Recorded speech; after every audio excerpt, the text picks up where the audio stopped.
go down, building my empire in this buzzing town, casting my vision on the silver screen, my funded life, a vivid sheen, my funded futures, light the way.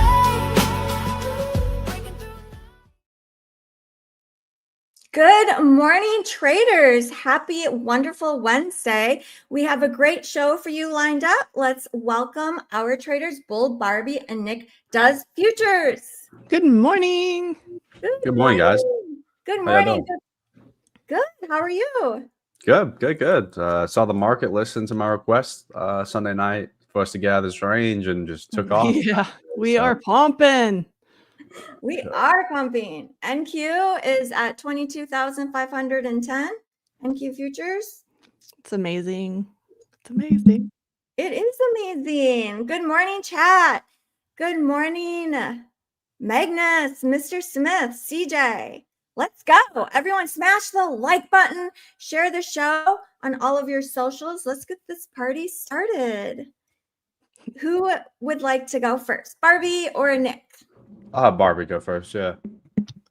All righty. Well, I'll start on the daily because this is how bullish we've been this week. I really wanted to point this out first. I always like to kind of take everything in context. We are pushing that 2 ATR, which is a swing exit for me. But let's take a look at what we could have today. I'll move down to the hourly. And we were talking the other day about sometimes the market's hard to kind of get a sense of what's going on. And sometimes it's not. Like we've just been very clearly just bull this week. So the bearish scenario is really just if we change that trend and start breaking back down through some supports. And if that happens, I mean, that would really be below 6120 for me, where we would start looking for, 6110, 6100 down that way.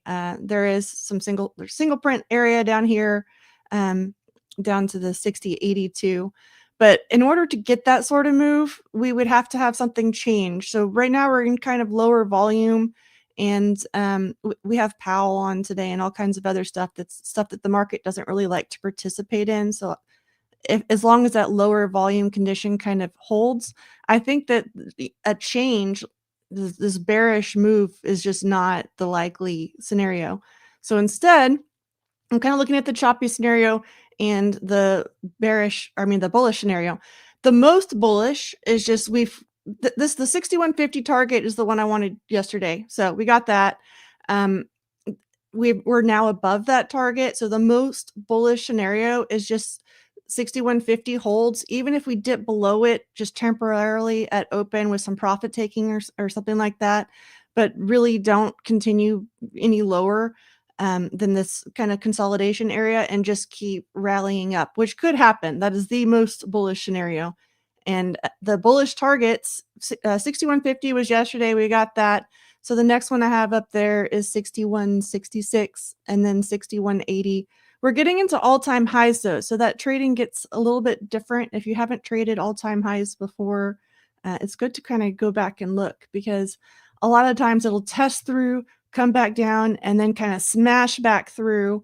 And you have to be careful kind of where your stops are and things like that when you're playing the all-time highs. But the other thing we could do is just kind of end up in some chop, which would be really just kind of getting back below the 6150. I can see us kind of coming down here. I marked this as a buy zone because I didn't want to miss it. But if we get into that choppy scenario, I can see us coming down and testing into the 6120s.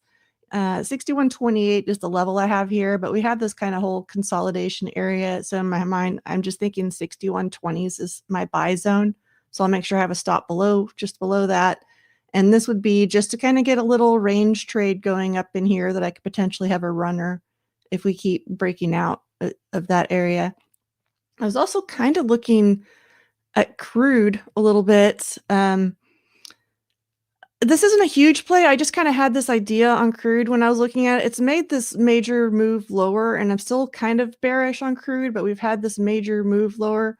As long as this holds, I see kind of a continuation down to test these wicks down around 63 and this area down here around 61.5. So I'm kind of watching this on crude also. It might kind of trigger when we start losing these wicks, 64.3, 64 even, somewhere around there. So it's just kind of a little thing I'm keeping an eye on crude over there, but I'm really more excited about the indexes today with we're pushing all-time highs over here. Thank you, Barbie. So yesterday, you and Nick were kind of looking for a pullback to get in for a long. Is that what you're thinking with that limit order that you're planning on setting? I don't know if I'll have a limit order down here, but this is like kind of an area that I'm watching to see if we get down here. This would kind of this is like my choppy scenario is we would just kind of test back down into here and then move back up. So this was kind of my range trade idea in here. Awesome. Thank you. We may not get down there. We don't know. Yeah, we don't know. You have your different scenarios, as you discussed yesterday, to have a few different scenarios so you're ready to pivot. I think depending it on helps what the keep me market- because it's not like if we have an idea, if I have a bullish bias, it's not like I'm just wrong. It's just the market wasn't playing into that. And so I've always tried to think about that. We get stuck in like being right and wrong in our heads a lot. And it's not so much a matter of being right and wrong when we're trading, but being able to switch and flip sides when it's appropriate is a really important skill. Thank you. Nick, what are you thinking for the day? I agree with Barbie on that one in terms of bullish. I mean, there's not enough. Even if it was like a midweek reversal for me, I would need more hourly structure to confirm it, and the hourly is just completely bullish. But yesterday, I had these 4-hour levels marked off going into the session. Right, we never got down into either of them on NQ or ES, but I'll break down the trade while what I'm watching for today. So on ES yesterday, we did come into an hourly level. We swept some relative equal lows right here on the hourly. It was also an hourly gap that I was watching. I was like, if we displace from here, this could be the move up, because it was just like from 9:30 to like 10:30, 11, like it did not want to go lower towards this level. It was something we talked about yesterday, like if having only one scenario, if it doesn't play out, or having 2 or 3. So this was like the second one. So price came lower here and then displaced a little higher. Got in right here, 61.25. Stop below here. Target right around like 2R, right there at these highs. So a little past that. Worked out. I think it was right when he was done talking is when the market moved. And I think in March when he did this testimony, it was the same as well. So yeah, that was the trade from yesterday. Entered that like right at 11, 10:50, 11 o'clock. So it was a little later for me, but half risk, set TP, stop loss, and just like walked away, took the dogs out. Now for today, I am going to be watching really 2 scenarios. Both of them are bullish for ES and NQ. One of them is more conservative than the other, and the other one's, so a little bit more aggressive. So watching this gap here on NQ hourly, my draw on liquidity is these highs up here, not all-time highs, but February 14th. And I will be waiting to see if we get a move down into there. And since we have so many like inefficiencies, like here, I think she was talking about 61.20 and 61.30. I'll also have this one marked off. But if we just do not come down to either of these gaps on NQ or ES, I won't be taking a trade. Yesterday was a little different because we were kind of hovering in a point of interest for me all morning. I just wanted it to go even lower. So, like I said, yesterday we were hovering in around this gap right here all morning from 7 a.m. to 10 o'clock. So this was one that I was already watching. But hopefully today we can actually get a move lower at 9:30 and then, seek higher the rest of the session. So I'll be watching that one right there. So I would just set your alerts. And then There's also like a 4-hour gap, but if you just watch this hourly low, which is very possible, price likes to, seek Asia liquidity a lot. And yeah, so those are kind of the two levels I'm watching, but either move here and then shoot higher, or a big drop, which I don't even know if I'd want to see that unless we came down, made a SMT with NQ, and then shot higher very quickly. I don't want to see it come lower and then just consolidate. I want to see it come down, get what it needs to get, and then go back higher.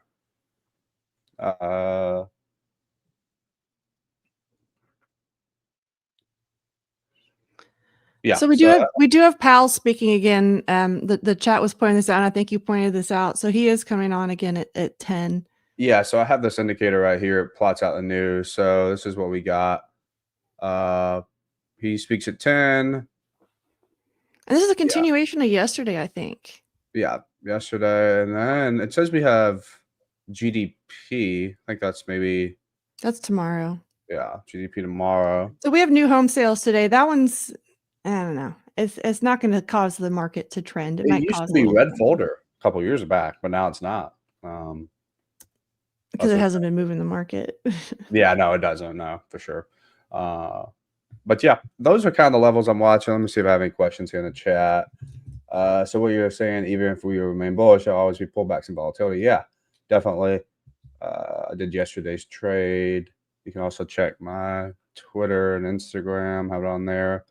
I just did. That is the tricky part. So even if you're like really, really sure the market's going to go long, you can't just throw an order out because you have to have a stop somewhere. So yeah, you have to have some sort of like confirmation, right? That's why we have entry methods and strategies and whoever you want to call it. Yeah. Go ahead. Do you guys think the exit is equally as important as the entry, or is the entry most important? It's a lot easier to hold if you get a good entry. I mean, if without a good entry, how do you get a good exit?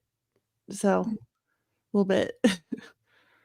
Yeah, I'm kind of with Barbie on that one too. Like I don't think the entry model itself is all that important, because I've seen so many people like enter like whatever they trade and be profitable. It's just a matter of yeah, I mean, getting like a good enough entry just helps, and it helps with like time and like price being fractal. So like you can drop down the lower time frames and lower time frames if like you don't see anything on the 5. Don't always recommend that, but you can, if you know where price is going, it's all from there, just about finding the vehicle to help you get there. Nobody likes taking heat. Like that'll completely ruin your mental mojo or whatever when you're in the trade. Just taking unexpected heat. Even if you're kind of buying a bull flag, you don't want to buy the top of it. You want to buy the bottom of a bull flag, just because just sitting in that trade and having the risk on it is just a whole lot easier when you have a better entry. Mm-hmm. And I don't know. So I mean, I was in real estate for a long time, and I will credit my purchases to making me money a lot more than my sales. So when I was able to get just a screaming killer deal from the get-go, it was a lot easier to make money, and I could end up making a lot more. So it's the same thing in trading. We want to get the best price possible so we can make the most money and not be so stressed out and not have as much risk involved. Yeah, that makes sense. Victor says, morning party people. Let's smash that like button. Am I seeing this right? It's at 79. Everyone, remember to go smash that like button. Let's get it going. Morning smash time. Smash the like button. Let's go. 2-hand smash. So this week's promo is you buy a starter plus account and or expert account, use code YouTube, and when you pass that eval, you will earn a free one. So it's a pogo. Purchase one, get one for free once you pass the eval. And if you're new to MyFundedFutures as a trader, I love all these hearts. Yay! Smash it. Hulk smash. Back to your entry thing. Wouldn't you say that like it all comes down like also to the person too? Like a lot of people like having a plan and like just sticking to it. You know, like Well, even we all like, have no a matter different what it plan. is. That's why, like, so I mean, the strategies that I use are different than the strategies that you use, and we might still kind of have the same idea, but we might end up with a little bit different entry and stop loss and things. But that that's more suited to our personalities and just kind of the way, like, I see different patterns than other people, and I know that. So some Mhm. patterns are more easy for me to recognize than other people, and so that's why we all kind of end up with our different little entry. But it's all about waiting for that. That's why I kind of use the bull flag as an example, is it's really easy to visualize. You don't want to buy the top of it for the, I mean, you can buy the top of it for a breakout, but if you buy the bottom of it for a breakout, then you have a better entry and you're not taking heat on it. That was just a Mhm. really, really basic example, but that's why, I mean, that's why entry is really, really important. Otherwise, your stop can end up where it shouldn't be. I've seen Mhm. that happen a lot. Mhm. I've Yeah. done that too, I where the think that stop I is think that not goes where it so should be. well with, like, planning the trade. Like, if you plan the trade and you, like, trade that plan, you're not gonna have the same emotions as, like, if you, like, FOMO'd in or, like, got in late. You know, like, it's just not gonna happen. So, yeah, I think that was a good point. Let's see. I like how you both talk about plans a lot and just executing the plan. It seems like that's a great way to help prevent us from overtrading. Like, okay, We have to have how some structure because the market's gonna, I mean, it's a open auction and it's gonna do what it's gonna do. We don't know what's gonna happen, but we have to have some sort of structure to be able to execute anything. And so that's just really what the plan is. mm, I see it, Nick, you're nodding your head. Yes. Yeah, I mean, it's how I trade. I mean, like, it's all like everyone can trade differently, but like having a plan, no matter what it Mhm. is, like just sticking with it, 90% of the time. For Mhm. sure. Let's see. I can't find the freaking poll. Where's the poll at? Oh, there it is. You should be I up got it. top. I got it. Everyone vote for your bias for the day, bullish or bearish. Market NQ is at about 87 points in the green, and we are going to open up in about 10 minutes. So far, the poll is really bullish, and our poll's been pretty good. So we'll see. Very bullish, 75%. I wonder at what point is it like, oh, we have to go opposite. If everyone's on one side, then I there's no still one see it. left to buy. I'm still in a runner too. Well, I'm in an ES runner. I'm kind of wishing I was in a NASDAQ runner yet, but so let's do the bull thing. Awesome trade, Actually, Barbie. well, I would love a little retrace so I can reload, honestly. But Yeah, everyone fill out the link. The forum just dropped in chat for a chance to win a free 50K starter plus account. MyFunded so Futures just dropped that in chat. Thank you so much, MyFunded when we do Futures. the wheel and everyone wants their name on it, that's how you get your name on it, is that form. Yes, Kamal says first time form. Yeah, so anyone who's new, go click on the link that MyFunded Futures just dropped in chat. Fill it out, and that's how you get your name onto a wheel that we do. And then we pick, it's random. The winners win a free 50K starter plus account. And we will be doing likely the spin during our show. So make sure you get on that form. We're pushing for it. We are, because we love you guys and we want to win, and we love the wheel. It's super fun. Let's see. Will there be resets today? We sure hope so. So we do giveaways throughout the entire day. Stay tuned, everyone. You never know when one will drop. And we will be setting a bounty. Should we set it now? What do you guys think, chat? Yes. Type in Y if you'd like to set a bounty.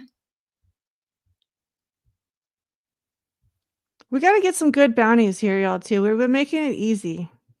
But yeah, Monday was a gimme. Tuesday, we upped it a little bit. Today's Wednesday. Got to keep upping it. we've been doing this a couple months now. And I give y'all the levels. Like, if y'all, who's paying attention to the levels and making money? I know that my levels make money because I'm trading them. So somebody's been making money. I see a lot of yeses. Corey says 800 views.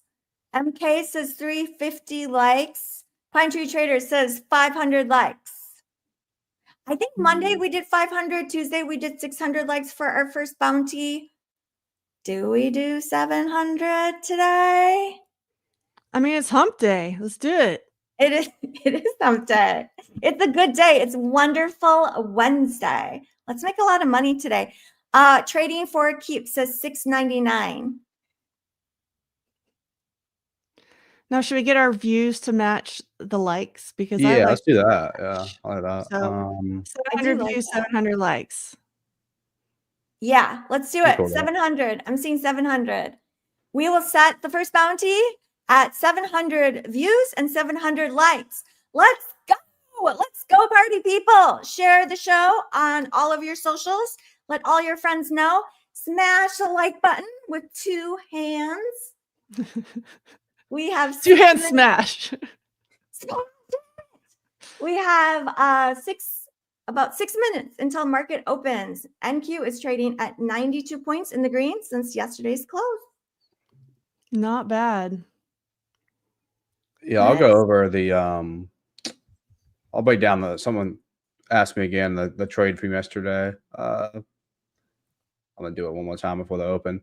So this level going to the session was something I had marked off, but throughout the session, basically all morning yesterday, we were trading inside of this level. And my only problem is going into the session, I like to see like new levels get hit and then trade away from them. But given like we just did not want to go lower. I was like, okay, if we get strong displacement on the hourly close or, the 15-minute start the show, tip its hand, I'll take something pretty light because Powell was still speaking. And I probably should have just done a replay mode. And this was it right here. So we had a move into it like during London, but we finally got like a break of structure right around like 11 o'clock. So we had a short-term stop run right here.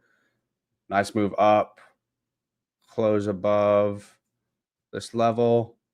And what's our target? Our target is this London high right there. I was calling that level out all morning yesterday. I was like, we need to get there. We need to get there, but I'd like to go lower first. Stop below here.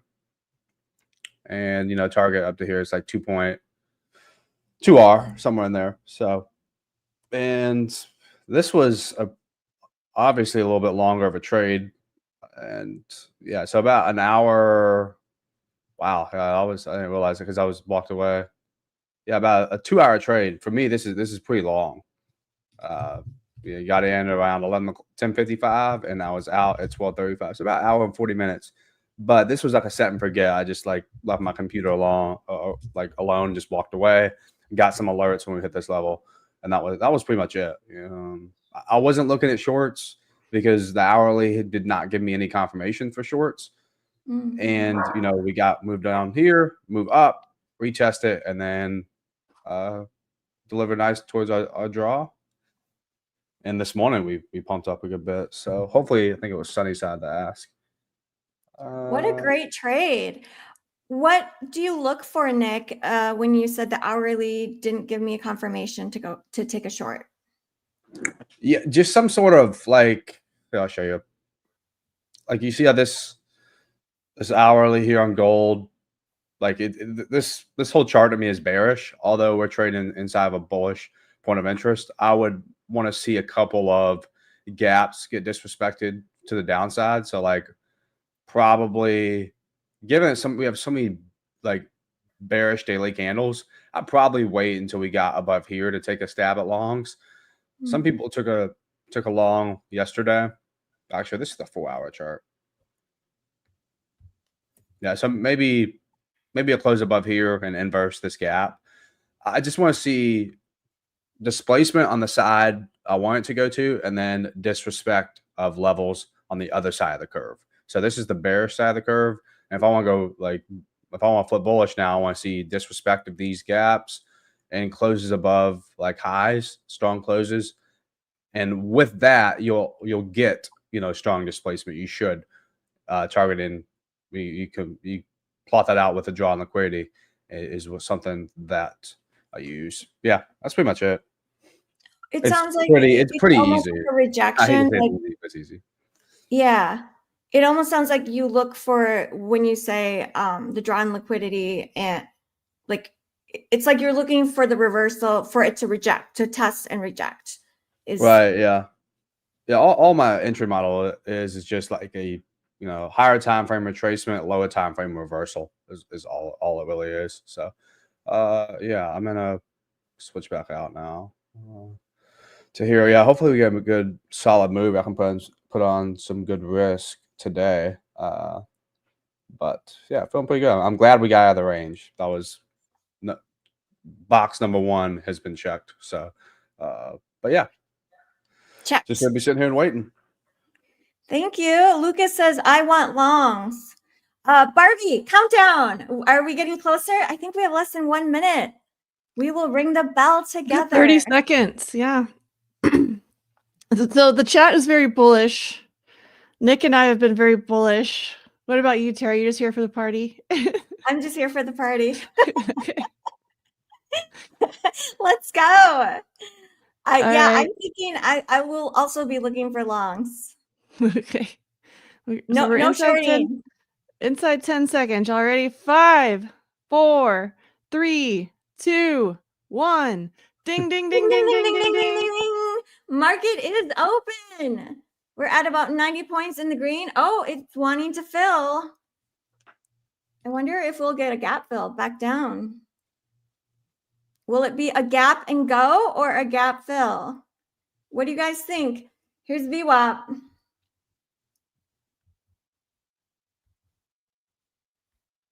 Oh, it's pushing higher. So far, Just I'm not took out hopping into overnight anything yet, though. highs. Maybe gap and Well, go. I'm still in a runner, so that helps. But ooh, look at NASDAQ go. Wow. Woo! You're still in your long on ES? I'm still in an ES runner, so I'm not in very much. I had traded the 6150 breakout, and I don't like to trade when we get inside 30 minutes before the open, so I just made sure most of it was had taken profits on it. But yeah, we'll see. I'm so tempted to want to put a stop order below this just for a quick scalp, but I'm not going to do it because I said I'm looking for longs today. Market is pushing higher, 110 points-ish. Yeah, NQ's running. It's running. Okay, so what do you guys think about the do not short all-time highs? So we got 658 and 728 on so usually when we hit all-time highs, we initially exceed them. That's why you don't just want to have you just don't want to just automatically short the all-time highs. You got to watch what's going on up there. It's not, if you go back and look every time we hit, it's not a simple short. Usually it runs past them pretty much. Like especially in the small time frames. The time frames we're watching, it's not going to be an obvious short. Yeah. I've also heard people say some people won't short unless there's a reason to short, like some type of news or something. Yeah, and that's, I mean, the market does have a bullish bias in general. I've shown y'all that daily chart before. I mean, I even, my perspective becoming a day trader was that the markets move pretty slowly, and that's why I have to get into these highly leveraged things to capture these itty bitty moves with a lot of leverage. But the S&P 500 has more than doubled since I started trading, which is crazy. It was not that long ago. Since I started day trading, it is like more than doubled, which is insane. When did you start? 2021, 2020. And the thing is that the prices have like doubled, but the contract size is all the same. So the moves are even bigger, essentially, like with volatility. That's not really, I mean, I was just talking about how I mean, I've had people tell me that the stock market's tanking, and I'm like, but we have, I mean, if you just zoom out and look at the big picture, I can show y'all. I mean, this is just like what the actual market looks like over time. So, I mean, here's 2020, 2021 in here. This is bullish. Is it like, how can you look at this chart and say that this is bearish? This is so 2020 is down here. This was the COVID crash, right? Since the COVID crash had the S&P down at 2100. Okay, this is why like there really is a bullish bias to the market in the long term, and there's a lot of things that go into play. Some of it's just inflation and prices going up and that sort of thing, but there's also things increasing in value. There's a lot of things that go into this, and there's more stocks listed on the stock market. There's a lot going on, but this is not a bearish chart by any stretch. So that's why, that's kind of how that strategy is based, is like if you average enough, eventually it'll go up. Yeah. With long-term investing, just buying, just adding, keep adding. Not investment advice, just our own individual opinions, experience. Well, that's what we've done with NVIDIA in our chat too. Is just every single opportunity, every time NVIDIA has dumped, we've bought, and we've got some crazy low averages in that group. One guy's up 6 figures just on buy and hold for NVIDIA. Young guy too. Yeah, like they all like, and usually the drops are very sharp and quick. I was reading, I think every, I wouldn't say recession, but every like cycle, right? Yeah, like they all the gains are recovered. I think 10 times out of 12 since 1930, under 9 months. So where it was at 9 months prior, like it dropped and then it was already back up to those levels. I think the only time, I think it was like a year and a half in 2009, it took like 2011 to get back to there, I think. So yeah, it's like it goes up all the time. Like April 9th, I tweeted the bottom is in. So I'm excited to retweet that once this alert goes off here. So yeah, April 9th? Yeah, April 9th. Wow. Yeah. Big. It usually happens like that. It's usually big daily candles that just shoot up really quick. And that's the start of the move. So that has really helped me stop freaking out whenever we have these like downturns. Whether, I mean, this year we had tariffs. I was not panicking at all. I was just looking for that opportunity. Short it is all. Yeah. Yeah, I know. That's when you go long. The Twitter, oh my God, it's like fear. It's just like fear mongering, and that's when it's crazy.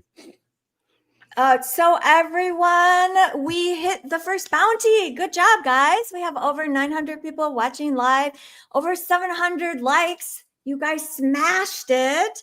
So the code will drop soon. We don't know when. So this is how it works. Once we hit a bounty, it unlocks the treasure. We have no idea when it's going to drop. It might drop in the next minute or two. It might drop in 20 minutes.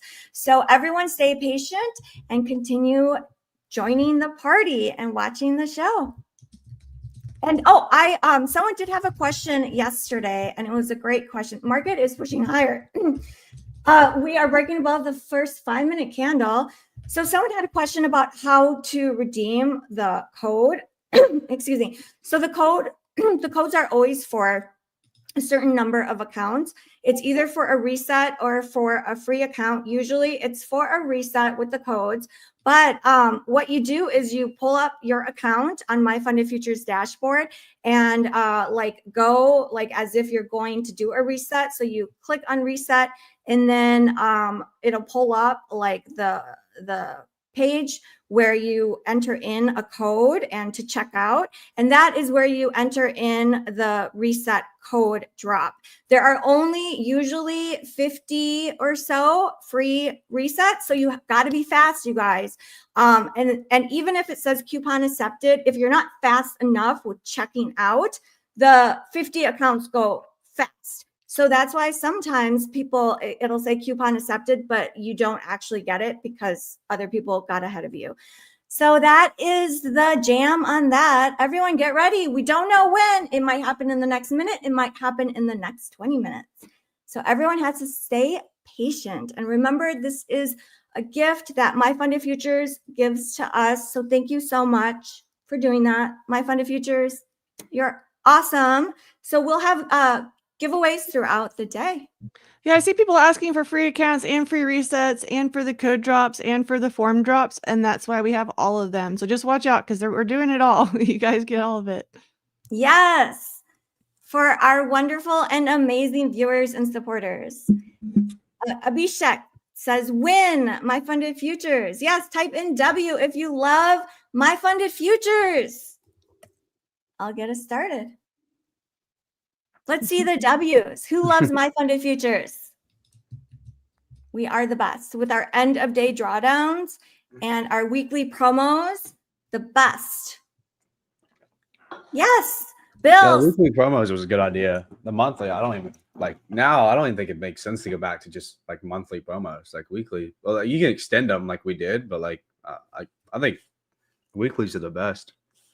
Yeah, it's so nice. So speaking of weekly promos, this week's promo was extended. It's a pogo. You buy one when you pass the eval with a starter plus and an expert account. Once you pass that eval, you will receive one for free, which is awesome. Scott loves my funded futures. Raj loves it. Ali loves it. Peter, yes, our firm is the best. Adil. So market keeps pushing higher. We are up 122 points about the NASDAQ. What do you think about a 15-minute, the 15-minute orb, Barbie? I mean, we can go ahead and do it. I have an account kind of dedicated to it too. I have already like re-gone long. Like every single little opportunity to go long, I've kind of taken it already. This is candy mode today. You Game are mode. Bull Barbie. You are Bull Yeah. Barbie. So yeah, I'm just trying to get, I'm hitting some accounts I haven't hit in a while. So it's going to be one of those kind of days, I think. So it's a good day. Do you find trading on the bull side is easier versus the bear side, or does it feel the same? Yeah, because I guess the like code I'm always code is dropped. 50 free resets. Use code free 50 XR. I didn't even see it. Oh, it's in chat. They dropped in chat. Woo! Oh, This is the prize code drop in chat. Free 50 XR. Let us know if you got it. What were we talking about?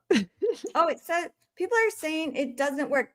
Does it say? They always say it doesn't work though. Every single day they say it doesn't work because they didn't get it. Oh, let's see. Carl got it. Okay, we'll check on it. If it's really not working, it's really not working. We'll check on it. Sometimes, like Terry was saying, sometimes it says it's just, and we weren't fast enough. No, it actually says not valid for this product. Okay. We'll check on it. Yeah, we will check on it. Our people will check on it. Yes. Thanks for telling us, chat. We trust that they will get it right? So We'll just stay patient. For 2 minutes.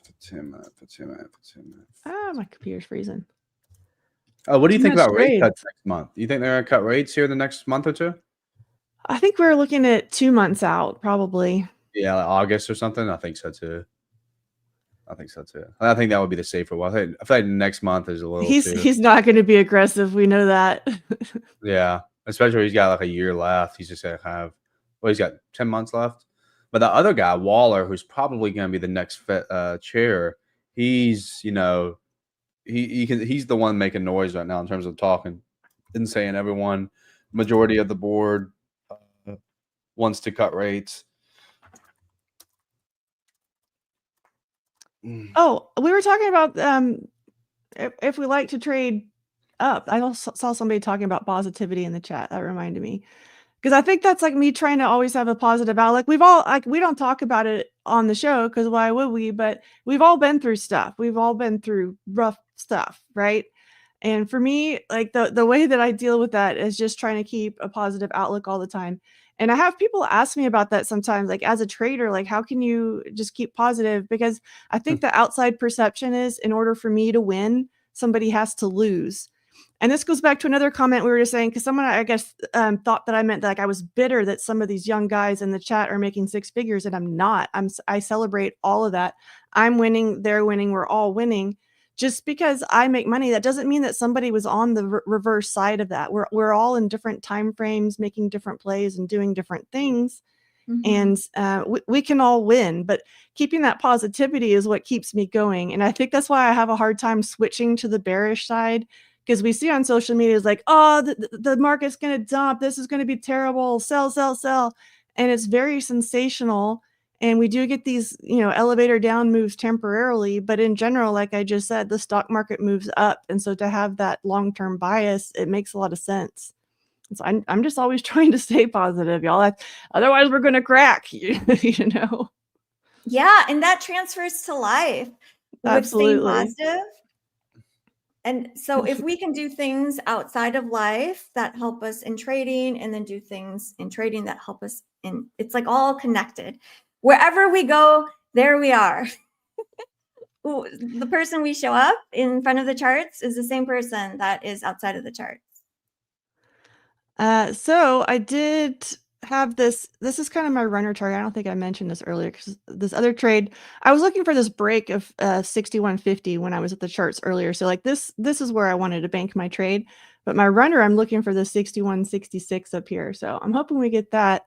I went ahead and front ran. We were talking about this earlier, but I think we're having code chaos at the time.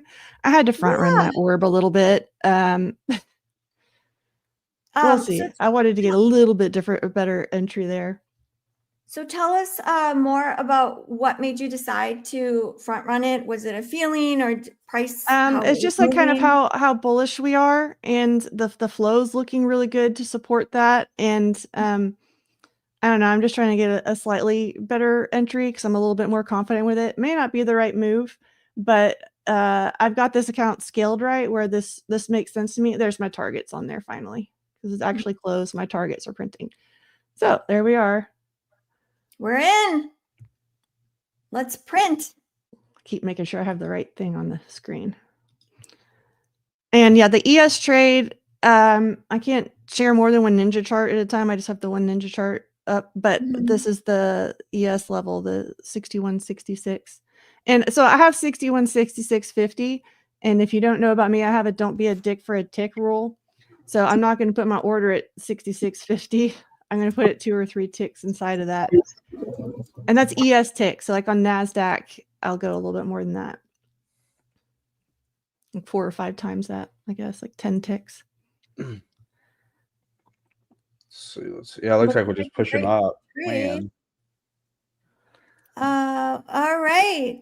Let's see. Anyone in any trades right now? Type in chat. Let us know. Are you in long or short? Or sitting on your hands? I'm sitting on my hands. Long. What are you doing with your hands? Just kidding. Yeah. The towel in 14 minutes. 0 to zeros is in long. Jason trades is in long. Magnus is flat.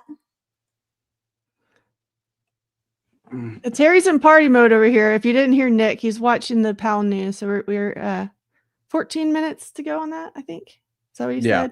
Yeah. No trades. Now says no trades. Time to relax says Lang. Yeah, a lot of people. So if you've already caught the long, it's a great time to relax because we do have PAL coming on, and you may want to wait for PAL. But you saw yesterday, it's the sound bites that will kind of get these weird little drops, and then especially during the Q&A, because that's when he doesn't have those words planned out as well. That's when I especially wait for those kind of weird moves. Yeah. Anything can happen when Powell is speaking. My goodness. Although yesterday it was pretty muted, right? Like there weren't big moves, I don't think, when he was speaking. I think at a point the market's finally getting sick of him saying the same old thing, which it didn't last year. He'd say the same thing over and over and over again. But this year we care, I guess. I have to tell you that I am fighting this urge to want to short. Are you? Yes, I'm not going to do it though. I have that in my one of my options was the choppy scenario is we move lower. So that would be I think Terry should, she's like 4 for 5 since I started last Tuesday. So yeah, she's pretty good. Thanks, Nick. Because I have another play down here if we move lower. So that's part of why I like having those different scenarios is I don't have to get so attached to this trade here. Yeah. Because I'm still watching for this trade here. Oh my gosh, that was gold, Barbie, what you were sharing and teaching us earlier about having the different scenarios. And it helps with not feeling like you have to be right or wrong, or you are right or wrong. It takes the judgment out, which really helps release the I have to stay in this losing position Yeah, because we I wanna have be to be right. perfectionists. Yeah. And we're stubborn, right? We're stubborn to stick with this long. So Yeah. We are stubborn. And then also that way like, I'm still right because I can lose this trade and still be right because I've got another yeah, trade I'm looking for. But I that's do how it like works. that. Oh, there's the code, you guys. Free 50 Try XR. that one. Try that one. Let's see it. Let us know in chat if you got it. For a free reset, use code 50, free 50 XR. There's only 50. They go fast. Let us know if you got it in chat. I got it. I was Congratulations, about to say congrats to IMI, TJ. Kitty Chi, Foxtune. Philip C, you My got chat got it. behind. Yeah, looks like it's definitely working for sure. It's working. Good job, Yay, guys. we got it fixed. Yeah. That was just Thank a you. warm up earlier. Yes, it was just a practice. Thank you, MyFundedFutures, for the free accounts. Let's go. Woohoo.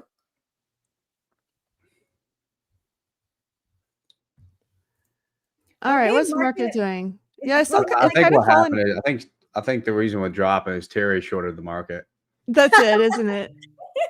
The market likes Terry today. I was just looking. So I've got. Oh, let me take this off real quick. I'm going to show you the. This is what I'm looking at the other screen. The Russell and the Dow are leading this charge lower right now. So we'll see. We might get stopped out of mine. Terry might be right here, but this is leaning into that choppy scenario that I was talking about. So wait, which chart was that? I'm really wanting what happened short. Oh, I'm just thinking like a gap fill. Oh yeah, I just got stopped out on my trade, but yeah, this is the move that I was looking at, which would be your short. I'm looking at it on ES, but we would have the same move on the NASDAQ. Oh, okay. I'm not going to do it just because I said I would sit on my hands, and also because I said I'm looking for longs. AKA, she just took partials.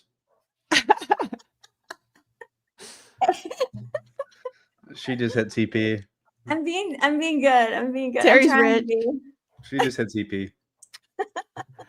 But yeah, mine failed over here. But I guess That's on the bright side, front running it gave me a little bit on the stop loss there. But maybe I shouldn't have front run it because you notice we didn't actually break over. This is why you follow your rules, y'all. Oh shoot. Are you tempted to take the 15 break short then? Well, I didn't get tagged in because I didn't have my order there, but we could. That's the rules. Yeah, I really do want to go short. Pine Tree Trader says, summon Perma Bear, full port Terry. Terry moves the market. She's secretly a whale.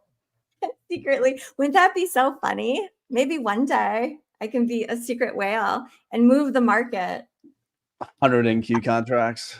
I have seen somebody do that. I was trading some Amazon options once, and I was in the same play with someone who was in 6 figures trade, and I could tell when he exited. Holy smokes. Could you actually see the market like react? Because I was exiting at the same time. Yeah, all of a sudden it went back the other way, and I was like, oh shit.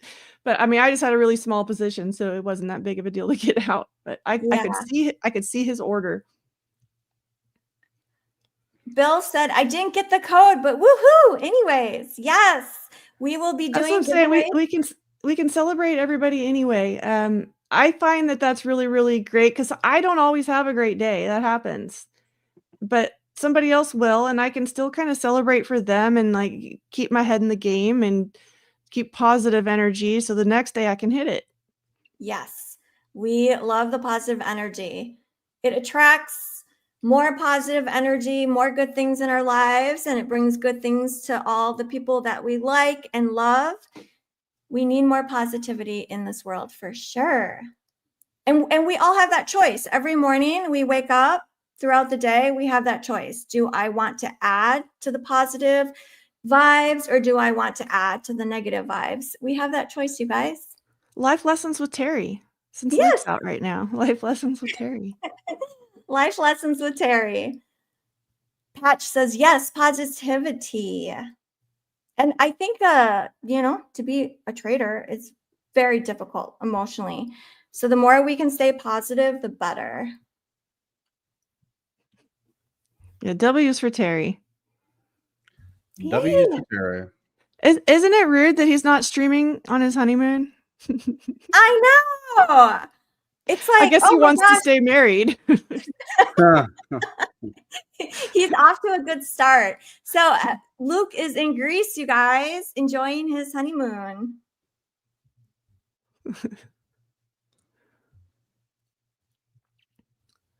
Well, Margaret's ended up not doing anything in here. No, we're falling into the chop. But this is part of my bullish scenario too, is kind of coming down here and checking. So we'll see. Yeah, we have a divergence down there. NQ has not ran that low. ES has. So looking for a displacement higher here. See what we get. We do have Powell speaking 6 minutes. So maybe wider stops. Maybe my entry for a long soon. I'm going to look for a reversal on the 5 minute to get in long. That's when I'll get in long. And then I will not get in long if the RSI, if we're in this overbought territory. So I have learned enough to stay away. if it's in the overbought, do not buy, even though it doesn't mean the market can't go higher. Like here, we're in the overbought and the market just kept pumping higher, right? So I'm not going to base it. I would never base a trade off of an overbought or an oversold. Yeah. We're looking for divergences, and I actually see one on your RSI right now. Do you see it? No. Oh, are you looking at this divergence and then this? Yep. Yeah. Linda Rashke, she is all about divergences. That's such an easier way to use RSIs, looking for divergences. Like I would never short an overbought just because RSI says it's overbought, because they can stay up there for a while. Yes, and that doesn't work so well. I've learned it's a better exit than entry. Yeah, it is. I agree. It's a great with exiting. If it's starting, like for example, if you bought here reversal, this would have been a great trade, right? Like off of VWAP, it's already hitting the oversold area, which is a nice reversal. So, and then when you start to see this in the overbought area, it's like, okay, if you're doing like short-term trades, that can be a signal to get out. Of course, like looking back on hindsight, like you could have just like held it all the way since 5 a.m., but we just don't know that at the time. Where is your time machine, Terry? I know. I wish I had one. My goodness, we would be trillionaires. I would hook you guys up if I had a time machine. Barbie, Nick, just know that. Great. Yeah, I'd hope so. A whale like yourself should definitely help us out. Yeah. Help out the little people for sure. For sure. You get a Lambo. You get a Lambo. Everyone in chat gets a Lambo. Of course, these days we have Trump tweets. I cannot fit in a Lambo. You can't fit in a Lambo? Well, I don't think it can drive my roads here. I tried to sit in Ryan's when we were down in Florida, and I mean, I could get in it. It just was not like I had to finagle my way in, and I'm like, yeah, this ain't for me. Give me like a G-Wagon.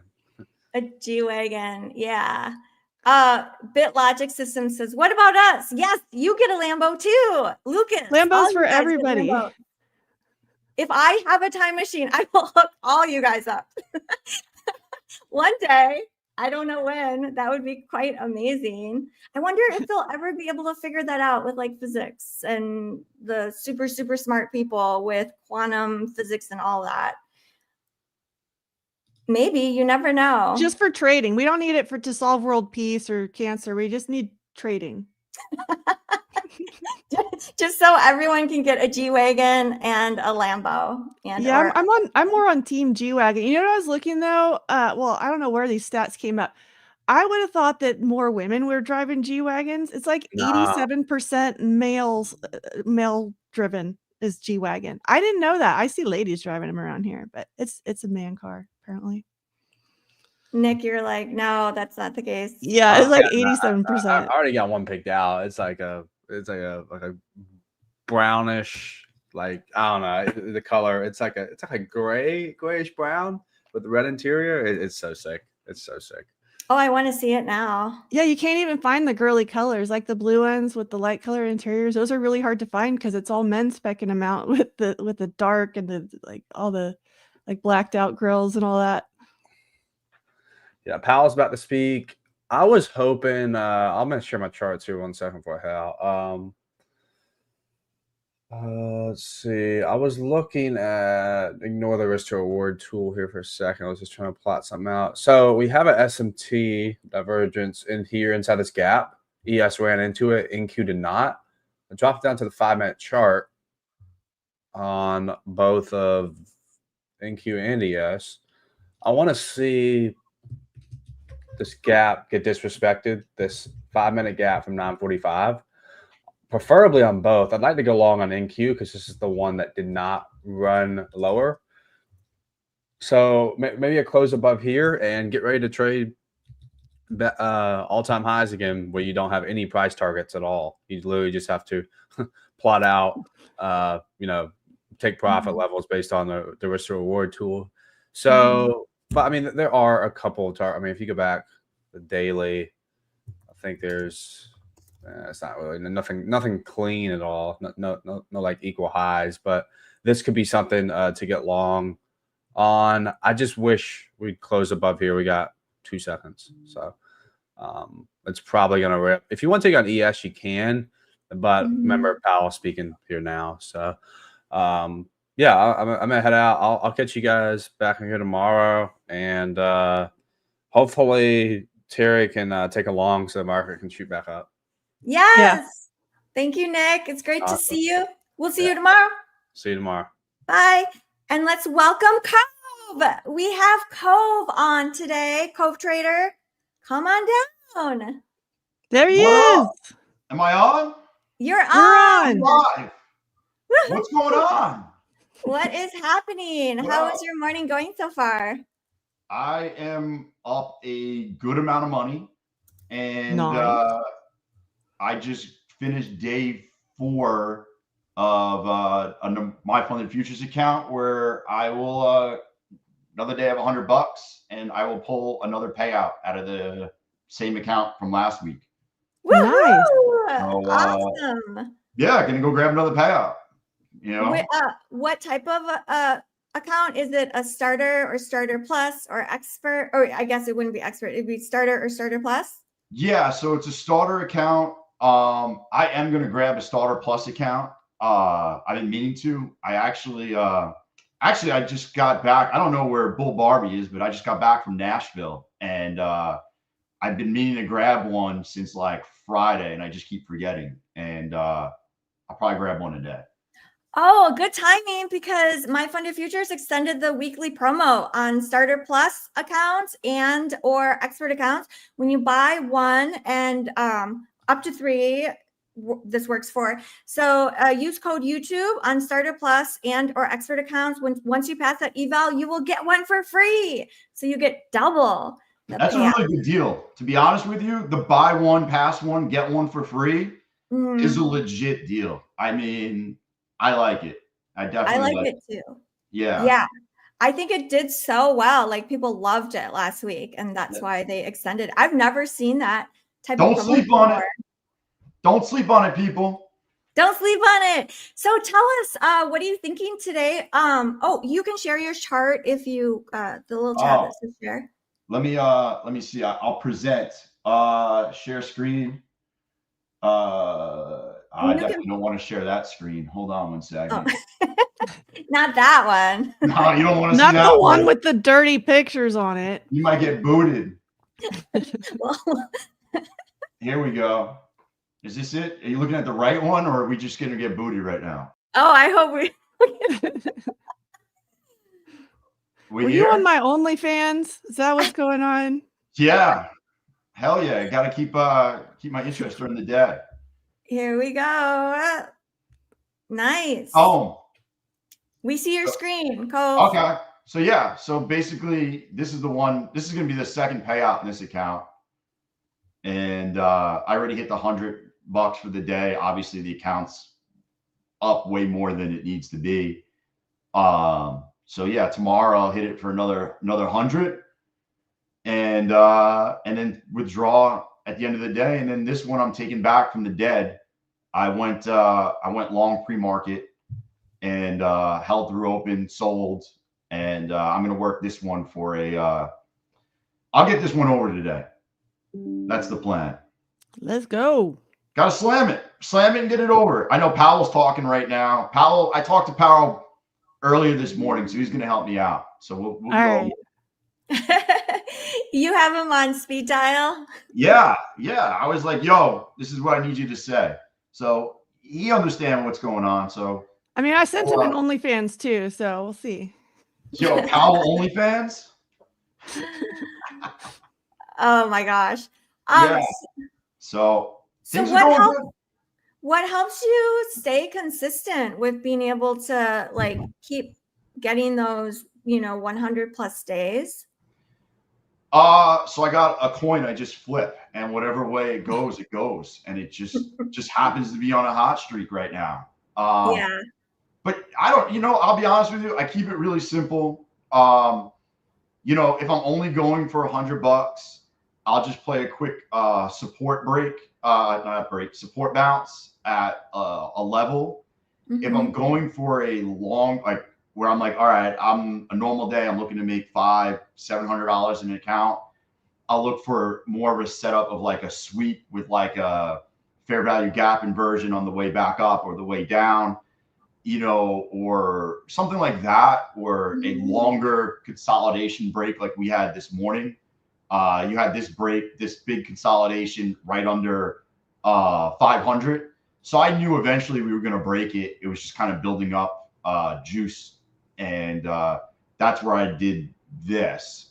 But so I think for different amounts, I have different strategies. I think it's easier to get, you're playing minis. I mean, what is that, 6 points for $120? It's not, you don't need a lot. You just need to come down, hit the level and bounce rather than, going for a larger gains for the day.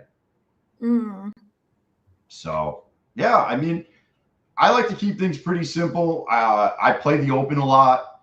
I made money this morning on the open. That's usually a good way to start my day. The one thing I am watching out for is that we swept 22,500. And if we start to give up this level, I think we're going to pull back decently. Mm-hmm. But we're getting close to all-time highs. So, the magnet could be there also. Yep. But it's hard for me not to want to hop into a short to play for a gap fill of the 92-ish points. NASDAQ is up about 92 points in the green since yesterday's close. And I'm just like wanting to, but I said earlier on the show that I'm going to sit on my hands. I'm going to look for a long. So I just have to try and stick to the plan. Yeah. I'll tell you one thing. I know a lot of people are asking for codes. You guys should come in here and learn something, because the problem is, you're asking for codes. If you learn something, you keep your accounts. You got to learn from the girls, and then you don't need the codes anymore. That's what I'm telling them. We don't always need reset codes, but I know. I haven't used any resets in MyFundedFutures yet. You guys drop knowledge every day, and I feel like if you come here and learn, you'll just be asking for the payouts. Yeah. Yeah. Koa Lee says true words. Yeah. I think, we just keep trying to improve together, right? Yeah. A day at a time, and keep working on improving, and then we'll need less resets. That's so true. So tell us about your YouTube channel. How's it going? Everyone go follow Cove Trader on YouTube. It's good. We stream every day. I'm on there live. It's definitely fun. It's a hangout.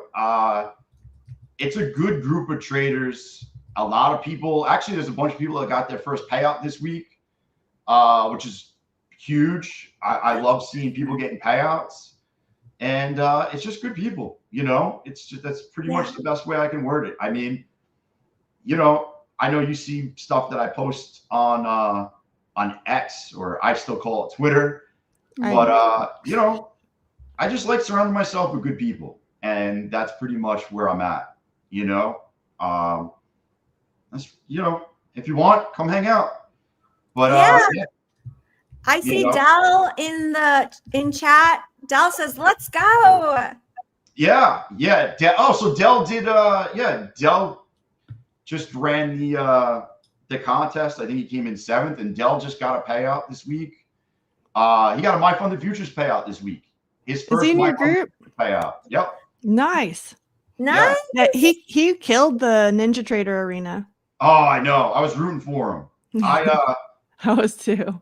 I got in that Ninja Trader thing. I only lasted 30 seconds. I wish they make a pill for that, but yeah, I didn't last very long. I went all in. I went every single thing that you can do, the max, and it didn't go for me. And Dell did really well, and we were rooting for him. And I'm happy that he did it. And then he got his first MyFundedFutures payout this week, and he'll probably end up loading up on some of the accounts and taking advantage of the pass one get one free deal that you guys got. Yes, congratulations to Dell. You are just rocking it. For people who don't know, Dell finished 7th place in the Ninja Trading competition that was hosted by Barbie, our girl. And Dell, you just got your first MyFundedFutures payout. Type in W, a win, in chat for Dell, you guys. Congratulations, Dell. I will say you guys pay super quick. I think you got paid in like minutes. I mean, can't beat it. Can't beat it. Yeah. I'll be requesting tomorrow. It's so fast. There's no waiting all these days to see if you maybe get approved, maybe you don't. Gotta send video of my personal time. Yeah. No. Yeah. None of that. None of that. None of you have to track every single trade. Like, what? Yeah. No, it's too much. You don't have to have multiple angles videoing yourself trading. Yeah. To prove that you traded. Want to zoom in on my with your feet showing. Yeah. Yeah. No, it is what it is. But yeah, super, super fast. I'll be honest with you, that's what makes it great. The rules are great. You know what's funny is when I first came on, I didn't like the daily drawdown, and it saved me multiple times where I've hit the daily drawdown, saved the account for the next day, and then I've taken it to a payout. So that's so cool. Yeah, I love that. And the different types of accounts for your trading style, like the experts are great if you giving it up. Yeah, I was giving it up. I wouldn't be surprised if they do. I mean, they weren't able to hold. I think what did we just bounce off the BWAP, and I think you inverted as well. I feel like I'm missing this party. A whole bunch of well, it's sometimes okay, you gotta adapt a little bit too. A whole bunch of sellers just hit the tape. All right, maybe off of what Powell is saying. It could be. He is speaking right now. I try not to overanalyze. If I listen to him, then I like overanalyze. So same here. I traded during the FOMC. What was that? 2 to 2:30 when he's talking. No, 2:30 to 3 when he's talking, and you're trying to analyze, and you're like, oh, he just said this, and it was better off not. I should have just listened and just kind of hung out. But Cove, what do you think about another giveaway, especially because you're here with us? You guys want to smash the giveaway? Smash it. Smash. No, let's see it. Who wants it? Who wants it? Pine Tree Trader says yes. Cove! Exclamation mark. Type in Y in chat if you want to smash it and do another giveaway. What are we giving away? I think some free accounts with the wheel. The wheel. What's the wheel look like? Bring out the wheel. I heard a lot about this wheel actually. Oh, it's so much fun. It's the best. Yeah, so we'll get to do it together. And the wheel, it has everyone's name on it, everyone who filled out the form. And then it spins and it randomly picks winners, and we get to announce it. So Cove, you'll get to announce the winners. Boom. Let's do it. Damn. Let's do Smash it. No, give that a little thumbs up too. Thumbs up aren't going up fast enough. Yeah, wheel. everyone share the show on all of your socials. Let all of your friends know about us. 2-hand smash day. 2 hands. How much coffee did I have this morning, bro? A big ass cup. Oh, a big All cup. of it. All of it. I had my Market neighbor is, bring me over coffee too. She left right before the stream. you drink a lot of coffee too? I drink a lot of coffee. I have a morning coffee. I also I go to the gym. I've been up since, I don't know, 5. It's like lunchtime for me. Yeah, me too. I think I woke up at 5. Yo, Oh nod my my head if God. I'm chained to a desk. Keep breathing if you're chained to a desk. Yo. BitLogic System says second gallon going down. Yo, gotta keep the energy up. What do you want me to just sit here and just talk like this the whole time? I mean, let's get this freaking party going. Woohoo! That's the energy. Right? Yes, you got the energy, Cove. There's So plenty Market- of boring streams. We don't need to do that. I don't want No. no boring streams. No. Market is wanting to fill. It keeps heading down. I don't know who Gary Owens is. I wish I knew. Ooh. Okay. So everyone wants to do a giveaway. Let me check on that if we can get it going. Let's do the wheel. I got my energy drink going. Yo, What do who's you have Luke for Luke energy, Barbie? Well, I don't Energy? like coffee, so I got my Alani New. I need to What see type if of Matt's coffee you got drinking? any. What do you got? What do you got there? I see the can. Yeah, this is just Alani New. I gotta see if Matt's got the slim can koozies. I don't know what Otherwise, that I have is. my That's- morning beer.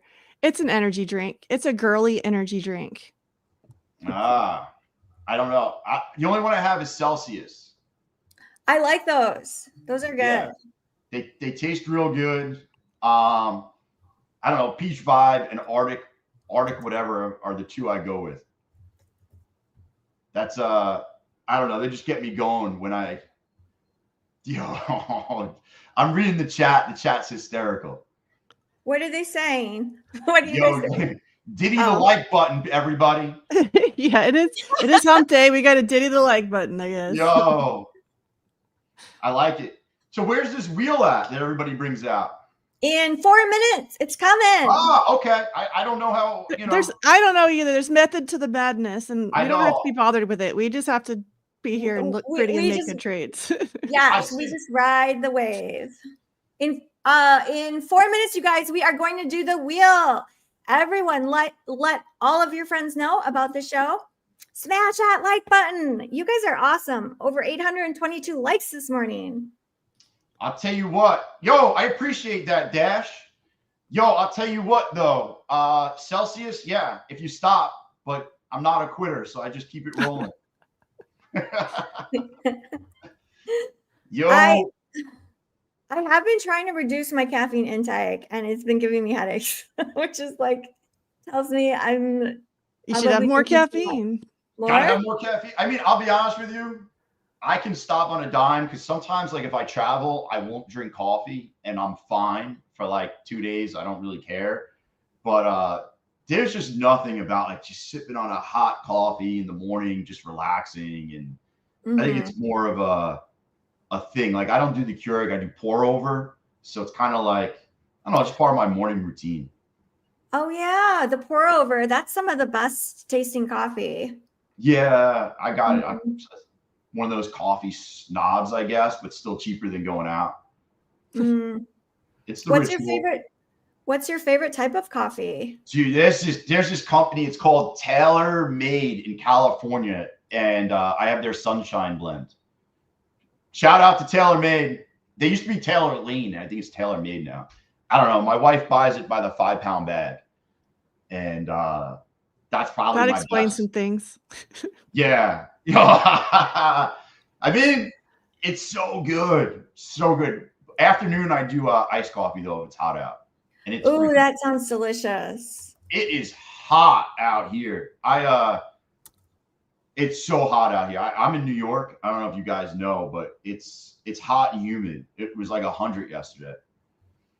Yeah, I'm sweating in the AC.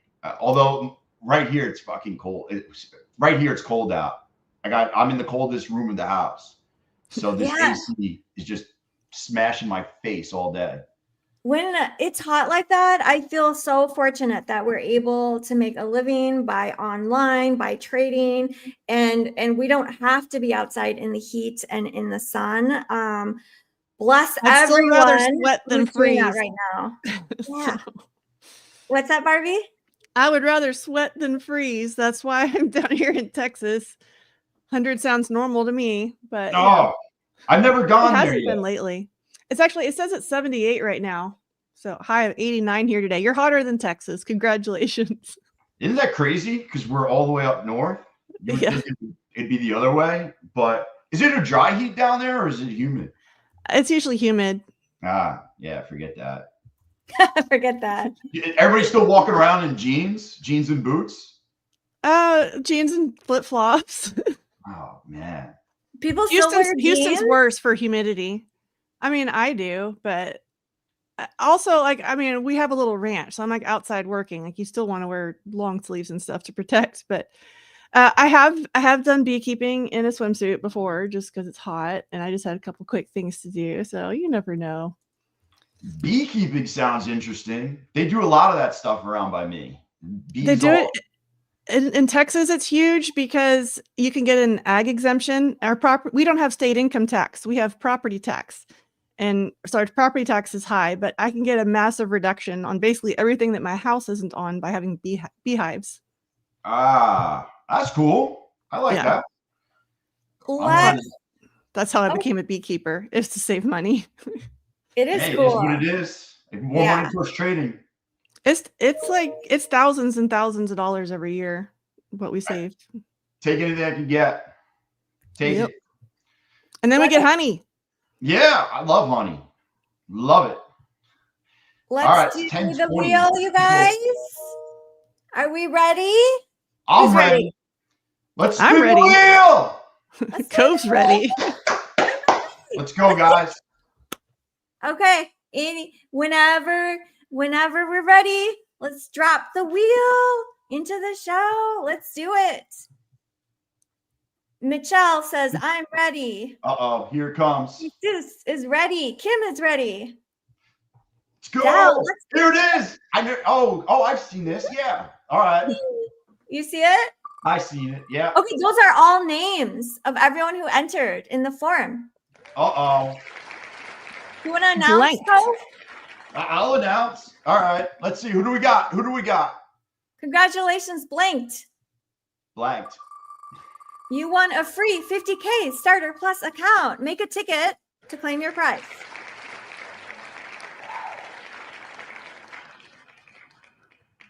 Do you see it, Cove? Yeah, I didn't know if I should announce it here. Yo, Empire Steve. Yeah, there you go. Got yourself an account. We'll let you announce. You got the energy today. You do. I've seen both. Yo, what up, Mitch? Mitch, you in the chat? You got to be in the chat to claim that. I want to see you here. Congratulations. Yo, blanked again? I think only each person can win one when you make the ticket. So he is extra spin. No blanks there. Let's go. Extraordinaire. Extraordinaire is what it looks like. Extraordinaire. But spelled creatively. Super creative. I'm way more creative than me. Trading L. woohoo! What up? Congratulations.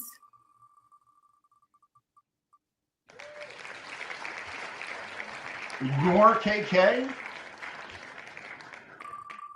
Maybe? I don't know. I'm trying my best. Joey L in the house. I just go with what comes out, and hopefully it's not too bad. Hopefully it doesn't get me in too much trouble. Leo does trading. Leo does Woohoo! trading. That sounds like one of those movie I watched ages ago. Let's go, Leo.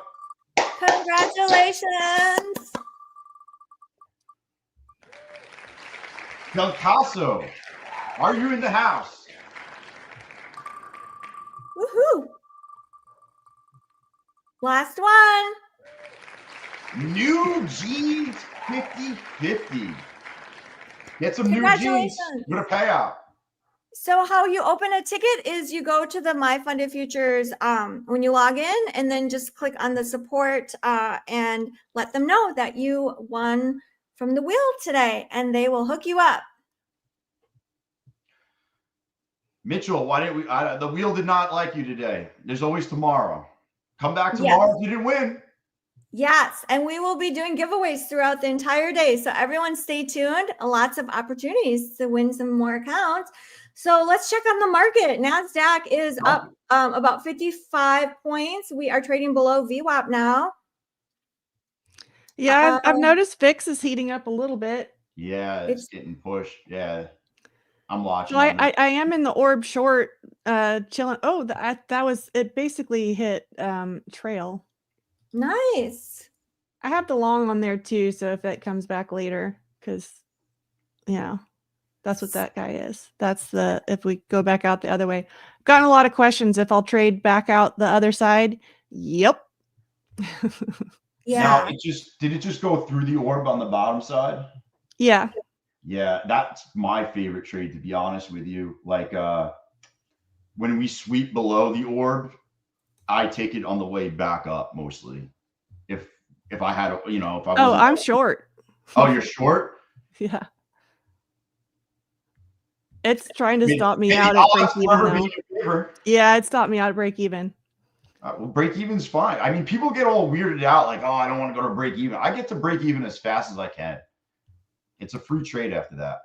Ooh, okay. So speaking of that, Cove, it sounds like that is one of your techniques for getting to payouts.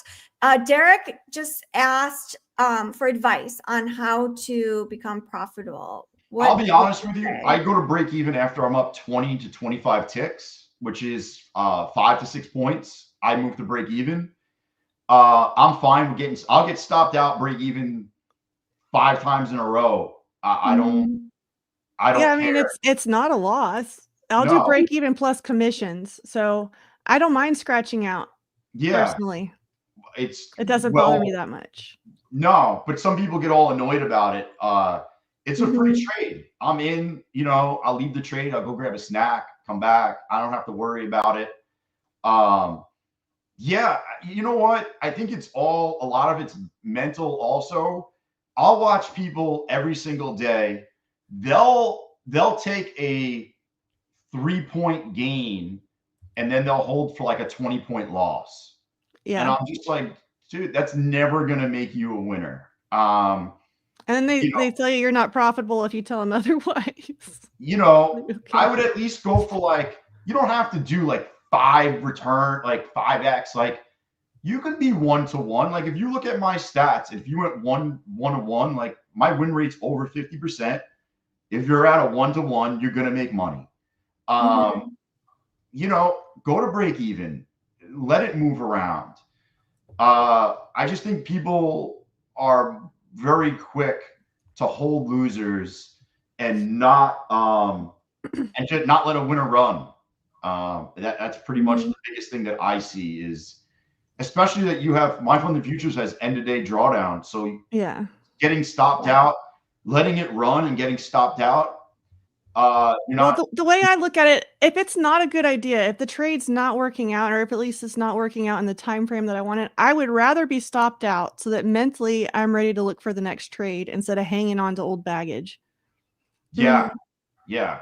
Going back for old baggage hasn't gotten me very far in life. It's like you move forward. How do you deal with the thoughts of, well, maybe the market will turn around? Because I think that's what keeps people in losing trades. Well, then you can have a new entry.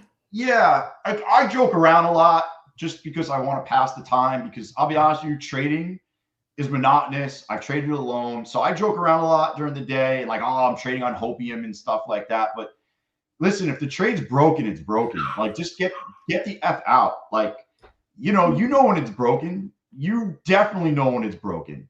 You know, you can tell yourself. You don't want to admit it. No, and but deep down, you know it is. So just get out. Just get out. That's it.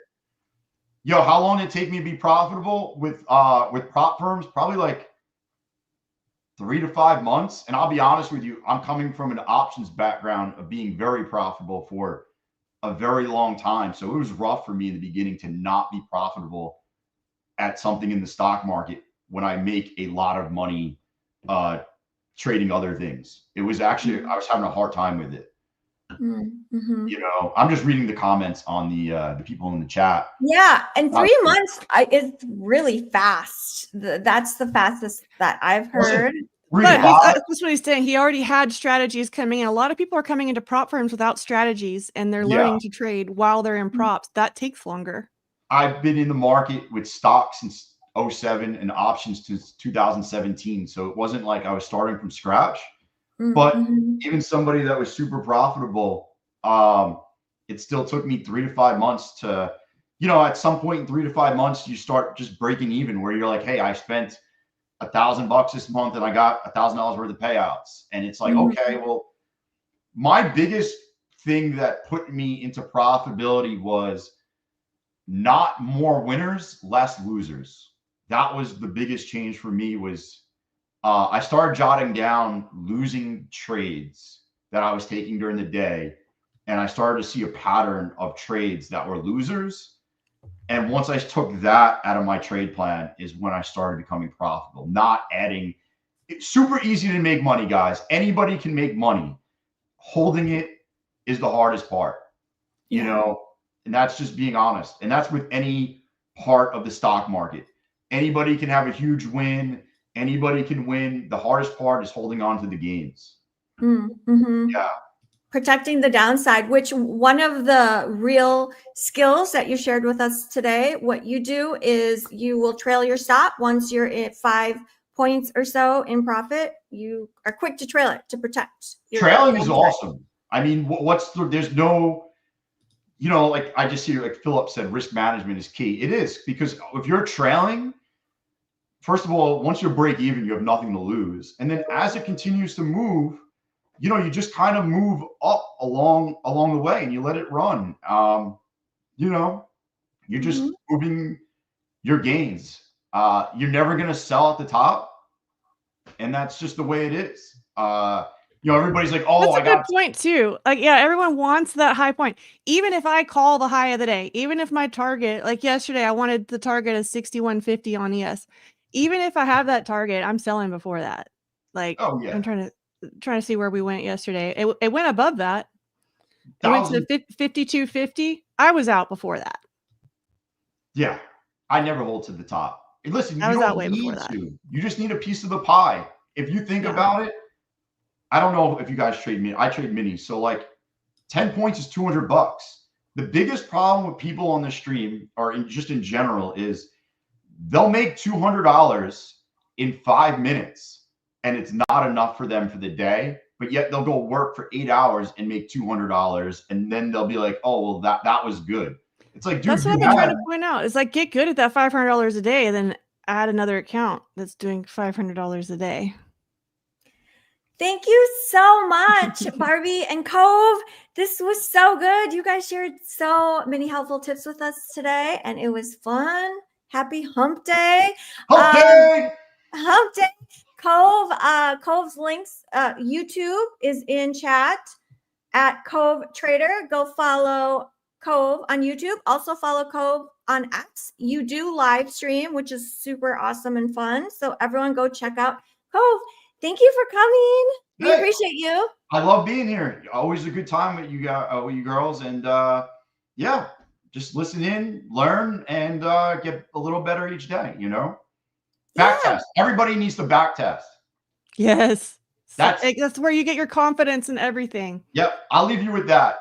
Back test. And it's not, you got to treat it like a business. So basically when the market's closed, Saturday morning, Sunday morning, whatever, back test, because that's when you really create a trade plan and then you put it into action during the week. Thank So, you. All right. That's what I'd like to leave you guys with. Thank you. Barbie, last minute thoughts? Well, just kill it, y'all. I mean, hopefully the market will kind of shake out some of this chop later, but if it's too choppy and you can't see your plays, you don't have to force it. So we come on every day and I end up kind of forcing some trades just because I'm sitting here with y'all, but y'all don't have to do that. If you don't see your setup, don't take it. Yeah. Sit on my hands. That's perfect advice. All right. Thanks, chat. We will see you tomorrow. Stay tuned because we have Ash trades in the house. Come on down, Ash.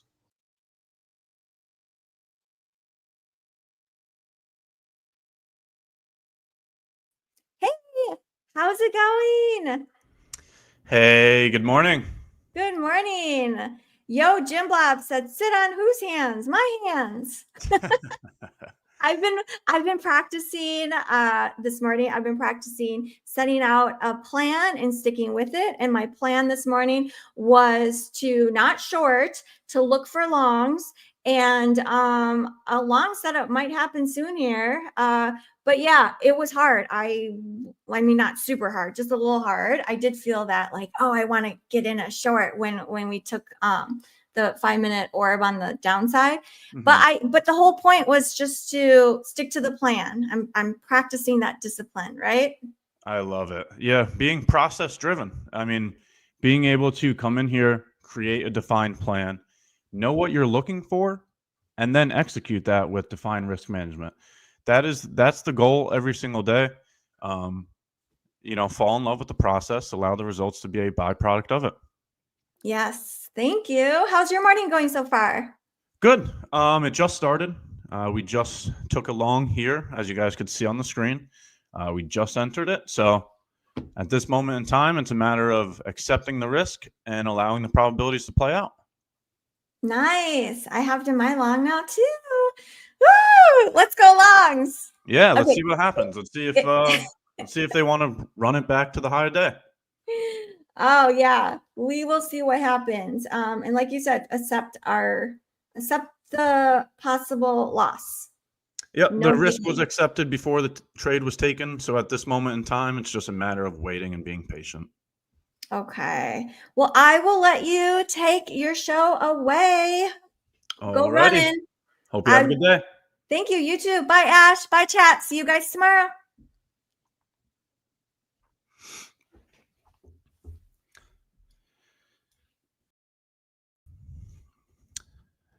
Hello, hello, hello. Good morning or good day, depending on where you're from. What's up, chat? Welcome back to another segment with myself, Ash Trades. How's everybody doing today? How's everybody's day going so far?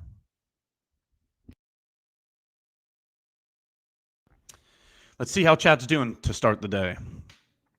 Throw a 1 in the chat if you're green on the day.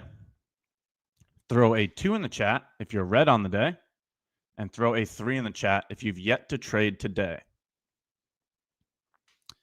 Just going to take some time to welcome the community to my segment, see how everybody's doing, and then we'll get into some information here. See how everybody's doing so far. Throw a 1 in the chat if you're green on the day. Throw a 2 in the chat if you're red on the day. And throw a 3 in the chat if you've yet to trade today.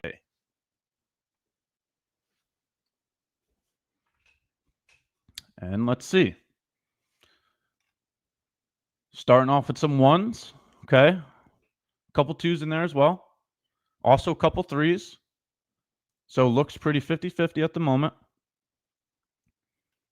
All right. So just a couple comments before we get into any information. You have to understand that we need to be objective to the current information. Okay. Don't carry over yesterday's experience into today. Don't worry about the future. You can't control either one of those. The past has already happened, and we do not know what's going to happen in the future. The best opportunity is in the present.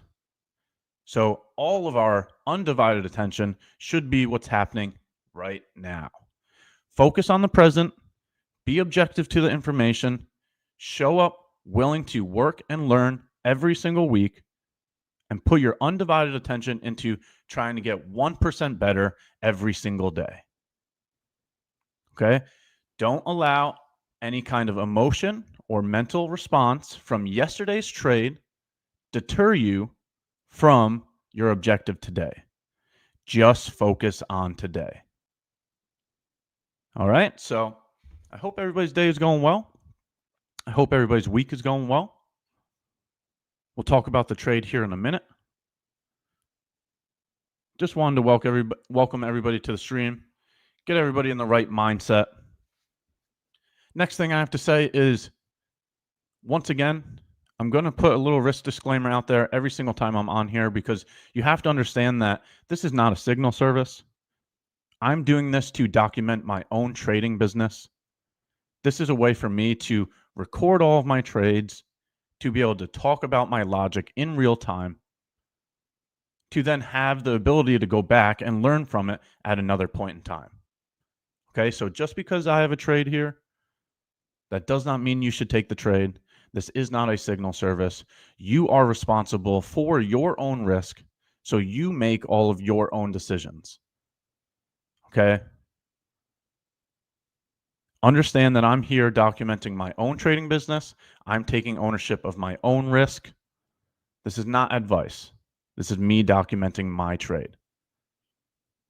Okay? So take full and complete ownership of your own risk. And if you cannot accept the risk, do not take the risk.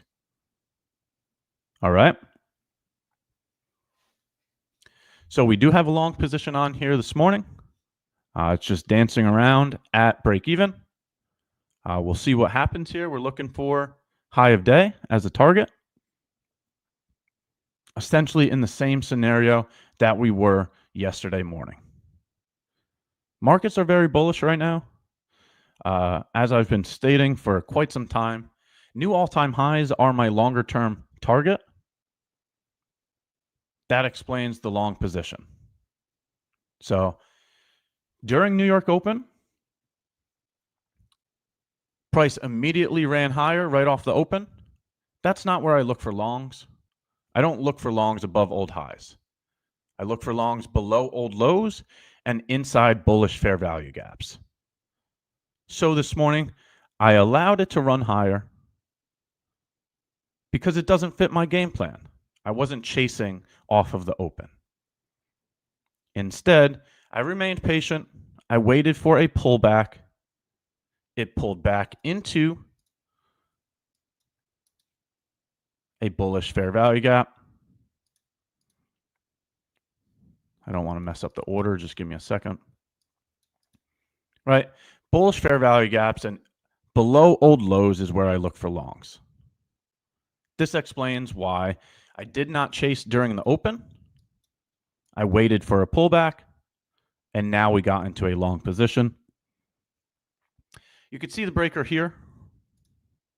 You got a breaker plus a fair value gap, right? So the unicorn model. That's the model I trade. That's how I execute my positions. When I execute my positions, I enter at the beginning of the breaker with a stop at the low. Risk is to be accepted before any risk is taken. Okay? Once the risk is taken, then it's a matter of allowing the probabilities to play out.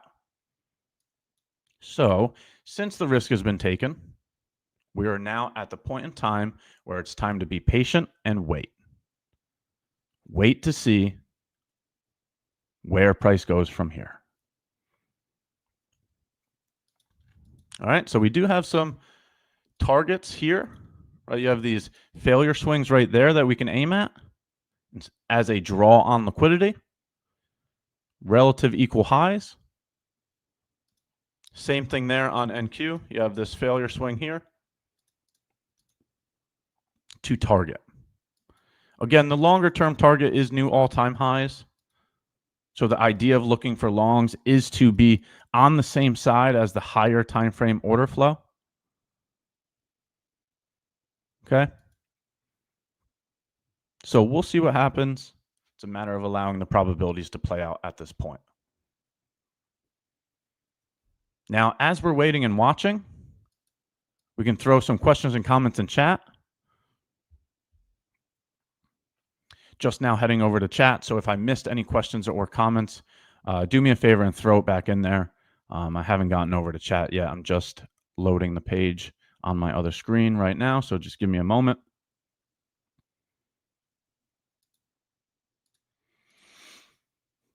All right. Hello, chat. Now I got the chat up. Now I'll be able to communicate with you all. Let's see. What do you guys think? What do you guys think? Will we get a new high of day? Are we bullish or are we bearish? Throw it in chat. Do you think we're bullish or bearish?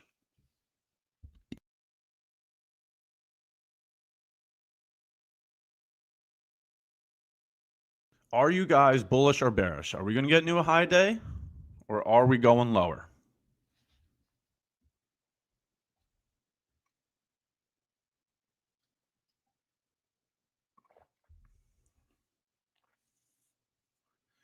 Excuse me, just taking a sip of coffee there.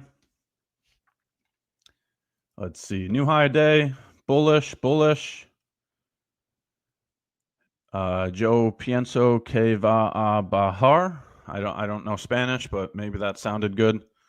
Sorry, I don't even know what that means, so maybe I shouldn't have read that out loud. Anybody that does know Spanish, if you can translate that for me, that would be appreciated. Bullish, bullish, new highs, bullish. A lot of bulls in chat. What other language do I speak? Stock market, futures, trading. Is that a language? I don't, I speak English. I know a little bit of Spanish. I studied Spanish in college. I hate to say it. That was like 7 years ago now, so it's kind of worn off a bit. I don't really know other languages, unfortunately. Maybe that's something I should look into.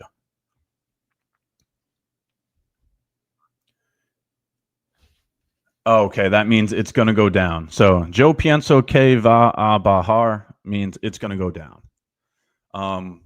What is up? Because I'm betting on it going up. So, if I could respond to that, I would say hopefully it goes up. Hey, Ash, just to confirm, this is not a unicorn, right? Yes, this is a unicorn. You can see it right here. Here's the breaker. Breaker plus fair value gap equals unicorn. It has all the institutional swing points to create a breaker. So this is, in fact, a breaker. Yes, it's a breaker plus a fair value gap. That's what a unicorn is.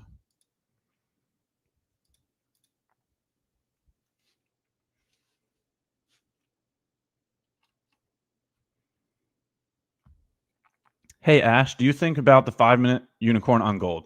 I'm sorry, I'm not going to be able to get over to gold. I'm currently in a trade, as you can see here. So as a risk manager, I need to be on the chart that I'm trading. I'm currently in a position, so my focus needs to be here. So if we get a result to the position, then I'll go over and look at gold. But until then, I need to focus on what's currently happening.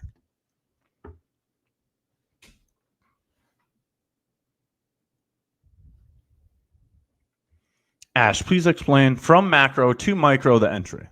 Okay, let's take a look. I'm going to do it over here on ES just because it's a clean chart. Okay. So taking a look at the daily, it's very clear that we're in a bullish market here. We continue to keep making new high of days. We continue to keep taking out previous day high, and we keep making new highs. So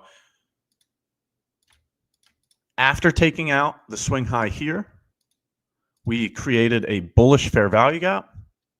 This is showing the bullish momentum. So this is the reason for the bullish bias. Looking for price to continue because of the daily bullish fair value gap.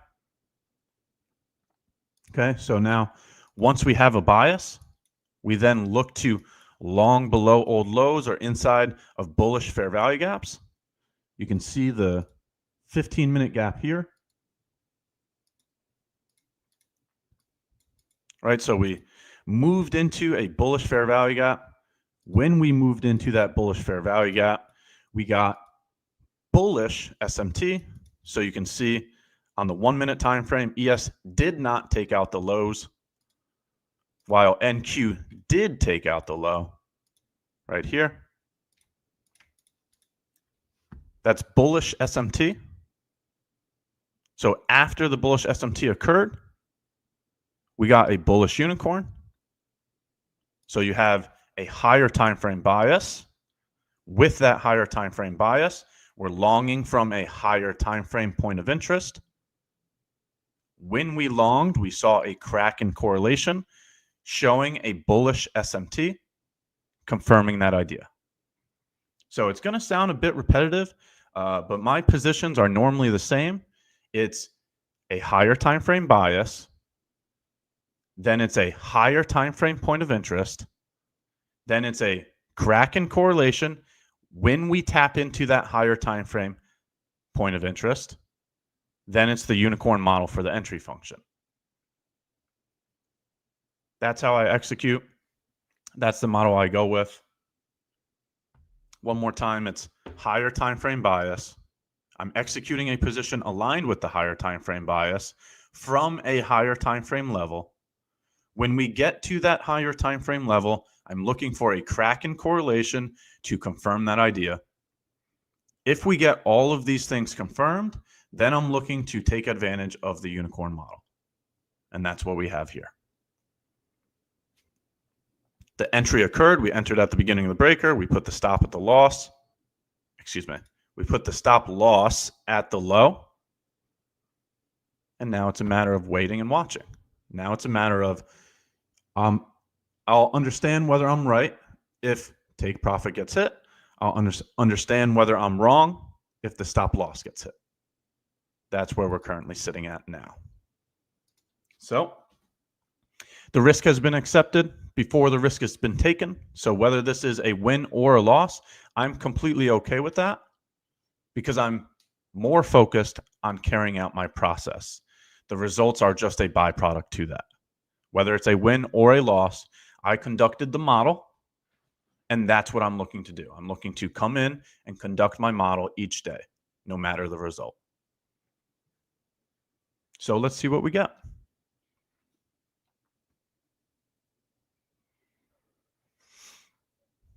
Ash, this isn't your clearest unicorn. Yeah, nothing's perfect in the world. So you'll have A+ setups, you'll have B+ setups, you'll have C+ setups. There's no such thing as being perfect. So you're not going to get a extremely clear unicorn every single day of the week. That's not how it works. Some are A+, some are B+, some are C+. Nothing is perfect.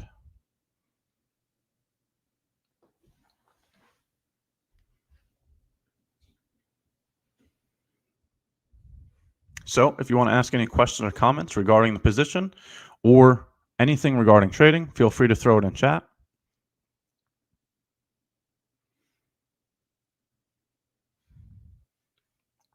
Ash, what time frame do you execute your unicorn model? I've executed it on all time frames. I've executed it on the 1 minute. I've executed it on the 5 minute, the 15 minute, the hourly, the daily. I've tried almost all the time frames so far. You just have to understand that the time frame will change the amount of time you hold the position. A 1 minute trade is going to occur intraday. So you'll be able to get in and out of that position within 1 day. Same thing with a 5 minute trade. Above a 5 minute trade, you might have to hold it for multiple days. If you're taking a 15-minute trade or an hourly trade, you might have to swing trade that, right? Hold it for multiple days. So understand the account that you're working with, whether you're allowed to trade intraday or swing trade. And know that the higher time frame you use, the longer it'll take for the position to play out. Okay? There is no right or wrong in terms of time frame. It's a matter of what fits your personality the most. Ash, how do you identify the unicorn model? The unicorn is simply a breaker block plus an FVJ. So since we're dealing with a long right now, this is what a long would look like. It's a swing low, then a swing high, then a new low, then a new high. The bullish breaker is going to be the highest up close candle before the leg down that took liquidity. And then we need to see an FVG aligned with that. So a unicorn simply just means a breaker block plus an FVG. That's what the unicorn model is.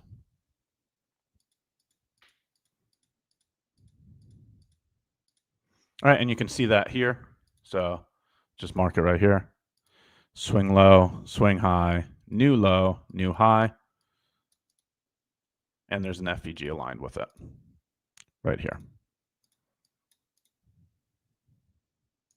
Okay, so bullish breaker plus fair value gap equals unicorn model. That's why we're in a long position.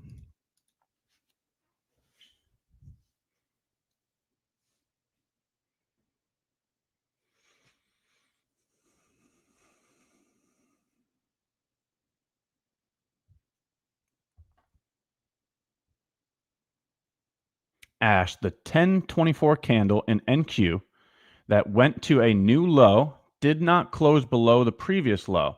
Is that not a requirement before starting to look for the unicorn? That has nothing to do with the unicorn. So I'm not sure where you're getting that information from. That has nothing to do with the unicorn. I'm not sure what you're referring to there. The 1024 candle not closing below the previous low has nothing to do with the unicorn. What time frame am I looking at? You can see that in multiple different locations, right? 1 minute time frame, 1 minute time frame. It's shown right on the chart.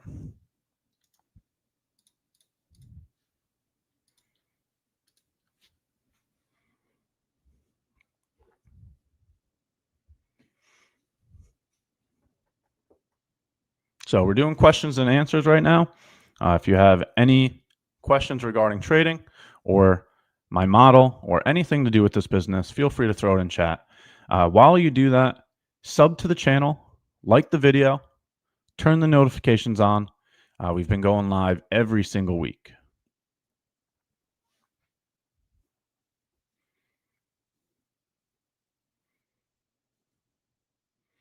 Unicorn is basically a reversal. Yeah, the unicorn could be a continuation or a reversal. It's either one. Could be either one.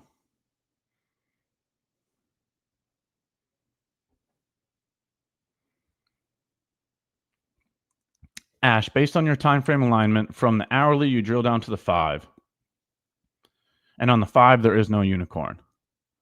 That's correct. Yeah, this is a 1 minute trade. Again, the time frame is shown right here. This is a 1 minute trade. This is a 1 minute unicorn.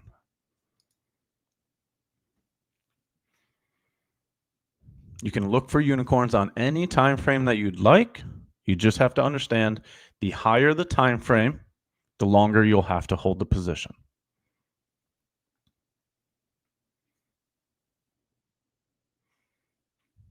There is no one best time frame, right? It's a personal preference. Are you capable of holding on to positions for a longer period of time or not? Do you want to be trading intraday or do you want to be swing trading? There's no right or wrong. It's a personal preference.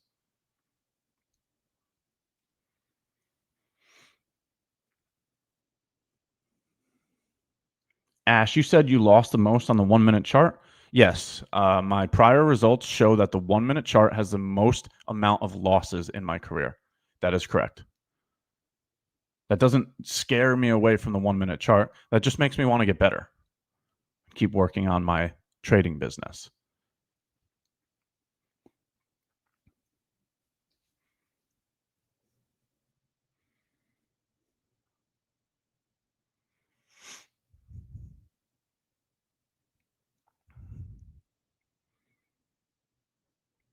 1 minute chart is trash. Yes, it definitely has more price fluctuations. So there's a lot more noise. There's a lot more information that's presented, right? You get a new candle for every 1 minute compared to the 5 minute chart where you get a new candle every 5 minutes, right? So if information overload is an issue for you, then get off the 1 minute chart. I understand I took the trade on the 1 minute chart this morning. You don't have to do that. You look at your own data to understand how you best operate, and that's how you understand which time frames you should be executing on. The model doesn't change. The model still remains the same no matter what time frame you're on.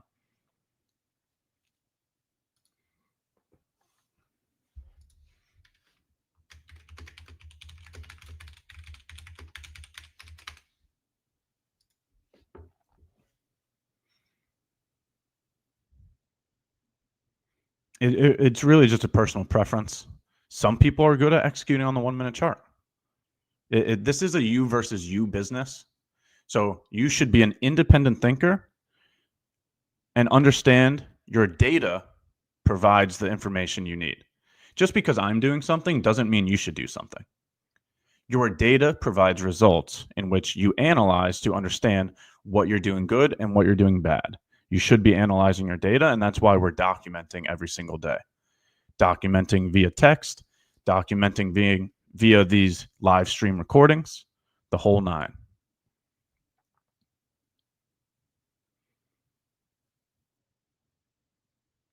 Hi, Ash. Do you have any idea about stochastic RSI? You can see that I don't have any indicators on my chart. I don't use indicators. So I'm sorry. When I don't have the information, I'm not going to be able to respond to that. I'd rather not give low quality answers. So when I don't have the information, I'm just going to have to defer to somebody else. And this is one of those scenarios. I don't use the stochastic RSI, so I'm not going to be able to provide any information on that.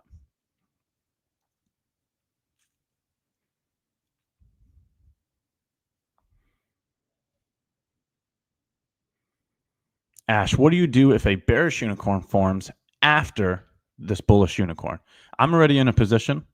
I've done my due diligence leading up to the position. I've accepted the risk, and I understand how I execute. So I can't control the future. So if a bearish unicorn appears, then so be it. What I know is that the game plan I've set for myself today was to be bullish. Then I went in looking for my model and confirmations to that model. That's the due diligence you can complete. Because once you press a button, then all control goes out the windows. Then it's a matter of allowing the probabilities to play out. So if a bearish unicorn appears now, I can't do anything about that. I'm already in a position. I've already accepted the fact that I'm going to do either stop loss or take profit. I can't control what happens next. So all control goes out the window. It's a matter of allowing the probabilities to play out. You can do your due diligence heading up to the position, but once you click a button, you no longer have any more control. And that's why you should do all of your due diligence to the best of your ability before any buttons are clicked. If you're being so impulsive that you just wake up and click buttons without doing any kind of research, then that might be an issue. I highly suggest you do your due diligence first, and then once the risk is accepted, allow the probabilities to play out.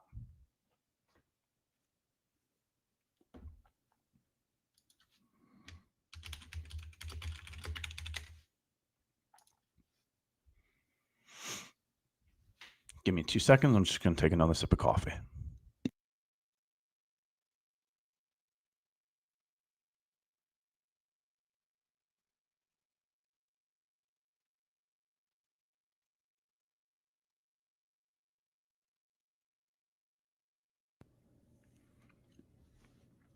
Thank you for the patience.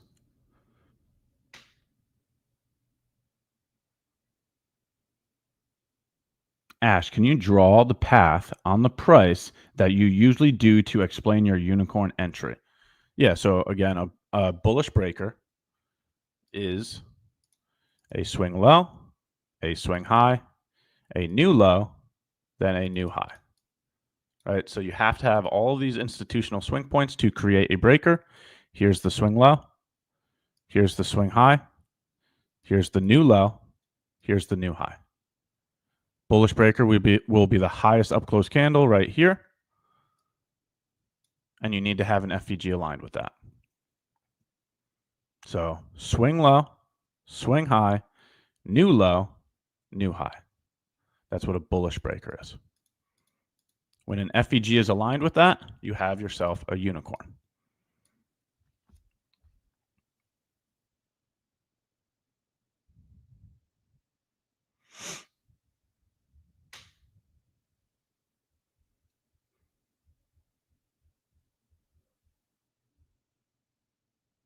Ash, how do you choose your time frame?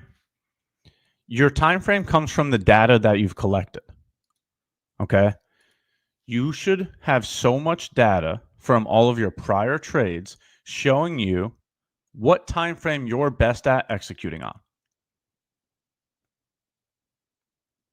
Okay? Then when you see that the 1 minute chart has the majority of your losses, then just focus on executing the 5 minute chart. So the data is what shows your results. That's how you understand what you're best at operating.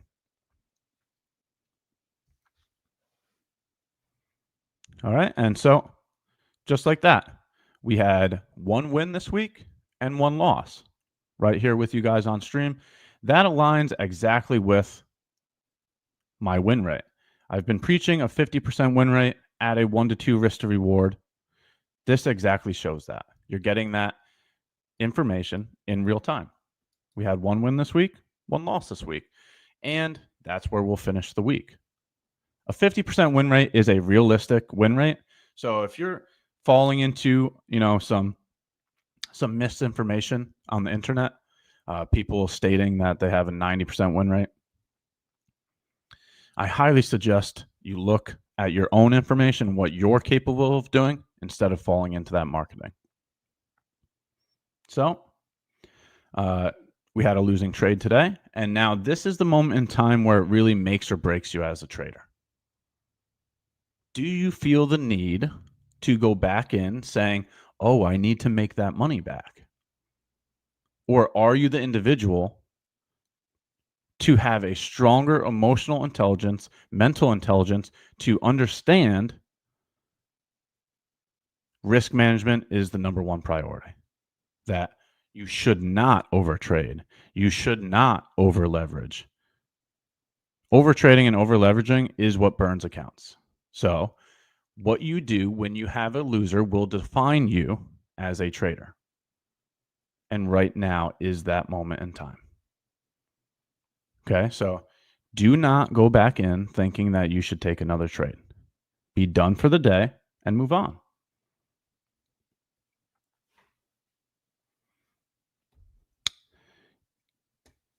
ES would have been a winner.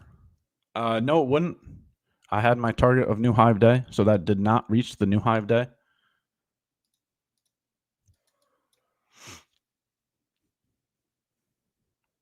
Ash, why do you prefer CL over GC? I rarely trade CL. What I prefer is ES and NQ.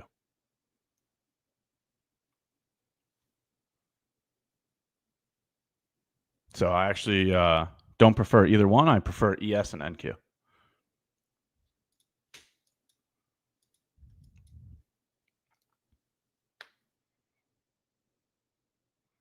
Is the code coming out? Yeah, we are going to do another code here coming up here shortly.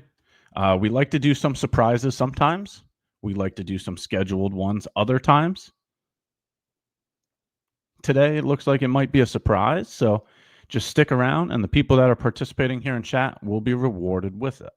We will have a code coming up. Hey, Ash, indices time is 9:30 to 11. I personally focus on 9:30 to 12. That's when I trade, from 9:30 to 12.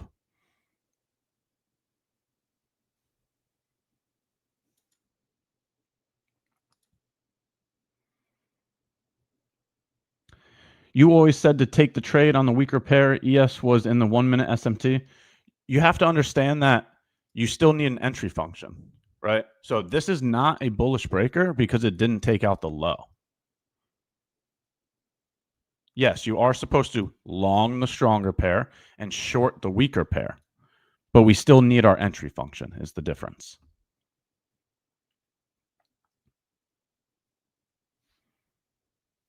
I asked this on your live, but you had already ended it at the time. Without OSOC, what would you say the probabilities are for you to pass an account in 1 month? I don't know what the probabilities are for that one.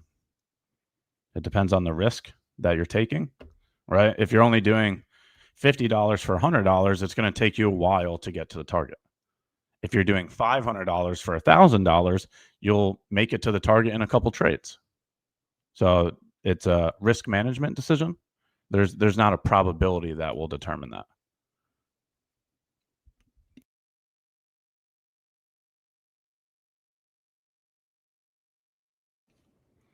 If I just stick to the 5-minute breakers, you think the win rate would go up? Again, win rate is going to be contingent upon the individual, your ability to control your emotions, your ability to control your actions and your thoughts. A entry function is not enough. Okay? Simply just looking for a unicorn is not enough. That's not going to provide a realistic win rate.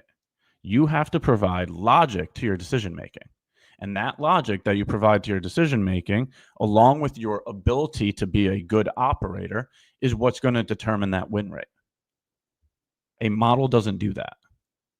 Your ability to execute will do that.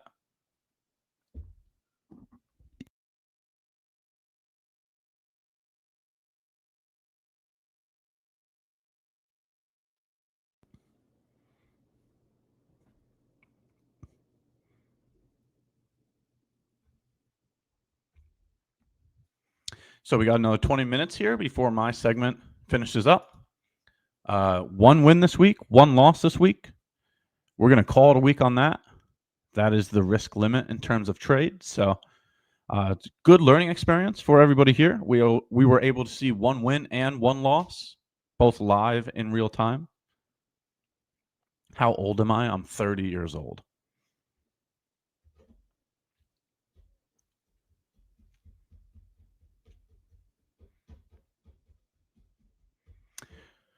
Which other ICT model would you suggest to try if I excelled the breaker? I'm not sure. I don't dive in deep to any other models, so I'm not going to be able to answer that one. I just focus on my model. I look to execute when my model appears, and that's about it.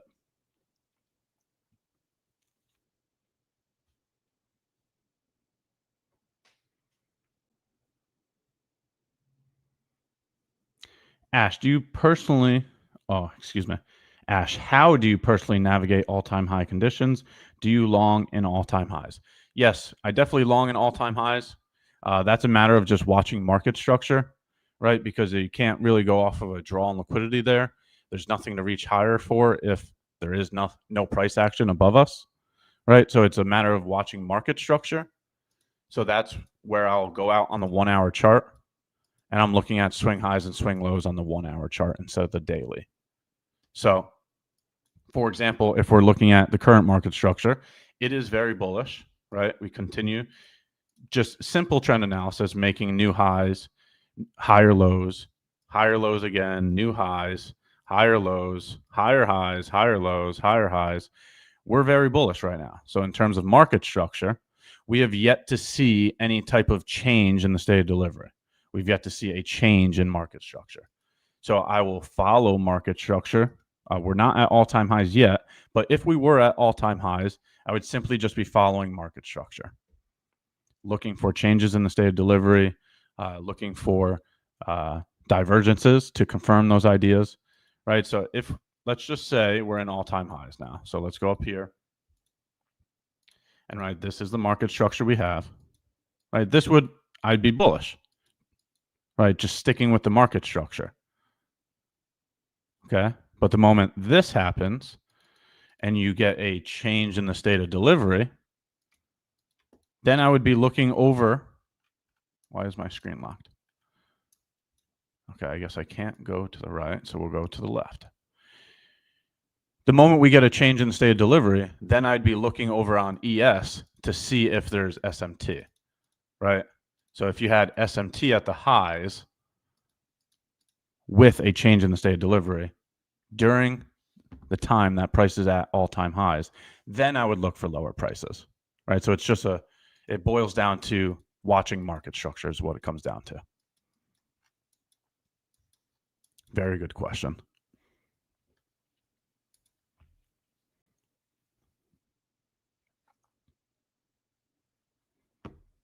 So if you don't have a change in state of delivery on the hourly, you don't trade? No, that's not what I just said. The question was, how do I operate within all-time highs? That's what the question was. I've traded many times without a change in the state of delivery.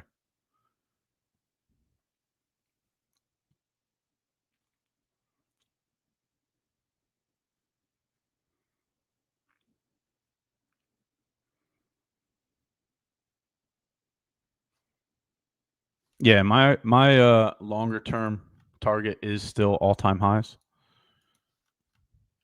Right here. This is my longer term target here.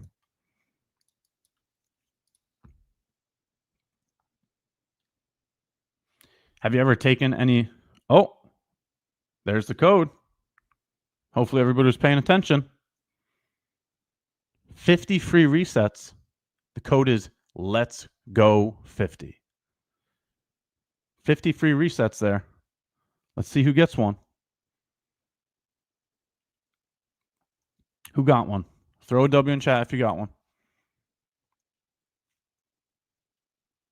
Who got a free reset? Throw a W in chat if you got one of those free resets. Code Let's Go 50.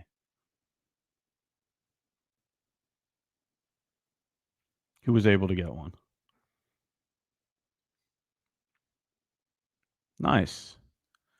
Congratulations to all the winners there.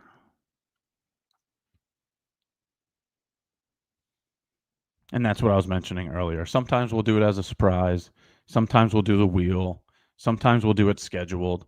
We like to change it up just to change the flow of the stream. Congratulations to all the winners. Everybody that was able to get one.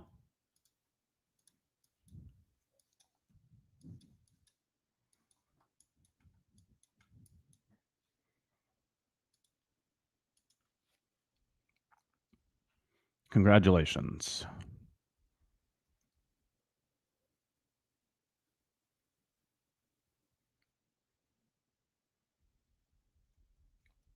All right. Well, I got another 14 minutes before my segment finishes here. If you have any questions or comments, any kind of information you'd like to go over, feel free to throw it in chat and we'll go over for the next 14 minutes before our next host. You're definitely going to want to stick around for Tom's segment as well.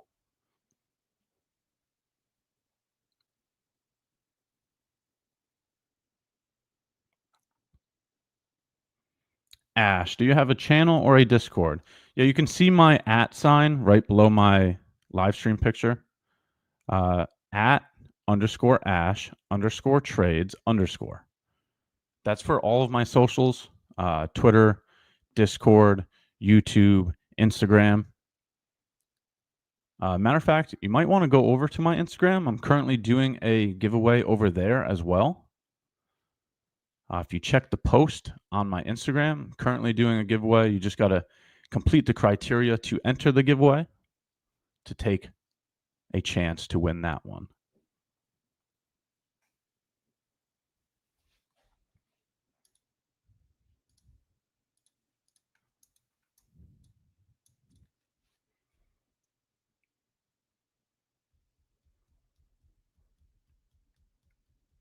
What do you think about trailing stops? I'm not the individual to trail stops. I accept the risk before the risk is taken. I either look for -1R or +2R.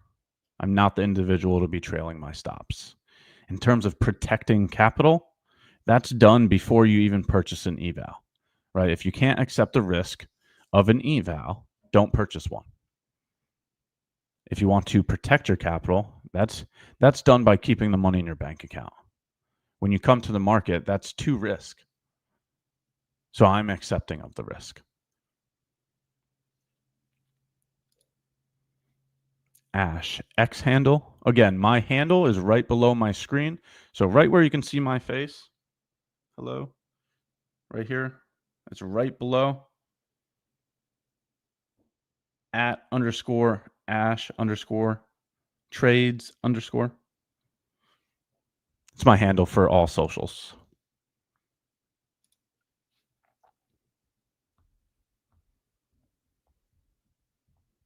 Is it on the other side? I'm not sure what side it is. I just know it's right below my picture.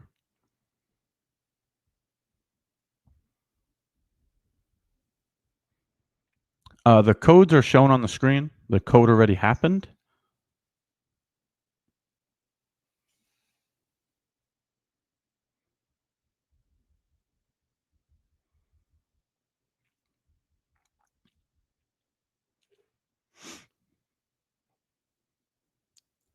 Thank you. We also just put the link to my, Twitter in the chat as well. I really appreciate that. Thank you very much.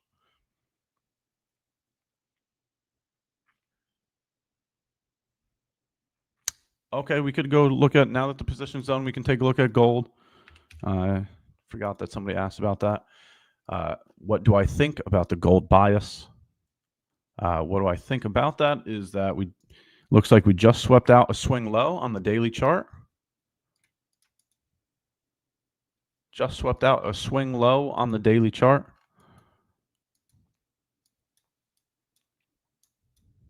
So I would be looking for a move back internal. This is what I'd be looking for.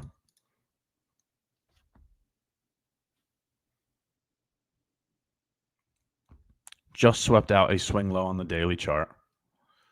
This would be your change in the state of delivery right here. Right?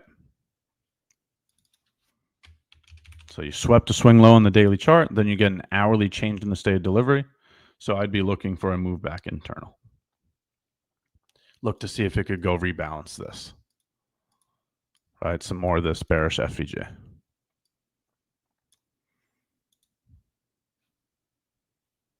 That's what I would be targeting. Right, price is only ever doing two things. It's either grabbing liquidity at a swing point, a swing high or a swing low, or it's rebalancing an imbalance. Right, an imbalance is an FVG.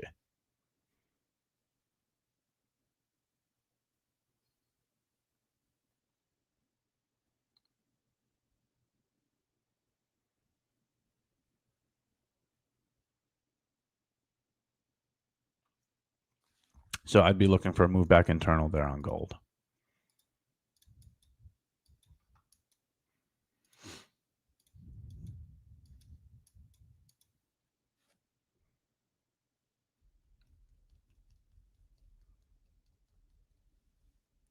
So only got a few more minutes here with you all before I hand it over to Tom. If you have any last questions or comments, feel free to throw it in chat.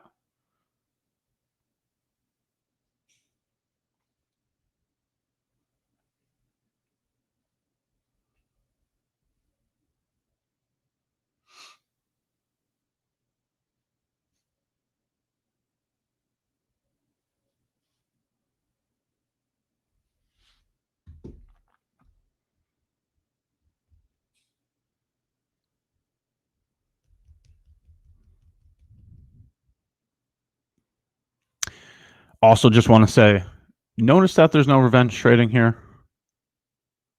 There is no, we need to make that money back. We're not going right back in. You have to be okay with losers.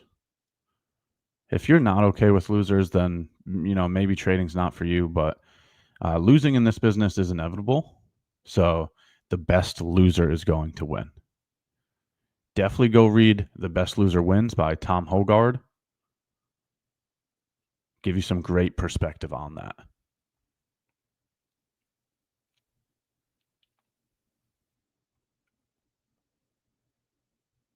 Ash, what do you think about 22430 as a area for long positions? 22430. I'm not, where is that coming from? Like, why are you saying 22430? Is there a reason for that? Right, because I'm looking for a fair value gap or a swing low. I don't see that here at 22430. So that doesn't exactly sound like a location that I would be looking for a long. I look for longs below old swing lows and inside bullish fair value gaps.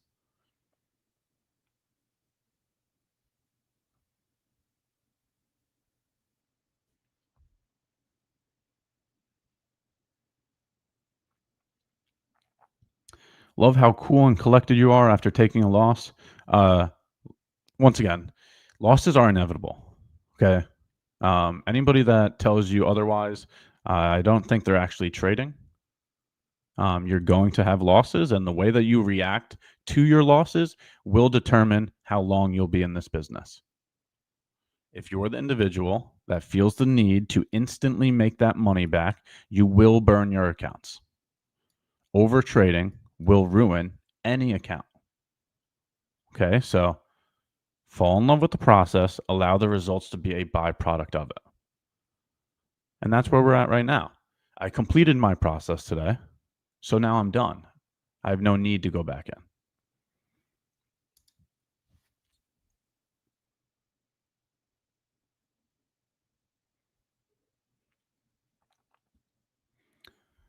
Thank you for your amazing analysis and your priceless time to spend with us. I have a question. When it comes to co-related market with NASDAQ, which one would you prefer, ES or Russell?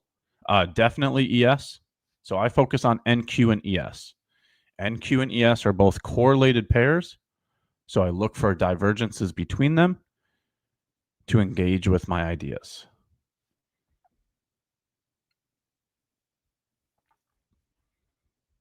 Powell is still speaking. It's a long testimony today. Too bad wins aren't inevitable. They are. You will have wins, you will have losses. That's the point. A 50-50 win rate is logical.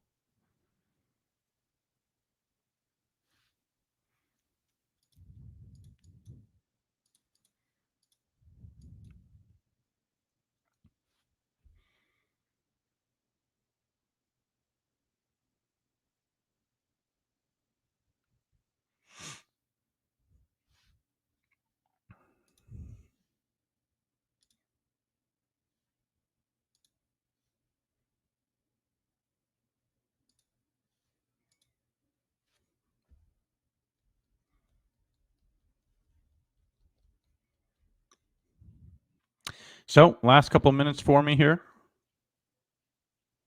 Just want to take a moment to say thank you as well. Really appreciate all the questions, all the comments. It really provides a lot of value being able to go over this information daily. So for all the people that participate here, thank you. It's greatly appreciated. We're going to continue to keep relentlessly working and learning every single week. Again, we're going to fall in love with the process and allow the results to be a byproduct of it.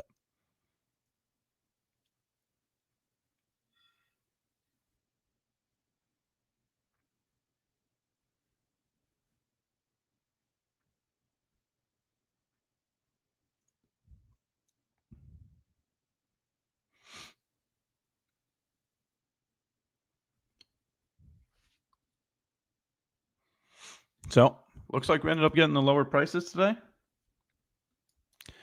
That's all right. The long-term target's still going to remain all-time highs. Whenever that happens, that's great. The market structure hasn't shifted yet. So I'm done for the day either way. But what I'm trying to state is the information remains the same for me here. There's no new information presenting anything else. Until there's a clear and decisive change in the state of delivery, I'll continue to keep targeting new all-time highs. But now is just the time for me to be patient since I've completed my process today. We have just another minute before we'll welcome Tom onto the stream.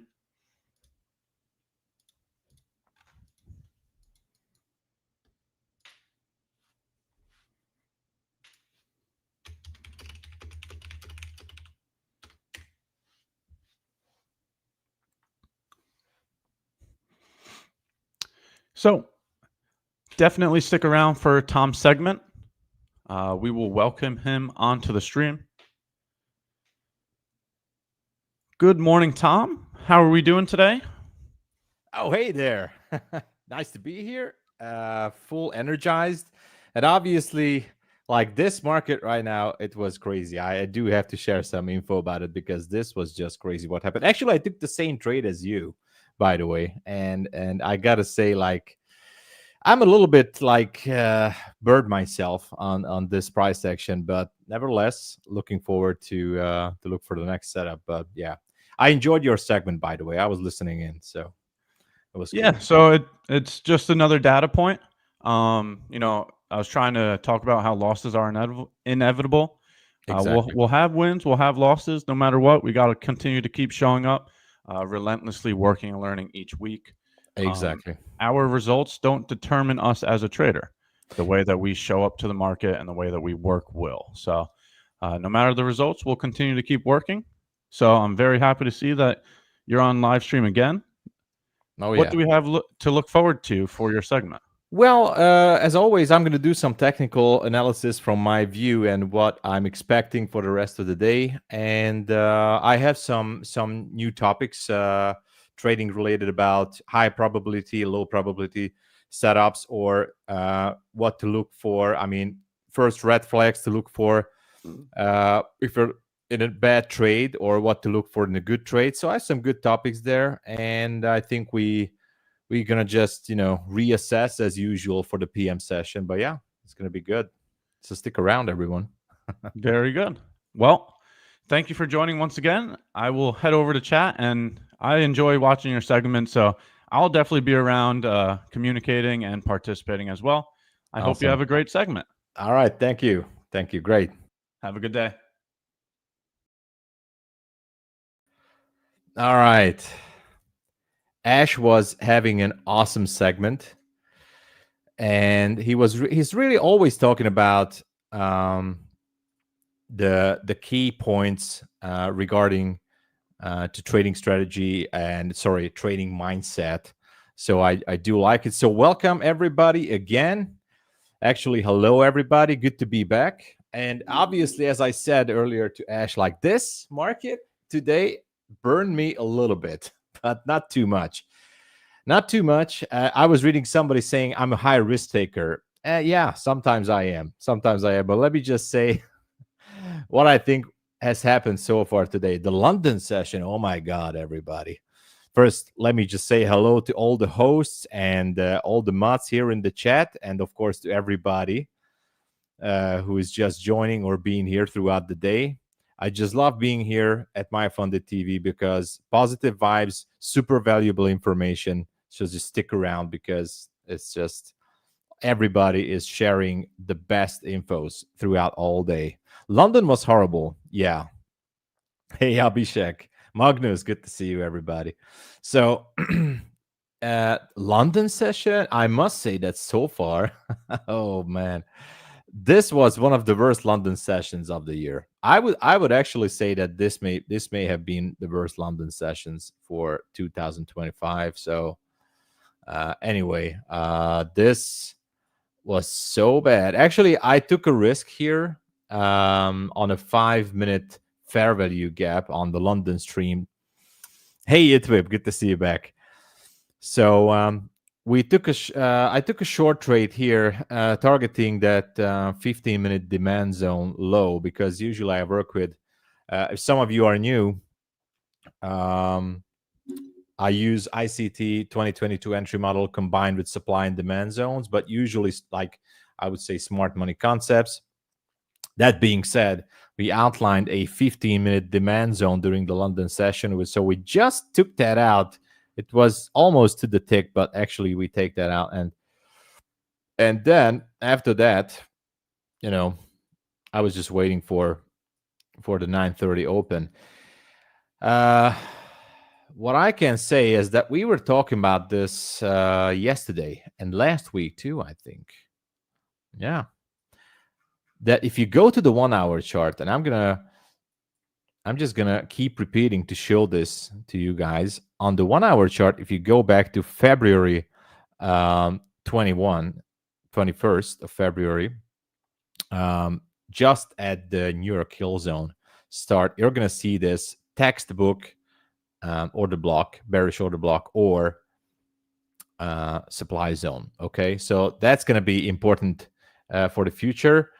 583, I do believe still, even after this move that happened today, maybe not today, but throughout the week, maybe next week, this level should be hit. But other than that, I was also saying that if you go to ES, and if you look at the daily chart, so I just switched to ES here real quick, and look at the daily chart, we have a fair value gap from the same area,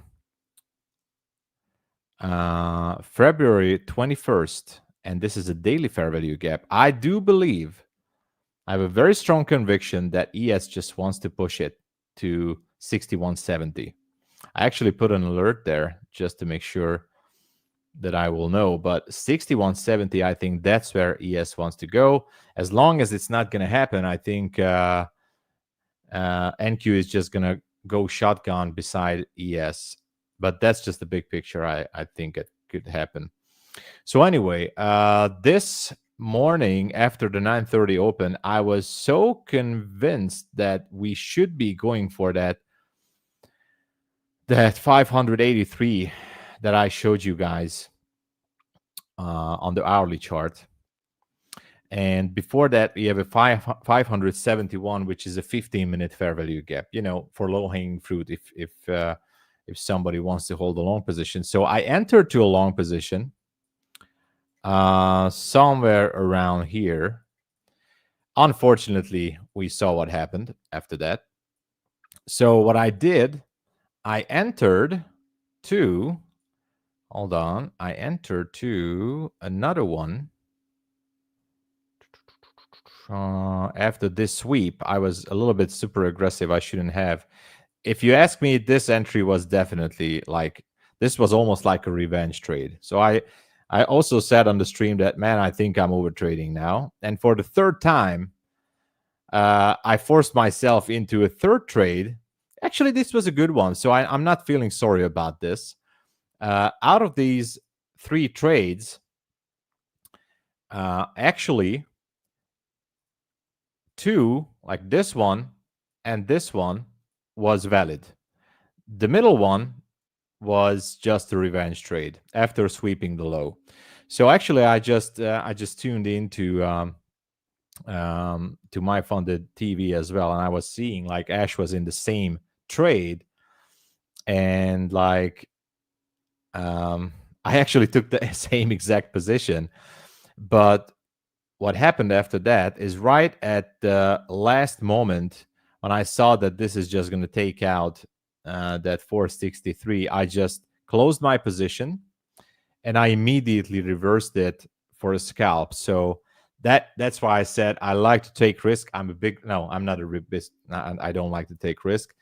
I actually scalped a bigger position down here when I closed this here, and I managed to get out from the hole as much as I could. So on these 3 trades, I was risking $100 each.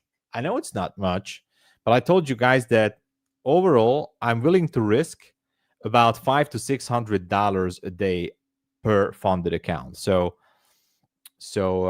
what I did here, and this was on the live stream on my channel. So $100 loss here, 100 here. And this one, I cut it a little bit earlier and then entered to a bigger trade with micros, of course. And so I was having a very tight mental stop on this. And I said, like, if it's not going to go down, obviously, I think I'm going to end up the day with like $500 or $600 on this account. I was a little bit lucky, I guess, with this scalp. So I managed to get out with almost break even from these. Anyway, that's what happened. These 2 were okay. I'm fine with this. This one was a revenge trade.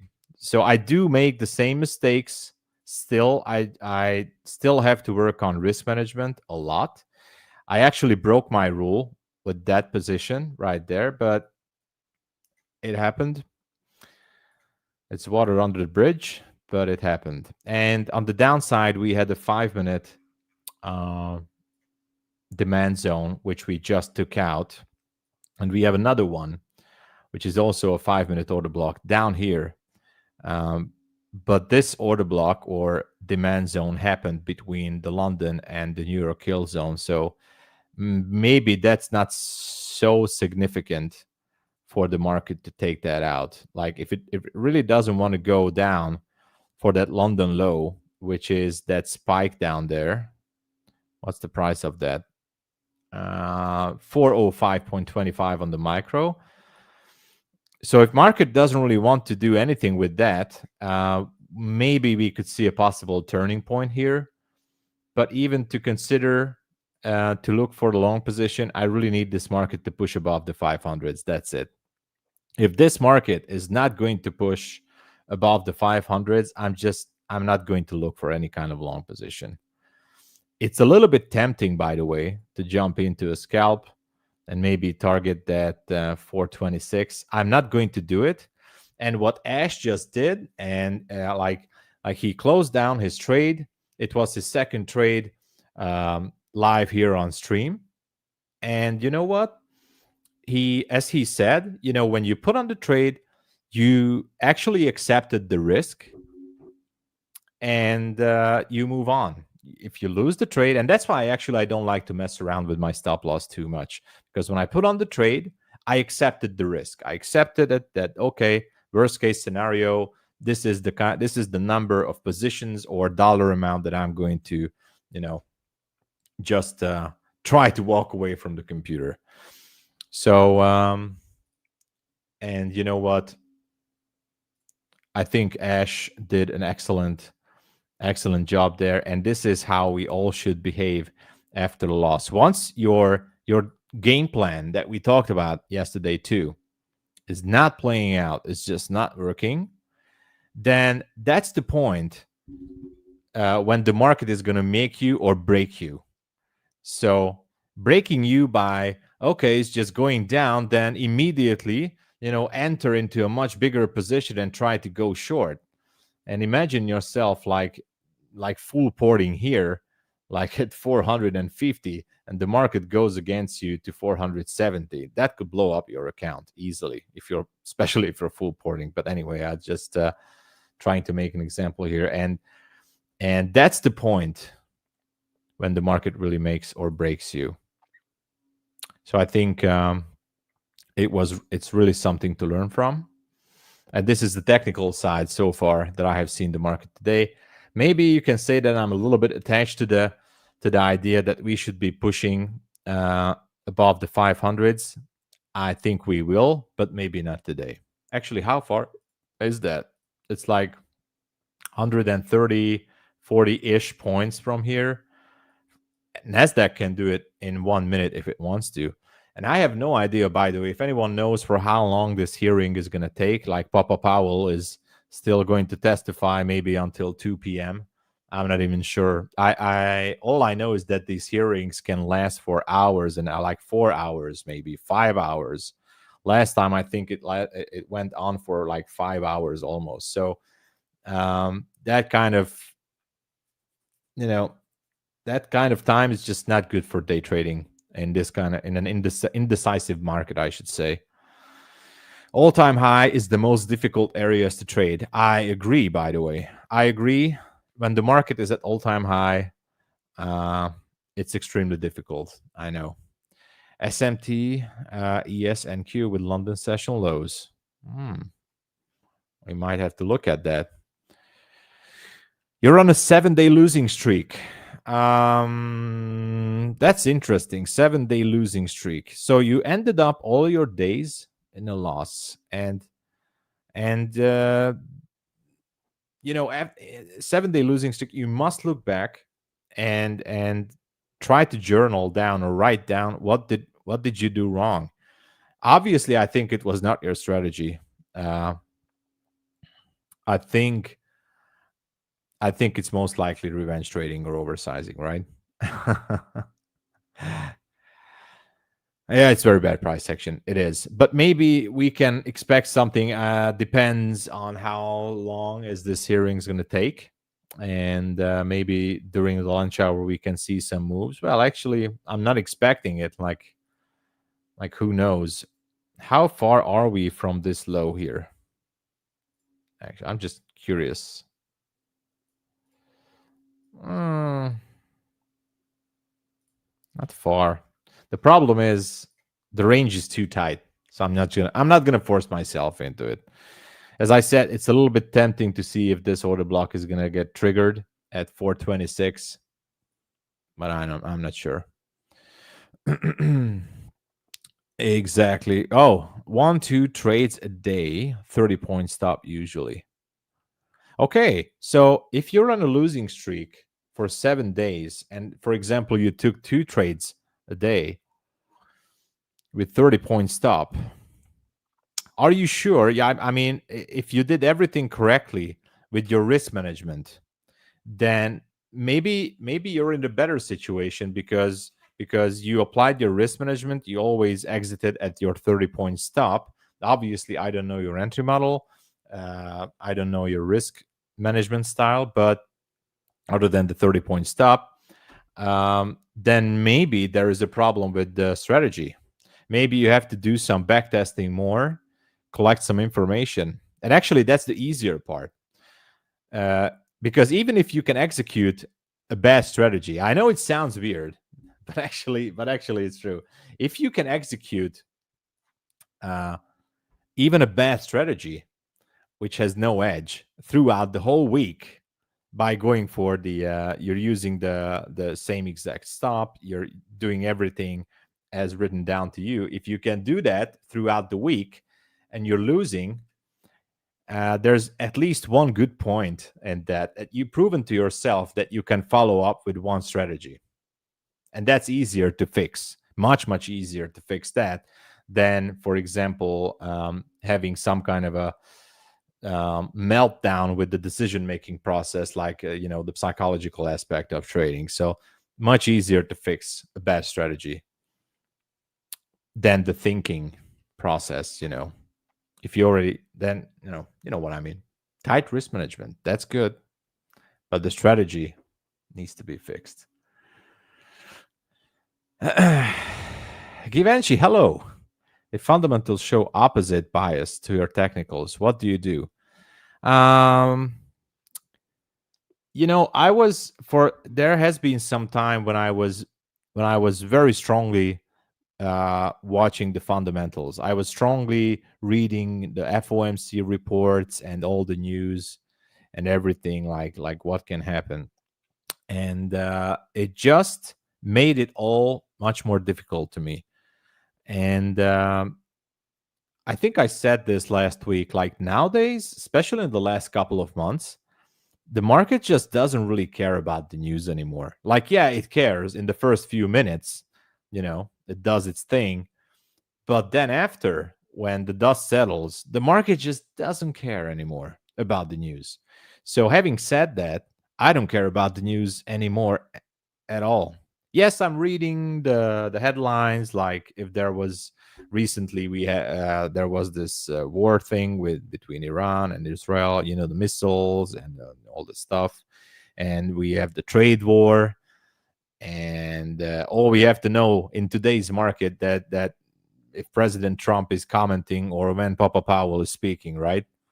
Because nobody really cares about what any one of these people are saying. The market doesn't care too much, at least not for day traders. Maybe if you're looking at the big picture, like if you're swing trading on 4-hour or daily charts, then it might be interesting, because as I said last time, I know people who are very good trading fundamentals. And you know what? I have a guy here in Hungary. He is very good trading gold, most likely, and some currencies. But the thing is, the way he does it, he's holding positions not just for a day or two. He's holding those positions for weeks if he has to. He's a big swing trader, and he's taking on tiny, small positions, maybe he puts on a position one time a week or maybe twice. Now, and he's only trading fundamentals. Now, in my belief, I think that's the only way that maybe you can trade truly only fundamentals. And so your question is like, how do I take it if the news going against my technical bias? It doesn't affect me. I just wait for the dust to settle. And then, if the bias or the technical side is changing into my direction, that's the time when I want to engage. So for example, here, I'm still pretty much attached to the idea that we should be going up for above the 500 level and target the 570. And so far, the market just keeps going down. And maybe there is something like Powell is saying, I don't know, I think President Trump has stopped the speech already. And who knows what I don't know, because I'm not watching it. So who knows what they're talking on that hearing with Powell. I don't really care. Maybe they were talking about something which led the market to go down here. And that's why it would be wiser to wait for that hearing to end. And then, maybe look for and wait for the technical side. I would say the algorithm. But I know there are some believers and some who thinks it, I don't know what to say. You can say algorithm, the market, the ghost in the machine, or the matrix, or whatever is controlling the market. But let the fundamentals do their job, and then I'm just waiting for the technical stuff to kick in. In this case, I'm not going to do anything here, and not going to engage into a short position, because I know that's not what I'm looking for, and it's actually helping me to keep myself out from some crazy trades. And I think this is important for you to notice, especially for those of you who are new. If you're not seeing your anticipated target playing out as it should, then just don't do anything. Don't force yourself into an opposite directional trade. And it's getting easier and easier. It's hard. It's still hard sometimes, because when I saw this one going down, I was like, man, it would be so awesome to jump in with like 3 minis and just take it all the way down to like that. What's that level? I marked this up earlier, much earlier, that 445. That would be so awesome. But, talking about the emotional edge that we were mentioning last week too, like emotional edge, and you should write this down or actually memorize it. Having an edge over the market, it's not just based on technicals. So it's not just a certain entry model. So not just the YouTube 2022 entry, not just the trend line entry, bull flag, bear flag, whatever. There's so many. It's not that simple. You also have to have an edge, like I'm calling it emotional edge. And I think that's the thing, right? I think there's a thing like that, because I was reading it somewhere. There's an emotional edge too against the market. Now you have to have both of those things lined up next to each other. Once you have your back testing done, we talked about this many times, but we are going to repeat that lots of time after this one too. Once you have your technical edge and you collected the data, make sure you have an emotional edge too. Now, how can you develop an emotional edge? Like, for example, that you should not be entering the market when there is there's a hearing when Powell is speaking, for example, and when, for example, the market is just slowly grinding the opposite way that you anticipated where it should have gone in the first place, right? So I did my analysis. I was having a strong conviction. I still do. I was having a strong conviction that the market should be bullish. Instead, the market changed the direction. As you can see, I forced myself into these trades. I wasn't making So I'm not proud of myself in what I did in my stream and in my trading style, because this is not usually what I like to do. And maybe 2 trades were okay, and I hate to scalp, but actually I did that to try to dig myself out from the hole. But I'm not proud of the behavior I did on this account today. And I actually let my emotional edge fade a little bit down. So once I know that the market is not going my way, I know that there is fundamentals that playing against me. For example, this Congress hearing is not Congress hearing. It's just, I don't know. Is it Congress? It's not Congress. Anyway, when I know that the Fed chairman is speaking, I should not be doing anything crazy, especially on a slow day like this. And that's when that kind of emotional edge is developing, and that to be developed, you need chart time. You might be asking, okay, but how to do that? The simple answer is you need chart time. Okay. And again, I'm not saying to spend 16 hours at the charts. It's not going to be good. I'm just saying, like, obviously, choose your best time of the day to look for the market. You can use the London Open, New York Open, Asia session. Like, obviously, we have the time of day when the most probable setups are happening. You have to watch that. You have to tape read that every day, and you have to do that tape reading a lot of times without pushing the button. So once you do that and chart time comes into place, that's when the emotional edge is going to develop. And it's going to be much more simple.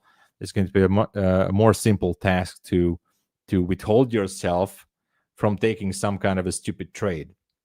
So, for example, if I would have lost that scalp that made me come out of that drawdown, and it would have gone against me, most likely my account would be down around $600. It can happen. I'm aware of that. It's part of the process. But at that point,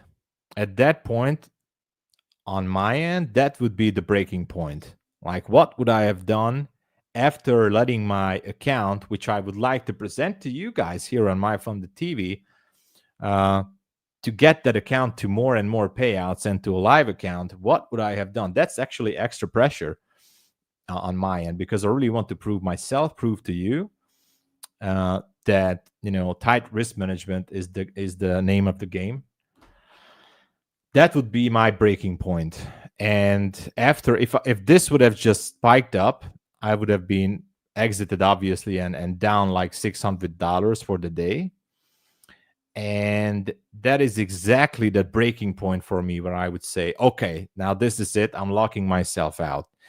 And it's super awesome that we have this feature at MyFundedFutures, by the way. This is just so awesome. If you guys didn't know it yet, if you choose DX feed, you go to your dashboard on the website. You go to your dashboard, and there's a lockout feature, which is super great. Prevents you from making crazy, stupid decisions at your breaking point, which I think it's crucial. So, Naomi, hey, good to see you. Good to see you. So, Pigeon, I saw your comments there partially, but I did not follow because I was pretty much into this topic. And are you having some losses there? What happened? I hope anyway, I hope your account is still there.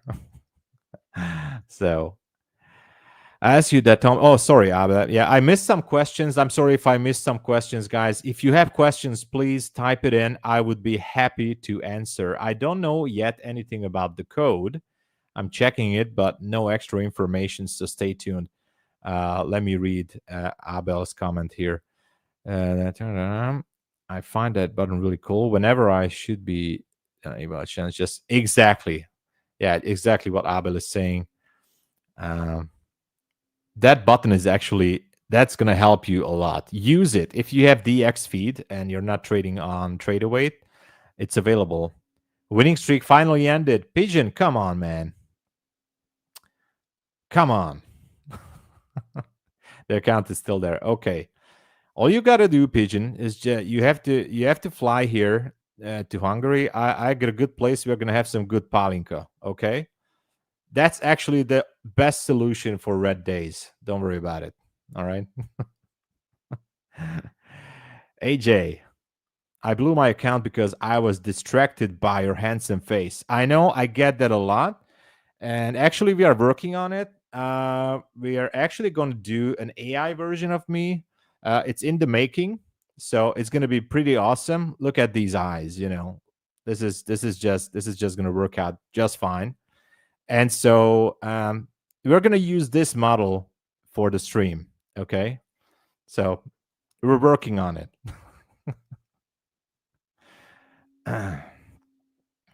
Next question.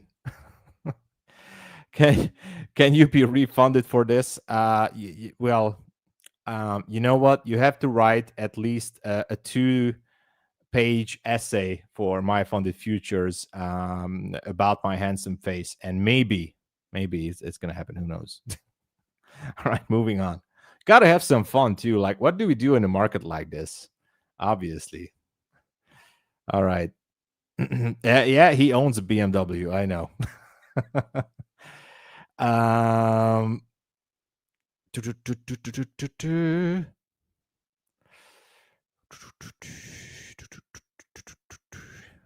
Okay. All right. Let me just read the chat.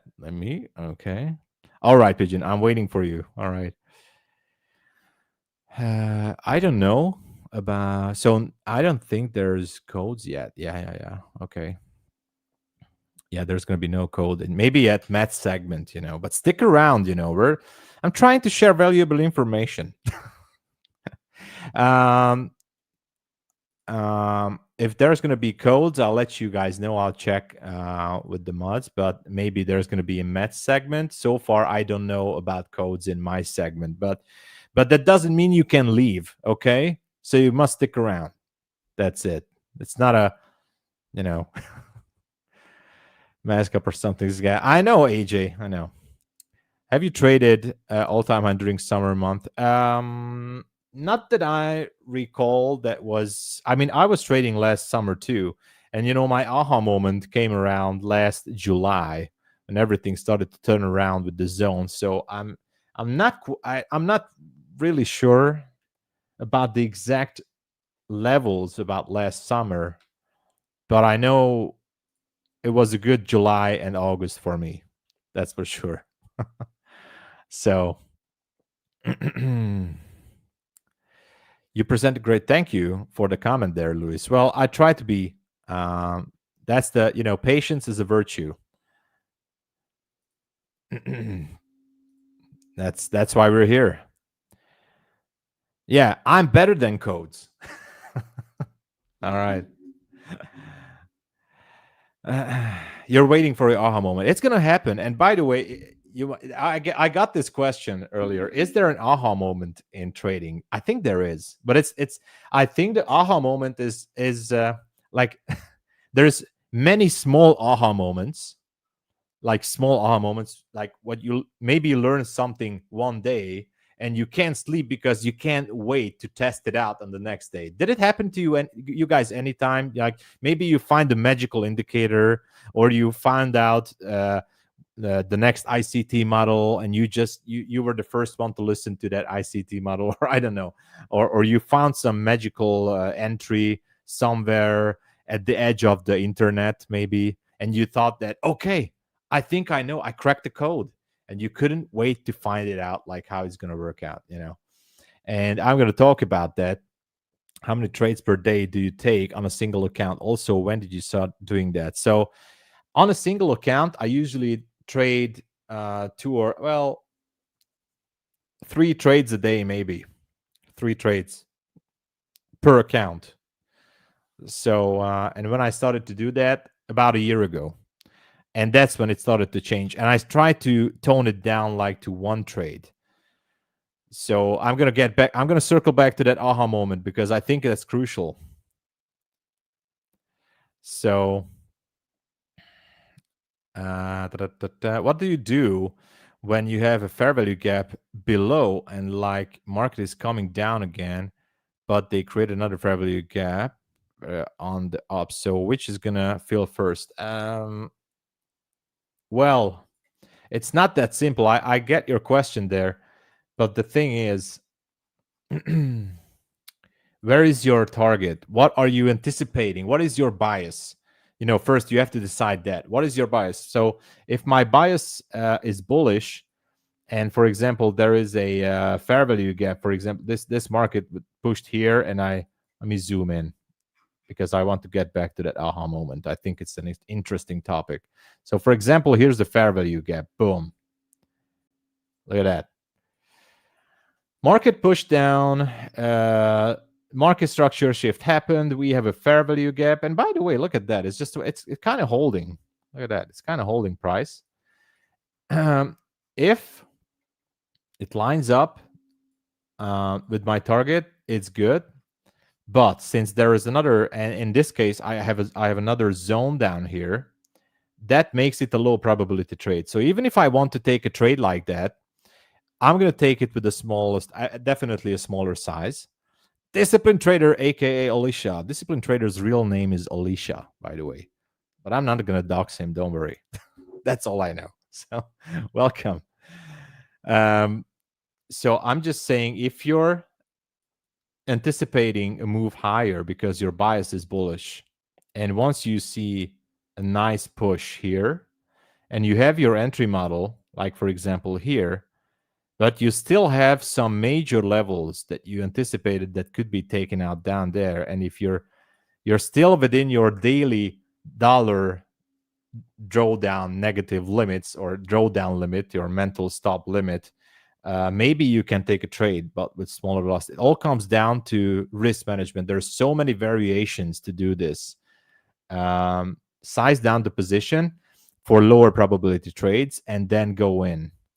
That's what I would do. For example, if I wouldn't had these trades already, then maybe I would try to go long. But you know why I wouldn't go long? Because we're in launch hour.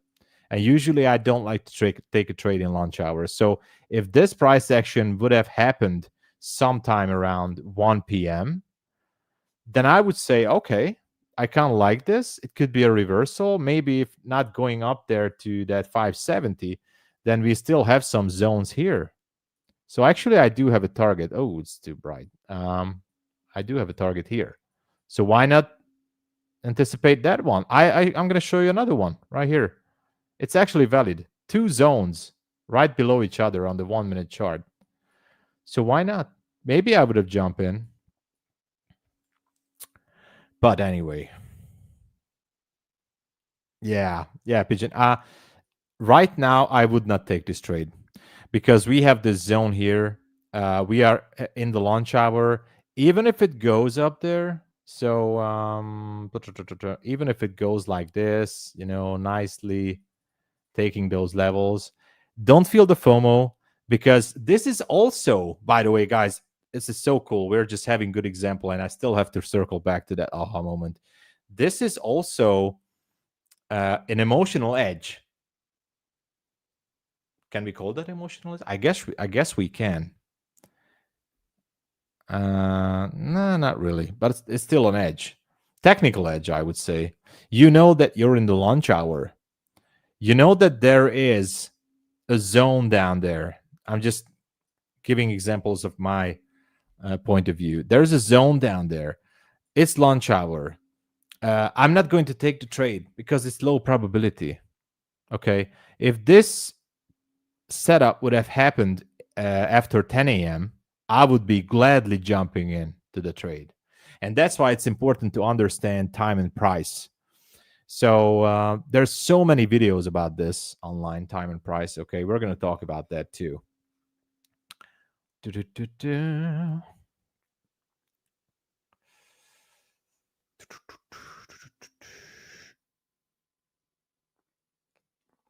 Okay.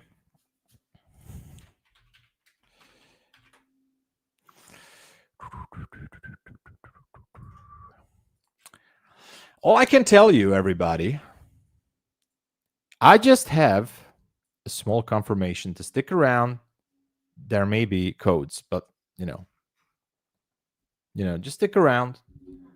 There may gonna be codes. Did I spoiler it? No. But just stick around. Watch the screen. Who knows? But not now. Just stick around. All right. I wanted to say this. I know everybody wants codes. I know. I love free stuff too. Today I got a free lunch. There's a guy down there. I mean, there's a nice place here when I go to having my lunch. You can have a nice lunch here, not too far. It's like 3 streets down there from my place. They're cooking excellent food, original Hungarian tasty food. And today they were making one of my favorites. And I know the guy, the owner, he's super nice. I said, man, I was waiting for this for like weeks now. And he was super nice. And he said, it's on the house, Tom. Just make those profits. So free stuff today. I love it. Stick around. All right. Stick around because MyFundedFutures is actually so generous. It's like a giveaway bonanza on this channel. Really. As Matt said the other day, this is really a giveaway bonanza.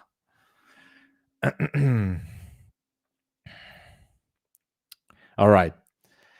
So where was I? Totally forgot. Aha moments, right? So aha moments, yeah, there are small aha moments when you think that you found something. When you think you found something, it could be an indicator, it could be an entry model or something, and you know that, okay, this is going to work. This is finally going to change my perspective on the whole market. Trust me, I felt myself the same way when Neo got up in the first Matrix movie when the agents shot him and he just stood up there and like started to see the code. And I was feeling invincible, like, oh my God, tomorrow everything's gonna change. So those kind of aha moments are gonna add up to a big aha moment, which is going to be in completion in at least a few weeks. It takes weeks or months for that aha moment to line up. So I was learning a lot. For example, I told you my aha moment was like a year ago. When I knew about the fair value gaps, I knew about the entry model, order blocks, and everything. I knew about the supply and demand zone. So the puzzle was there. So I had the pieces, and I tried to use the pieces in the most craziest way. I was taking every single 2022 entry model, like everything. And when I saw a fair value gap, boom, I just jumped in. Let's go. It didn't work out. I don't know why.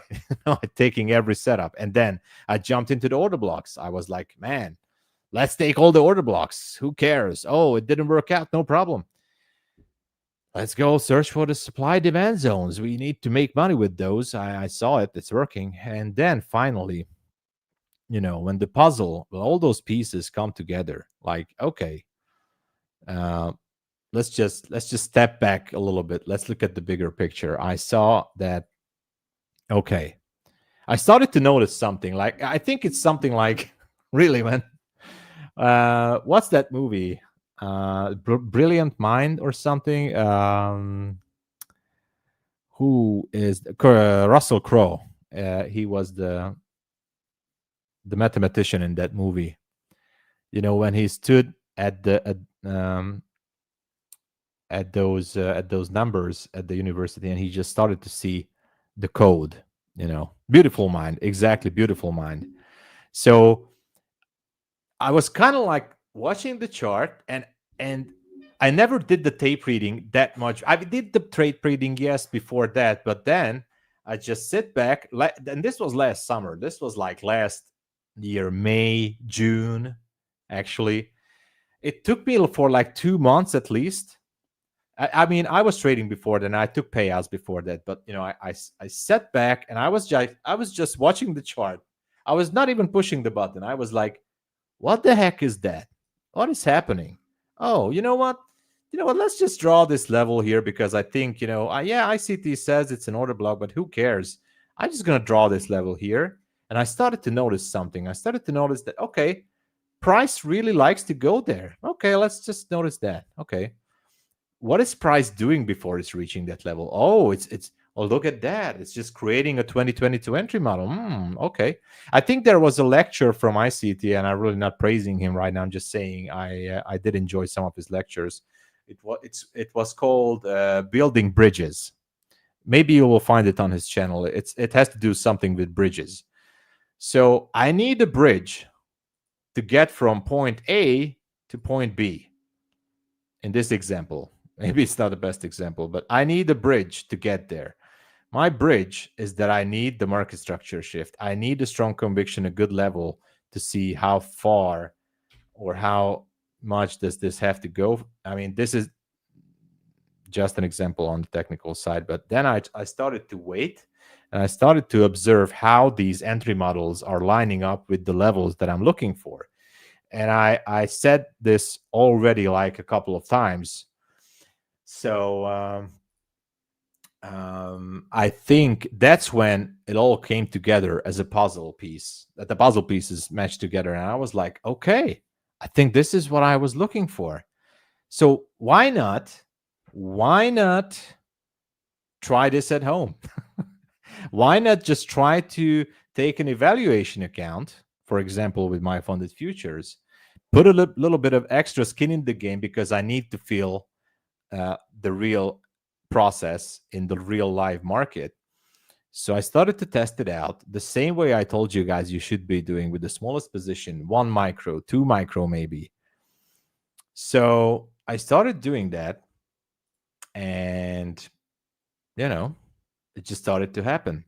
I started to see the price going to those levels, and then I noticed it down like, okay, I think you guys maybe need to watch the screen. I think I'm seeing something.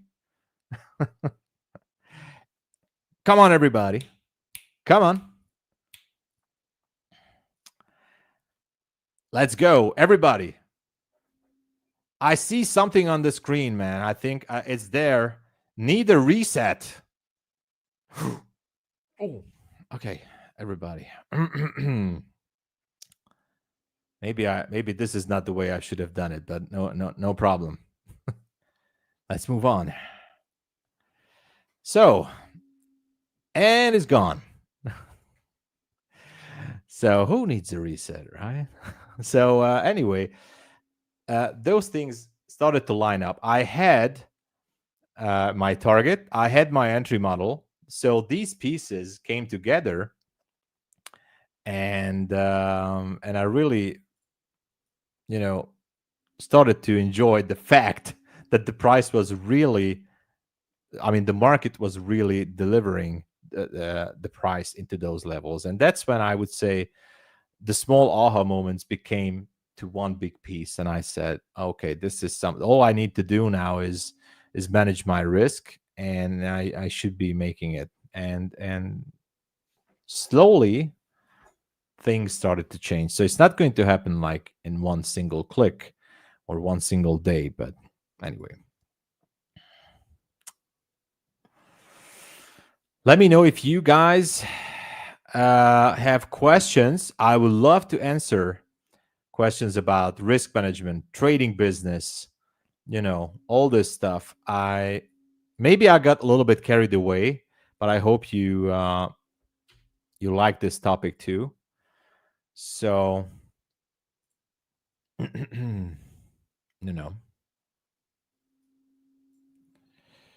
you're not famous. Tig, did you have a question? All right.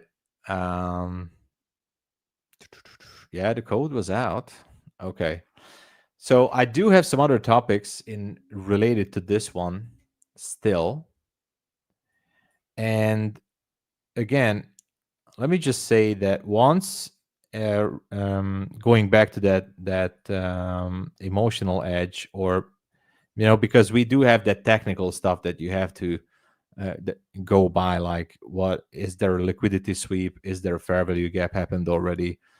If you would have taken this trade, obviously, as you see, this is why it would be lower probability setup, slowly grinding down there to that 426. So this is the technical side. And it was also a very important thing to understand the time and price concept. When to trade, when not to trade. Lower probability setups, higher probability setups. I think whatever kind of entry model you're using, or whatever kind of level is that you're targeting,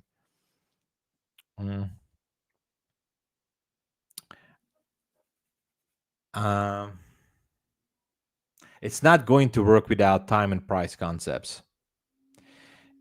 And knowing when it's a lower probability setup, for example, when Powell is speaking, when President Trump is speaking, when there is a political issue hitting the market, or geographical war related, whatever, hitting the market, then maybe it's best to wait until the dust settles.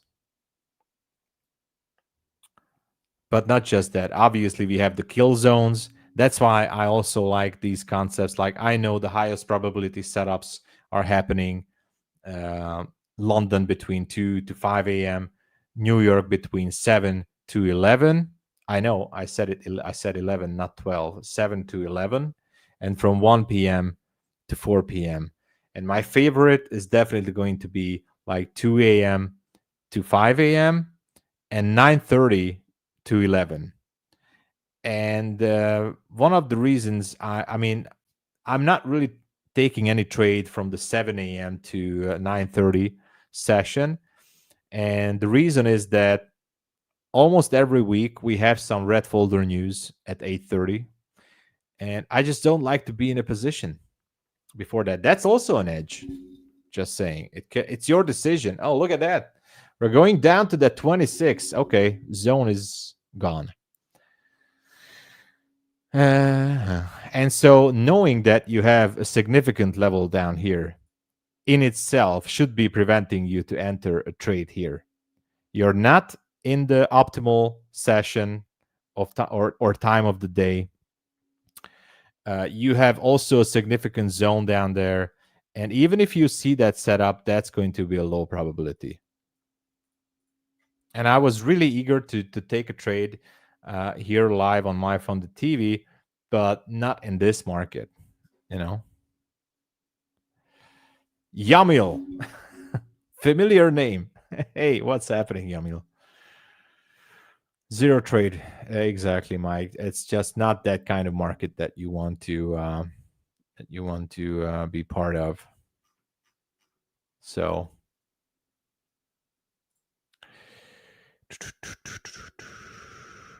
today was better than yesterday. Let me check the 5-minute chart here.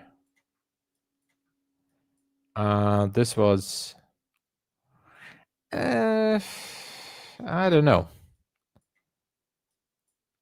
Maybe. This was yesterday. This was today. Well, if your target was this, then obviously it was better than yesterday. It was better.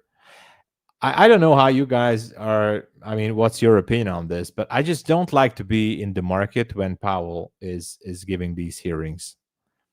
Like, I just don't. He's saying something. I know he's trying to avoid some certain questions, but I just don't like to be in the market.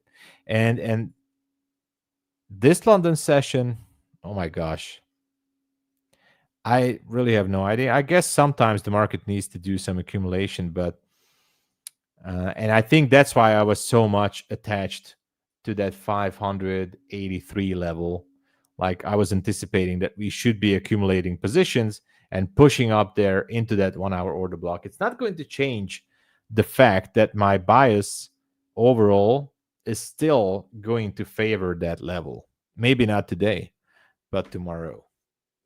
So, and what's the distance again? I have to check this.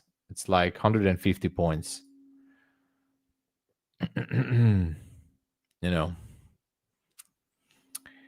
Let me know if you guys have questions about this. I'd be happy to answer.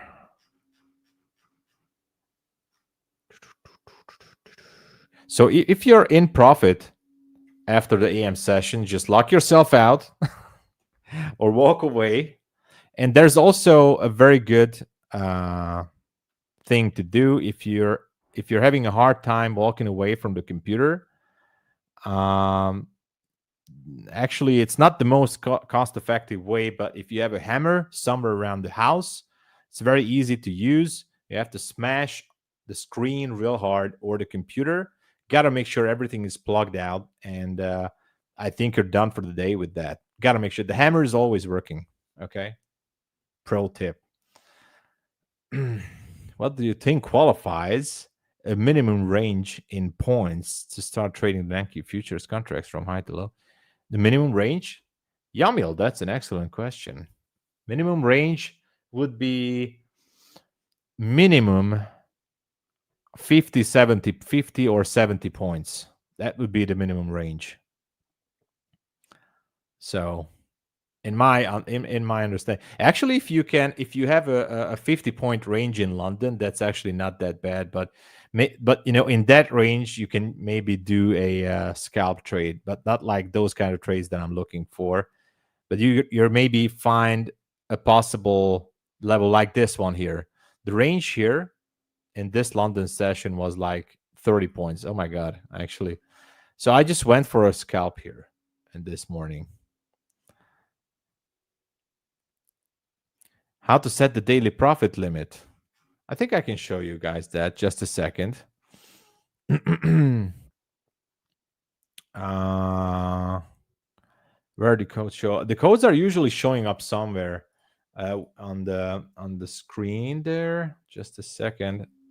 But let me just log in and do a quick setup here regarding the lockout. So once you go into your MyFundedFutures dashboard, you will find it here on the left. Okay, MyFundedFutures dashboard. It's right here. You will find the daily lockout feature here. Daily lockout or edit risk.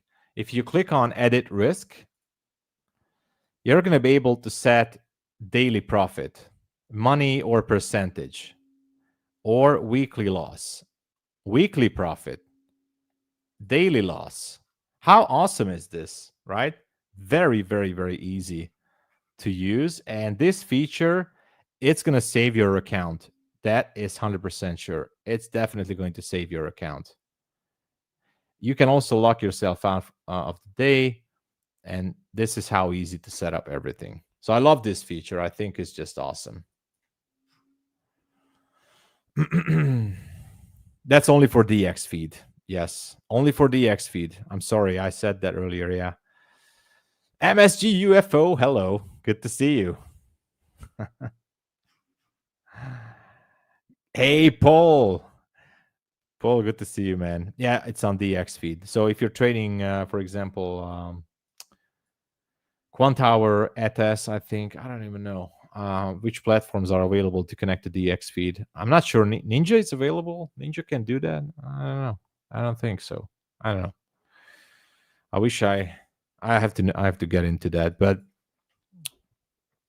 so let me know if you guys have questions. I think we had an awesome session, and I know everybody's waiting for Matt, the pro.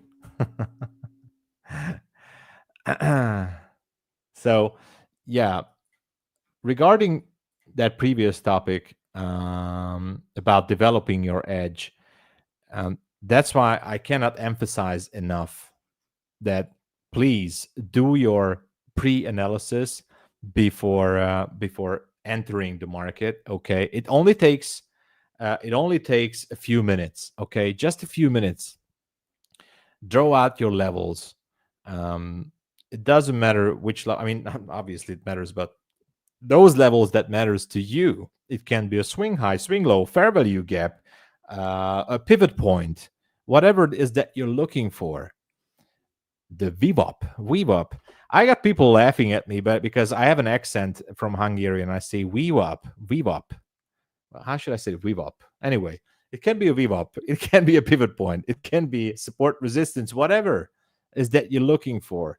Do your analysis before the session. And then, only then, if and use your entry model. And if it's not lining up with the current market, then just it makes it easier for you to hold yourself from entering into maybe a stupid trade. And if you're having a losing streak, for just like I had this morning, have your levels predefined, like in losses. That's why this function is actually awesome. Like in percentage wise, or dollar wise, or the number of trades. And then, as I always say, usually on these accounts, I trade small. Obviously, I trade with a very small risk, but that's in that way that lets me to enter multiple times. By multiple times, maybe I can take 3 shots in the same session. I try to tone it down. And one of the goals for me this year is to have maybe 1, maximum 2 trades a day. Sounds silly maybe, but I'm going to focus on that sniper entry. Not sniper. There's never going to be a sniper entry. Sniper trade. No, that's not a good expression. But whenever the market moves into the direction that I will want to move it to, then that's when I will know, okay, when the entry presents itself, I'm just going to take it. As long as the risk-to-reward ratio is positive, show us your P&L for this month. Okay. Stat page. I don't even know which account is this. Stats for this month.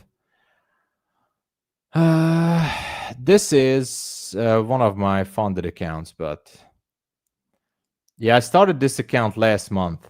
I took a payout already from this account. Okay, so $1,200 already withdrawn. Started out good, and then this was May, and for this month, so far so good. Small winners: $100, $200, $400, $300, and there was a payout somewhere. I don't know where, but there was a payout from this account. Anyway, here, $1,200. So I could take out another $1,200, but I want to build this up. So hopefully, but there's another account. So don't worry. I want to take out at least 2 payouts next week. Okay. I want to take at least 2 payouts, but I don't want to force myself into it. I think that's it for me from my segment. I really enjoyed it. Let me know if you have questions, but I think I don't have more time. I really loved this session. I know everybody is waiting for the man himself, Matt, to join us. Listen to him, guys. He has an absolutely professional approach to the market, and he makes over 10K a day. I don't know how he's doing it, but I'm going to learn from him myself as well. Because, making 10K, actually, that was one of my goals when I started trading. Man, I want to make 10K a day. I don't know how that feels. Matt knows it. I think for him, it's like ordering a pizza on phone. That's how simple it is for him. For me, it's still like a dream to pursue. Right now, I'm on the way, but, it takes some time. But we're on the way. We're going to do that. And I'm trading micros most of the time. Yes. I'm trading micros, but I have multiple accounts. It's never a secret that I have other prop firm accounts too, but I always trading micros. I'm always rotating my accounts, but MyFundedFutures is really pushing this to the high standards. So that's why I love this prop firm. So yeah, you guys were awesome. And I always have some new topics for you guys. So here is the man. Celebrity. Hi, Tom. Hey, man. Hi, man. What's going on? How's your day today, man? It's a tough day for me. I don't know. How about you? Did you do all right? Yeah, me too. Me too. A little bit of a Okay. tough day. Yeah, burn myself a little bit, but it's all right. It's all right. So it happens. It's part of the game. So Yeah. anyway. So Hopefully not too bad. tell me something. How does it feel to make 10K a day? That's not every day. That's definitely not today. Right I now, know, I'm kind of- I know, but really. well, between all the, when you're doing a lot of prop firm trading, it's not the hardest thing in the world to do to get something like that. If you're trading a lot of accounts, obviously there's an expense to go with that. It's not Obviously, 10K yeah. net. Obviously, yeah, I know. There's always taxes and then the profit split and then the fees are going into it. But, like when you net at the end of the day, 40 to 50% of that is net, depending. Exactly. And it's not bad. I mean, it's a pretty decent way, especially for new traders that don't want to take a lot of risk. It's a new way to get into the game. And if you're good, you get a pretty decent ROI on your investment, Yeah, absolutely. It's pretty good. Yeah, that's why this guy's an inspiration, everybody. So follow him and listen carefully. I think the next segment is going to be awesome. Thank you so much, Matt. It's all yours. All right. Appreciate it. All right.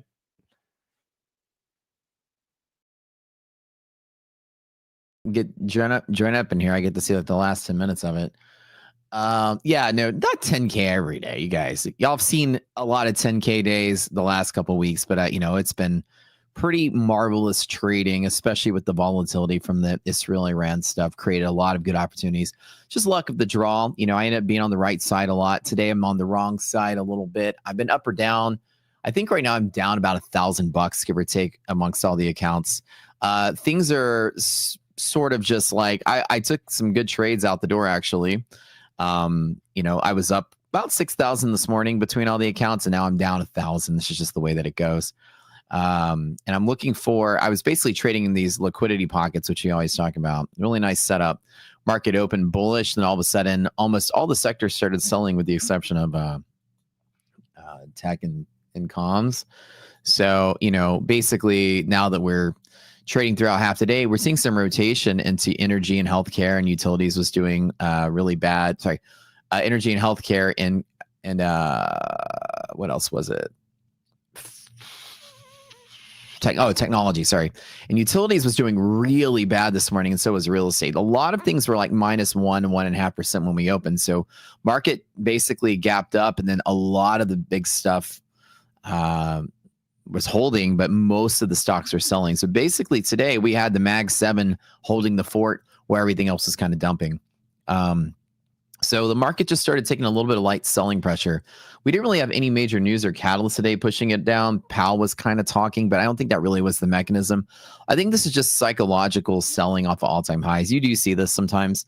I was expecting us to at least pop higher before it started trying to do that kind of psych selling, but you do see this a lot whenever markets do come close to testing all-time highs after a big sell-off. It's almost always like, that kind of expected selling day. It's not like it's crashing day, but today, futures and NASDAQ did press through all-time highs just a little bit on at least NASDAQ futures, and then just a little bit of light selling. I don't expect this candle to turn red. I think at the most, we do have this kind of like, I don't know what they call those candles with the hammer candles or whatever, where you have like a stick at the top, misspinning tops or something. I don't even know candle theory anymore. You guys in chat might be able to tell me what, because I don't use it, but what is the one that looks like that? Is there a name for that one? I'm very much like I threw out the book on candle patterns 10,000 years ago. But whatever, shooting star or something. Yeah. Where basically you're just opening and closing at the same spot. You popped and you dropped and you held.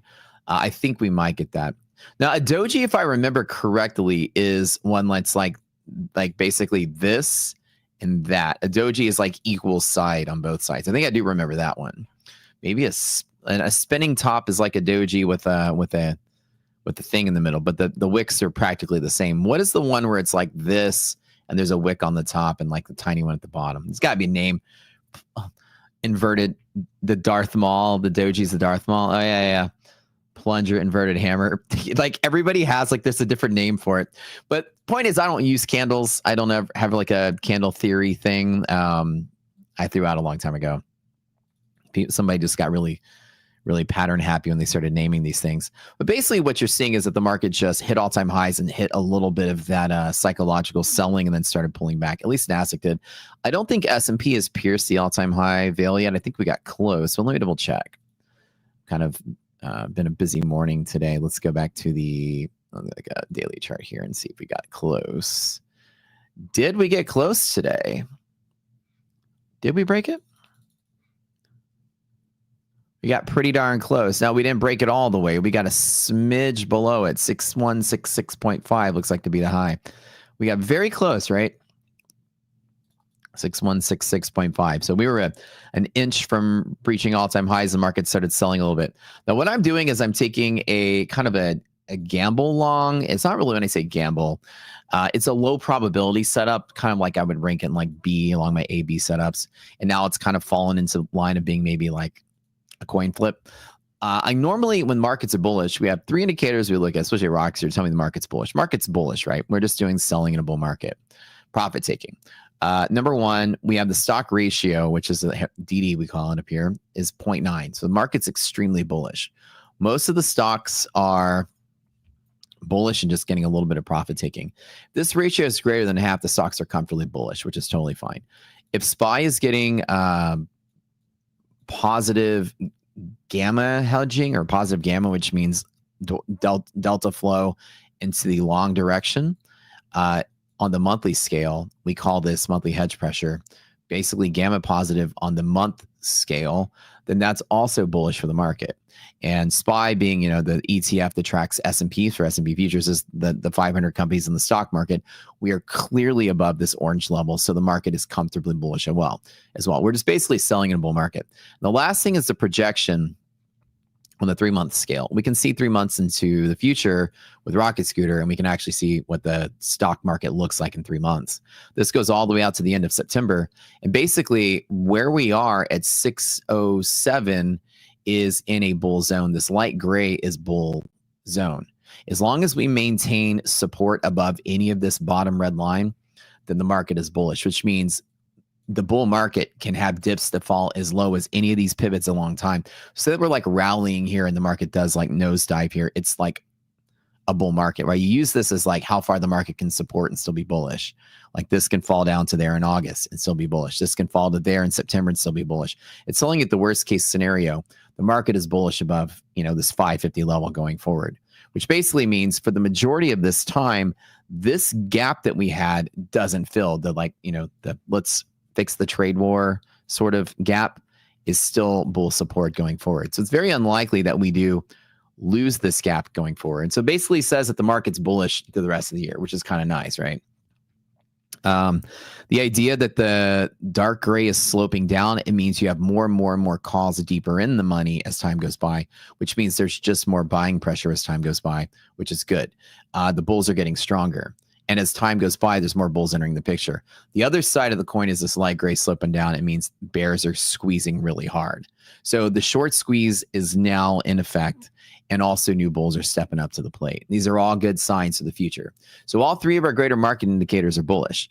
Market nice and tidy and bullish. I took a bull trade today. My first 2 trades were doing all right. My first trade made money.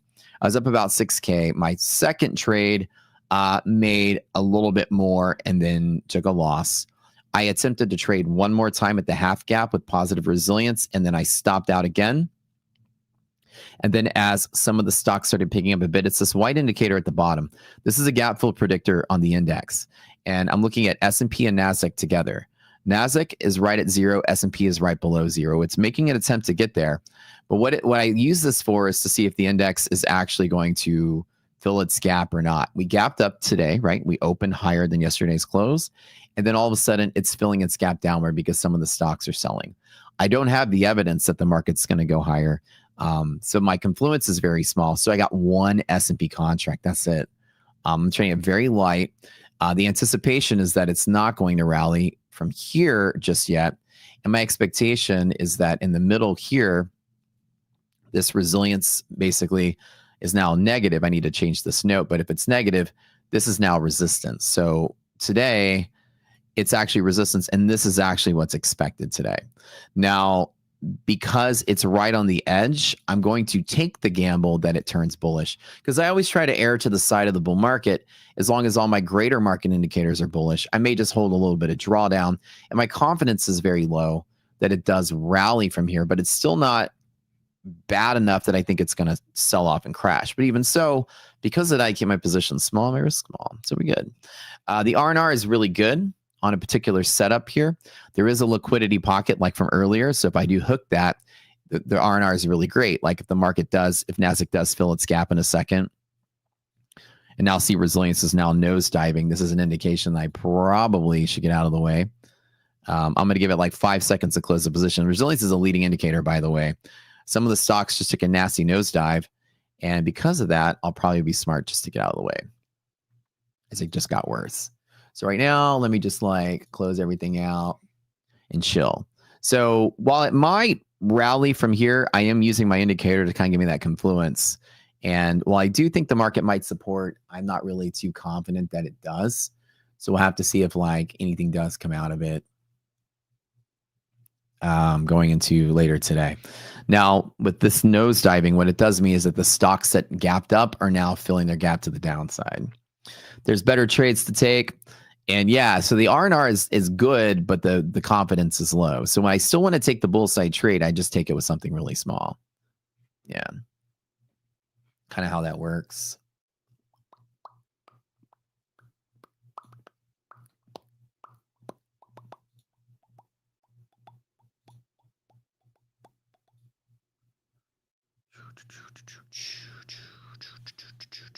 So today, if I get this little dip, like basically NASDAQ is likely to fill its gap in a second.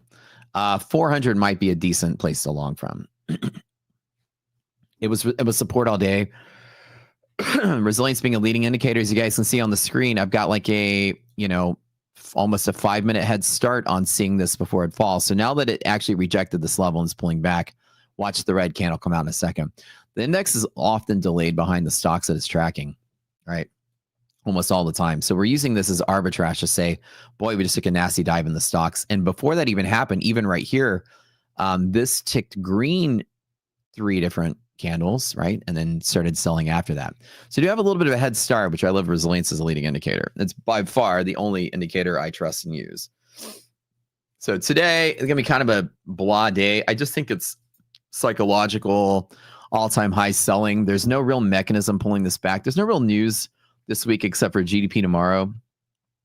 And Friday we have the Michigan numbers again. So we'll see if that continues to lower. They've been doing a little bit better. Small, so 5 minis, LOL. Nah. Small, like 1 mini was about it. I think we'll be all right today. Just taking it easy.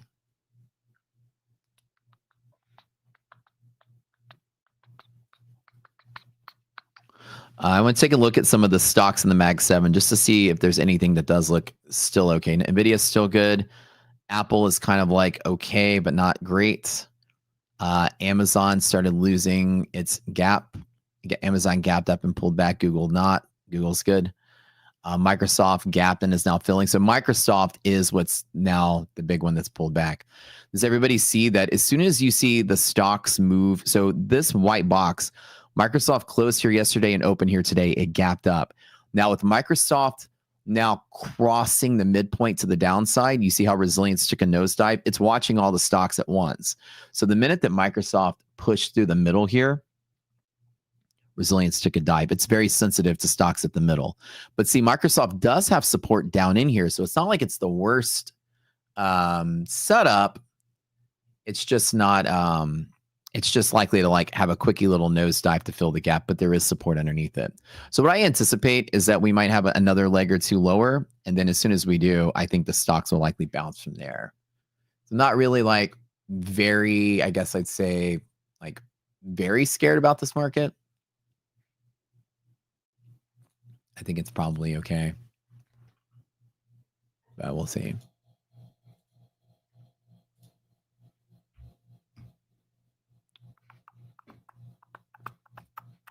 So today on Microsoft, there is we call bull long up setup. Microsoft has really strong support right here.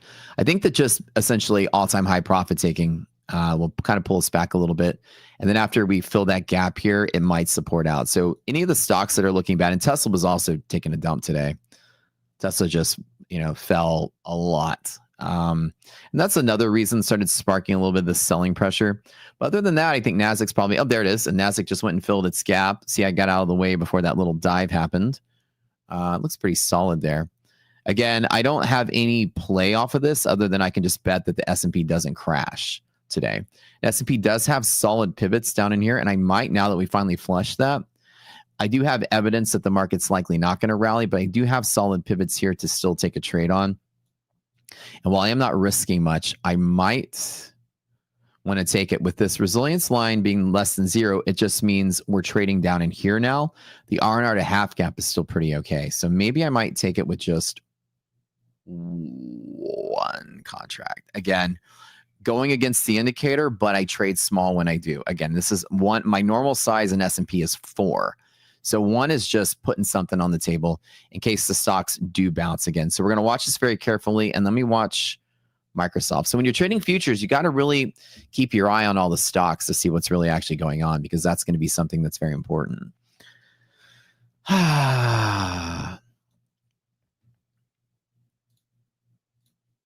You guys coming in here, free codes, free codes, free codes. Y'all got to stop dirtying up chat with all this code talk. Well, you're here to come on the show. We'll drop the codes whenever, but don't harass the mods. You know what I'm saying? Is the code dropping soon? Code dropping soon? Listen to you guys.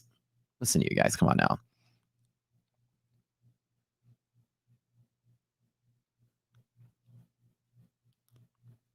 You want that free indicator? It's a good indicator, right? So hopefully we get a nice like flush candle on Microsoft and support out. Yeah. Listen for the bangers and pay attention to the code. It'll come when it comes. Okay.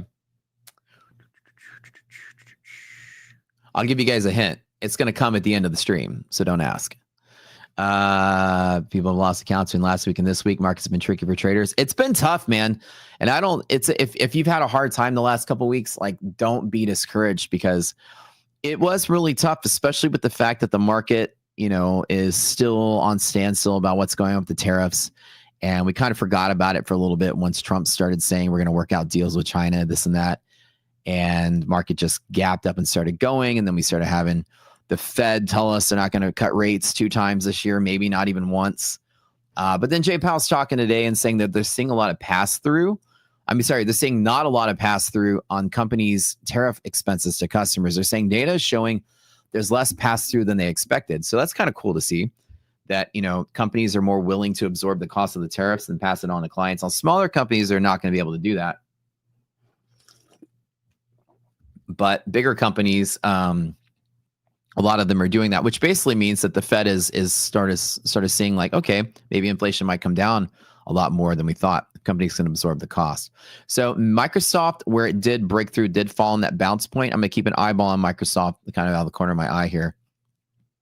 Make sure we're good.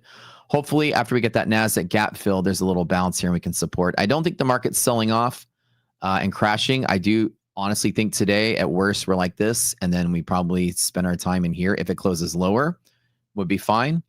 Would be really nice. I don't feel like we get the big rally today unless the resilience number goes above 0, which shows that stocks gapped up, filled their gap, and are now rallying. We kind of need to see that happen.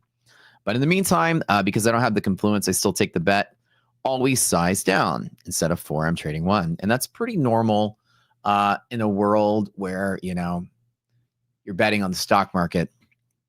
I always tell you guys the most important decision is this number in this box. It's not where you long. It's not where you short. It's not your indicators. It's not your hammer, doji, candle, shooting star, ninja turtle, pineapple on pizza indicator, whatever you guys like. Speaking of, I got a phone call earlier and people were like, is Matt ordering a pizza? And I asked people in chat what their favorite pizza was. So you guys, what's your favorite pizza? Let's two questions there. What kind of crust do you like? Deep dish, thin crust, hand tossed, or, I don't know if there's any other style. And then also, what kind of toppings do you guys like? And from where? What's the best pizza you've ever had? I'm a huge fan of pizza. When I was in college, I used to work at a pizza store. So I kind of Had a little bit extra money when I was in college. So I love pizza. I would eat it for like breakfast, lunch, and dinner as a kid. That's all I had because it was technically free-ish. When you worked at the store, if people would order pizza and never come pick them up for carry out, then it just sat there, and technically you would just throw it away, but everyone would eat it. So we used to have like at the end of the night, like 4 or 5 pizzas just chilling there still. So I was like, you know, my fridge in college was always like pizza boxes. All right, pan pizza, thin crust, pan pizza. You guys like a lot of different ones. Do not say Hawaiian pizza. No, I can't do pineapple on pizza because this juice, it's like gummy and it gets all wet. I never like it. Steak, thin crust, chicken tiki masala pizza, Indian style. Dude, I had a plate. There's a place that called Bombay Pizza Kitchen they used to have in the suburbs in Houston. I don't know, it was a chain. I don't know if they have it anywhere. And they used to have this like this tiki masala kind of pizza. It was really good. You're Italian and reading certain pizza flavors hurts your heart. I know, right? Rice and kimchi. That sounds good. So I'm kind of the person that I like Detroit style. I like the burnt cheese around the crust, but I also, my go-to junk pizza is always Domino's thin crust. And I get it with double sauce, double cheese, double meat, and all just pepperoni. And it's like thin crust with like boatload of toppings on it. And I sometimes will also tell them to run it through 1.5 times the oven. So it comes out a little extra charred, a little extra crispy. Because all those extra toppings, you got to cook it a little more. You know, if you guys can do that, I don't know if you knew you can do that. Some people like their crust a little more toasted. You can ask them, send it through 1.5 times. That's a trick. Pineapple and ketchup. You guys are not humans. Somebody said that. Pineapple and ketchup. Never tried that before. But I guess they're both sour fruit flavors. All right, so now I'm sitting here. I don't have agreement from the stocks that we would get a rally. So what I'm doing is I'm betting ahead of that. I'm saying that I am long the market with a small contract, at least to continue trading. I don't think we get a lot of momentum here, but the reason I'm looking for that is I'm betting that the stocks do get bought up because we're at supports right now. Even though the stocks have filled their gaps around the downside, I'm betting that the index now moves first to get ahead of the stocks. Sometimes I can make that bet. I don't have the confluence I want now, but I'm making the bet, and it just as easily can just turn red and keep selling like really quickly. Because of that, I have one small contract, and I'm waiting to see if the stocks get a bump. This was mostly Microsoft and maybe a couple others. So I want to see what happens when Microsoft is at its strong bull support right here. Poop. Somebody said poop pizza with extra poo. All right. That's gross. Don't ever get extra poo on a poo pizza. You just need the normal amount. What kind of animal puts extra poo? Gross. Bum, bum, bum, bum, bum. Is it true that Italians eat their pizza with a knife and fork, and that Americans eat it with their hands, and that people in Europe think that that's weird? This is what I've heard. That pizza is, you should dine with your pizza and cut it up and eat it like a normal pie, right? And that from the inside, is that not true? Because I heard this from somebody, and I was like, when I think about it, it's kind of like pie. And if you were to take like an apple pie and you're just like eating it, it would seem kind of weird, right? You don't eat pizza with a fork and you're Italian? Okay. Somebody told me that, and I didn't know if it was true or not. But I was like, it could be true, because if you think about it, we don't just shove pie into our faces with our hands. So that would kind of look very weird. Just if I were to take like a big chunk of cherry pie and just start like smashing it into my face with my hands, I'd be like, that kind of would be weird. The pizza's a pie. So I was like, okay, I can understand that. So if people eat pie with a knife and fork, then they're the weirdos, right? Chicago eats, well, actually, if it's a deep dish, you can only use knife and fork. It's really hard to eat a deep dish without knife and fork. somebody does eat it with a fork, you can't trust that person. Was that episode of Seinfeld where wasn't Elaine's boss was eating a Snickers with a knife and fork, and she was like fixated on how weird that was? You guys remember that if you watch Seinfeld? All right. So hopefully we get support here. And again, I don't think we get it. My position's small. The resulting R&R is pretty good because NASDAQ has a kind of cascaded liquidity pocket on top of its gap. If NASDAQ were to pick up momentum, i.e. some of the stocks just turn bullish all of a sudden, like this white line goes above zero, and we fill the gap, there's a tandem liquidity pocket stuck to the side of it. So I take this trade every single time, but I have to enter here, EST. And also, if we do fill the gap, say that the stocks do get positive, then this makes a run for there. And the minute you fill the gap, it keeps going because it usually catches liquidity pocket and keeps going. So from here, the risk to reward is actually pretty good because it's about 150 points in NASDAQ with a 40-point stop off of the bottom. The R&R is actually really good from the NASDAQ perspective. It's almost 4-to-1 if I do get it, even though the probability is very low. And so because of that, I can decide, do I want to take a trade betting that conditions get better, even though they're not good? And because the R&R is really big, I keep my position size very small. It's a very good trick for those of you that are trading, to understand that all you need to do in your trading is not pick the direction right or wrong. It's how big you're betting. The opportunity is there, but the confluence is bad. On the bull side, I just trade it down. The opposite is true if I'm trying to short the market. Shorting the market needs absolute confluence. I don't take a short unless everything is bearish. And my greater market indicators, all three of them are bullish. So kind of like there's not enough evidence to short this, but there's really not any good evidence to long this. So which way do I go? Well, I could always sit out, but when the greater market's bullish, I'm always finding every excuse I can to be a bull. I like to find bull pivots and long them. And if the confluence isn't there, I just do it small. But I make really good pizza, you guys, like from scratch. My whole college career. So I worked at Domino's for like 3 years when I was in college. So I basically was double majoring in college. I was doing chemical engineering and bio. I was working 3 jobs while I was in college. I was first a delivery driver. And I used to wait tables, but then my brother got into driving pizzas. And he was like telling me, he's like, bro, you make so much money delivering pizzas compared to waiting tables. And it was double. In college in the early 2000s, I was pulling in $2 to $4K a month delivering pizzas, working like 4 or 5 days a week. Not bad for a college kid. But I also I did research in a lab. I worked in a research project for also about 3 years. And then I also taught at the university. I taught 2 engineering classes. So I was pretty busy at the time. But engineering classes were at night, and I would do, when I got promoted to manager, like within 6 months, they promoted me to manager and I ran the mornings. So I go to work in the mornings, I'd get done, close the pizza store or hand it off to the night manager, and I'd go to school. And then I would do alternating days with like my research, and my teaching was always at school. So I was working a lot. But whenever I would, so when you're manager, you would like stand in front of the oven and pull the pizzas out and put them in the box and like cut them up.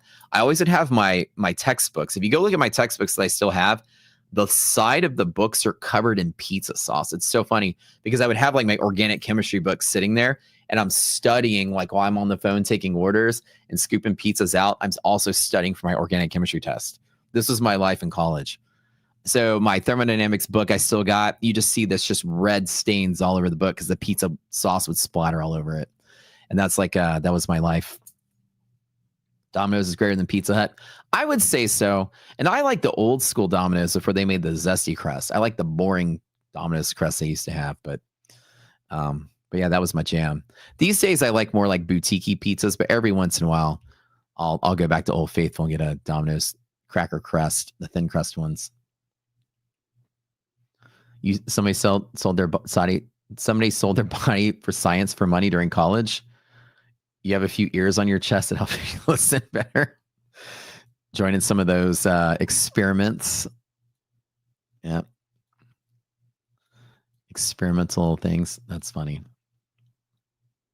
Bond auction now. Yeah.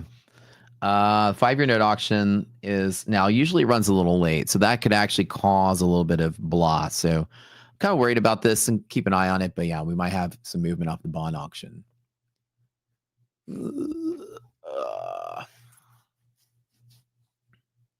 The older Domino's is like way better, right? Somebody else agrees with me. Yeah, they were getting all crazy zesty crust. I think in like the mid 2000s, all the pizza places were like trying to find ways to compete with each other. And then they started doing this like, I don't know. They was like seasoning their crust and whatever. I don't know. I didn't like it. And by the way, I'm going to tell you something. I invented something that's on the Domino's menu that everyone uses now. I take my claim to fame for it. Believe me or don't believe me, I don't care. But at the time, when we were closing down the store, we used to actually, the drivers, you know, would mop the floors and stuff and wash the dishes, whatever, after you're done delivering pizzas. So we'd always get clever with the ingredients we have when we like make our own food and stuff. And so we would actually take pizza crust and cut it up into little dough balls. And then we would cover them in the butter that we used for the breadsticks. And then we would bake it. And we would put our own cinnamon sugar on it. And then we made our own icing with powdered sugar, vegetable oil, and water. And basically we had these, we called them Cinnaballs, right? And they appeared on the menu mysteriously a year after we started doing it at our store. We think our area manager came out a couple times and saw us snacking on cinnamon sugar things. And so while we didn't necessarily, I'm sure it's a common idea to have cinnamon sugar donuts at a pizza place. I like to say that I invented it for the whole corporation because we were doing it first, dang it. But we called them Cinnaballs, and I think they call them Cinna-Sticks now. But believe me or don't believe me, I don't care. We like to take credit for it. We were like, we always say in the story, we were like, oh, it's on the menu now. We're like, I bet our area manager told everybody about it. Probably not. I'm sure that everyone came up with that idea, but that was kind of a fun time in my life when I was a kid. But it was kind of nice because I could actually multitask very well. I can actually read and study. Basically, you know, the pizzas are in the oven, they're coming out every 10 or 15 seconds. You'd scoop one out. And on a slow night, I could read for 15 seconds. I can get a pizza. I can read for 20 seconds. It's kind of fun. Did you guys have cool college jobs? Apart from selling your body to science, what did you guys do in college? Do I deserve royalties? I know. I deserve royalties for Cinnaballs. Giveaway is probably pretty soon. Maybe at the end of the stream. All right. So hopefully we get some movement. I don't know. We get the bond auction probably going to start triggering something. The stocks are not getting a nice little bounce here. I would like to see that, but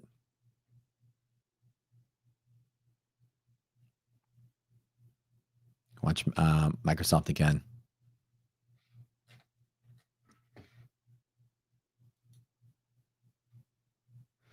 Did you guys, what kind of awesome college jobs did y'all have? That's another question.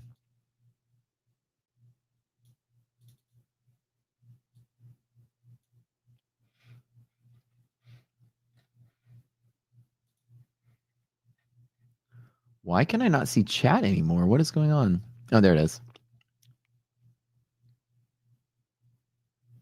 Built a car. Worked for Miller Coors in college. Oh, that's kind of cool. We got the answer some of you guys give me. I know I shouldn't even ask questions like that.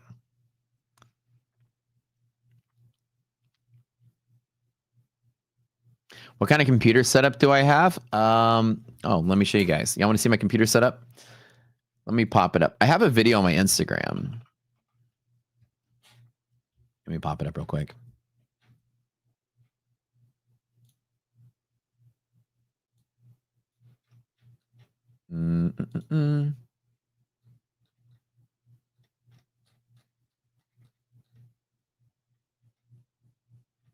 It's the old setup. Here's the new setup. Hold up. All right, let me show you guys. You want to see what my computer setup looks like? Let me load up this video. Hold up. I think I have a video in here somewhere.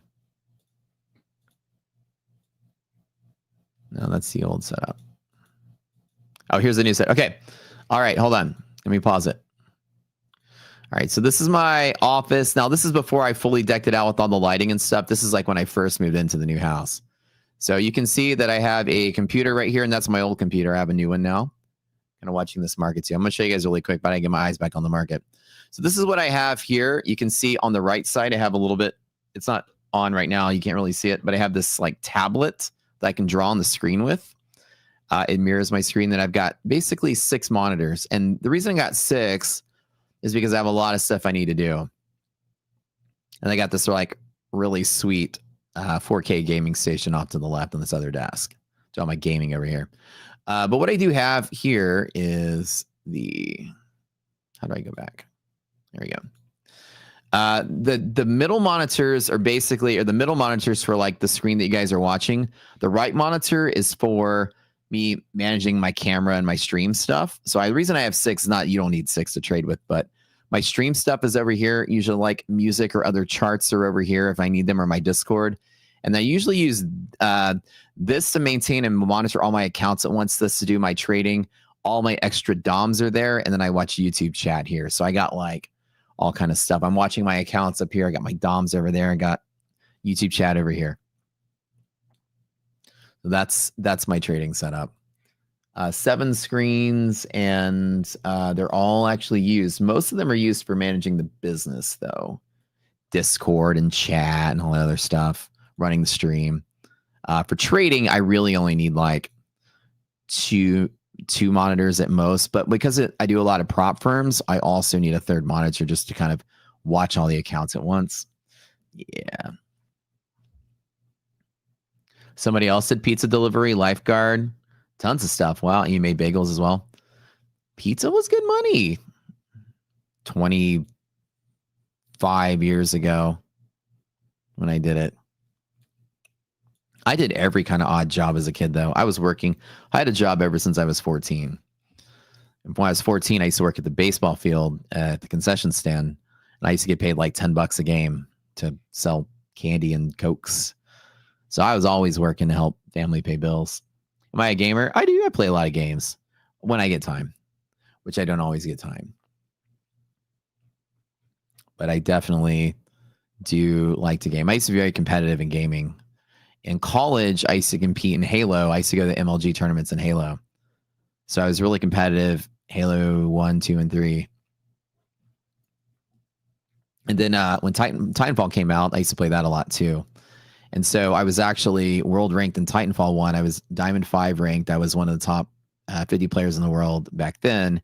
And then that's the last time I really ever took a game super seriously. I played a little Apex here and there. I got Diamond ranked in Apex, which is pretty good, but I didn't play it enough to really go to Predator, but that's it. Not too bad. And these days I'm just playing a lot of Call of Duty if I ever get a chance to do anything. And I just solo queue, so I don't really grind out too hard. But like last season, I think I got platinum.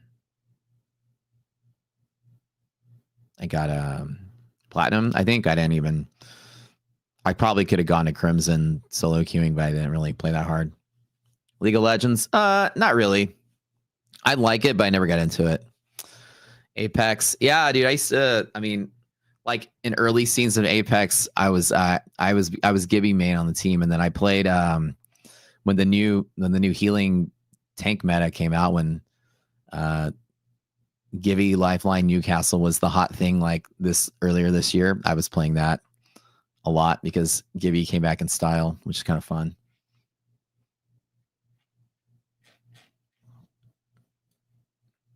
But yeah, I did like playing Apex. But I liked Apex because I like Titanfall.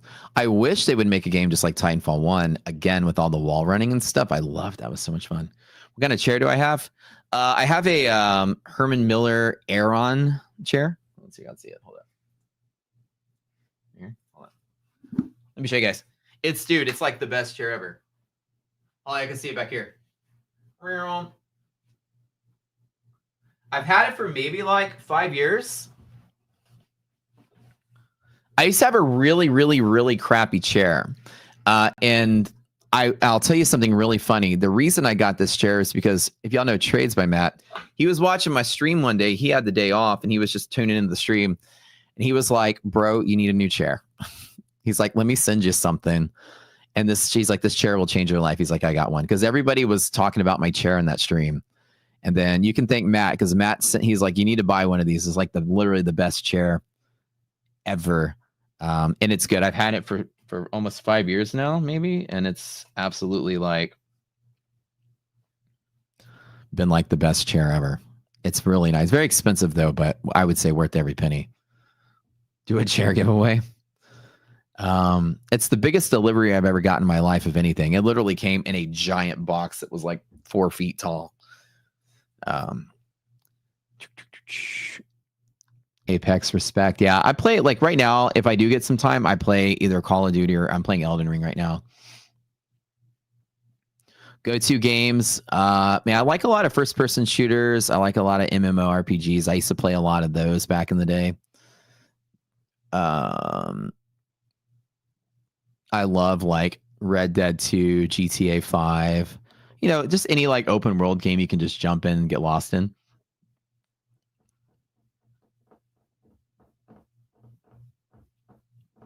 What I teach in college, what was the research? So I was in a program for undergrads that could teach supplemental classes to the university's curriculum.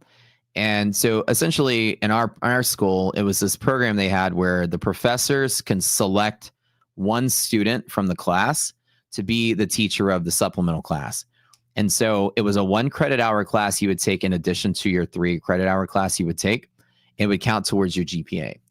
And every professor could pick one. So I actually was picked to do 2 of them. I taught a class called Materials Science Engineering, which is essentially the introductory chemical engineering materials class, which you would study how, you know, the properties of glass and crystal formation and how steel was made, things like that, atomic structure and things like that, carbon nanotubes. And then the other class I taught, which was the hardest one, was fluid dynamics. So fluid dynamics is, you know, mass momentum transport of fluids, which was a very math heavy class. And I taught both of those for 2 years, 4 semesters. And basically the goal was that undergrad students that wanted extra help would have like an upperclassman that got an A in the class would teach and help them get better grades. And the goal was to help them beat the tests and do better on the test. So that's what I did. So fluids was pretty cool. It was the first time they ever opened fluids because the professor never let anybody. This is a cool story. The professor never let anybody teach it before because he never thought any of his students were good enough. He was a really tricky professor. And if you guys stick with me long enough, I'll tell you all the funny stories about that professor. He was a very particular guy, but he was like very into shaping his students and stuff. And never before did he allow anybody to teach the class because he didn't think anybody was good enough until me. And I was the first person that ever got to teach the class. And then whenever my tenure was up, he asked me to pick somebody to take my shoes. And I picked somebody to fill in for me when I can leave. Because he's like, you know, who do you think he's good? I was like, oh, well. And I picked somebody to fill up. But kind of the cool thing was I was the first person to teach that class for the supplement because his professor basically hated all of his previous students. He didn't think anyone were good enough at teaching. So that is kind of a fun claim to fame. And now when I was in college doing research, I worked for the head of the department. They were doing a special research project for the EPA for Clean Air Act in 2007. They were designing the catalytic converter for diesel engines because they didn't exist at the time. And the EPA mandates required all automobiles to have them by 2000 and something. And so we had this, there was a deadline. And there was this global project that dozens of teams are working on to design the diesel engine catalytic converter. So I had a piece of that. My piece was catalyst. So my specialty in school was catalytic engineering and reaction engineering, basically. And so what we did in our lab was we designed the actual catalyst that went into the converter. And we were working with various catalyst recipes and testing them out for their efficacy. And you might go to like if you go right now to a store, like a convenience store or something, you'll see a lot of them will have like an aisle with like motor oil and stuff. And now you'll see an aisle where they have like, urea or something. You'll see like they're basically selling piss in a bottle. This is the agent that you use as a reduction agent in the converter. And it basically just cleans up your fuel exhaust. And now it's everywhere. Every diesel engine has it. So my role was to do experiments, which is really fun. Was we would actually load up this machine with the catalyst. I would get the catalyst samples from our supplier, and we were just testing recipes.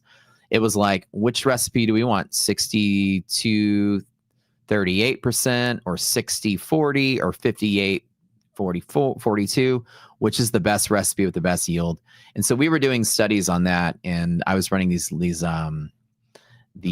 catalyst absorption studies, which is basically like how much gas sticks to the solid of a catalyst, which is really neat because there's like this tiny little machine the size of a box. And inside of this machine, there were two little sticks. They were like basically the size of drawing them on my screen, tiny little things. It was a stick with a tiny little crucible on the end. It was like a little ceramic pot. If I zoom in on that little pot right here, it looks like this. And I would pack catalysts inside of this thing, this like powder stuff, and I'd set it on these scales. And these scales were so sensitive, they can measure a change in weight in picograms. They could actually measure gas setting on top of the surface of this thing. And they were basically momentum adjusted by any small air currents in the air. Were so sensitive your data would spike. So there's all this math to make this very sensitive machine work. There were rules like you couldn't wear your shoes in the lab because your footsteps would create tiny pressure waves that would actually mess with the reading of this like miniature scale. If you sneezed, there would be a spike in the data. That's how sensitive it was. So I had basically spent like 2 years walking around a lab with my freaking socks on, with quiet signs everywhere. And I would set up my experiments. I'd hang up the quiet signs and I'd go to my class. That's kind of cool, right? So we basically were measuring like the rate limiting step of the reaction was the absorption step onto the catalyst. We were measuring like what was the quickest reaction which was the most yield, and of course what was the quicker reaction, the rate limiting step. So that's what I did in college. It's pretty dope. Now, I was like the lowly undergrad though, so I didn't get my name on any of the papers, but I was like the research assistant for the grad and the postdoc. And I was on TV one time in the background. I swear that was my elbow. They were interviewing our team, and the postdoc and the grad student were talking about the project, and in the background on the news, you kind of saw me sitting there in the background. They were like, this team from University of Houston changing the world, cleaning the planet, blah, blah, blah. So I swear that was my elbow. My mom points at it all the time. But yeah, that was a really fun time. And the cool thing about doing research at school was at the time, when you work for a state university, it's tax-free. So I was making $10 an hour when minimum wage was $5.15. So on top of my, Domino's pizza money, I was making an additional $10 an hour tax-free. So that was really nice. Can't complain about that. Was I getting some run here? I like it. It's almost about time, I would say, for giveaway in a second.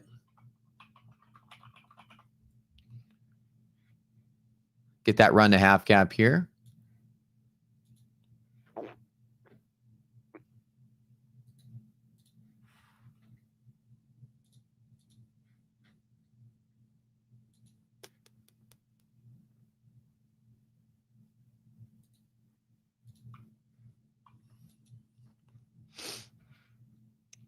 Oh, she already dropped the codes. Oh, looks like she dropped the codes. Oh, I didn't even notice I was in the middle of telling my story. Even Matt didn't notice. I know. I got lost. Didn't even notice the codes today. All right, looks like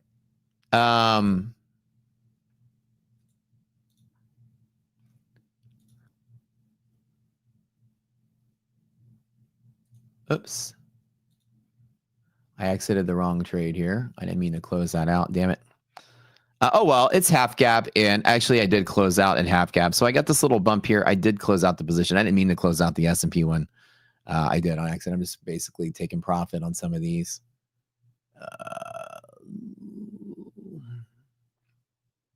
I've managed to turn my day green now, slightly green, which is good. And part of trading, you guys, is all about patience, waiting. And you may notice there's like a, I'm telling stories, but I'm never losing focus of the market. A lot of times I keep myself busy and entertained. just for the sole reason of making sure that I'm not over trading and doing stupid stuff. All right. I didn't read y'all's questions you guys are saying. Have you ever played Black Desert Online? I did. I definitely played it. Do you guys play it? I believe it was like 10 years ago, though.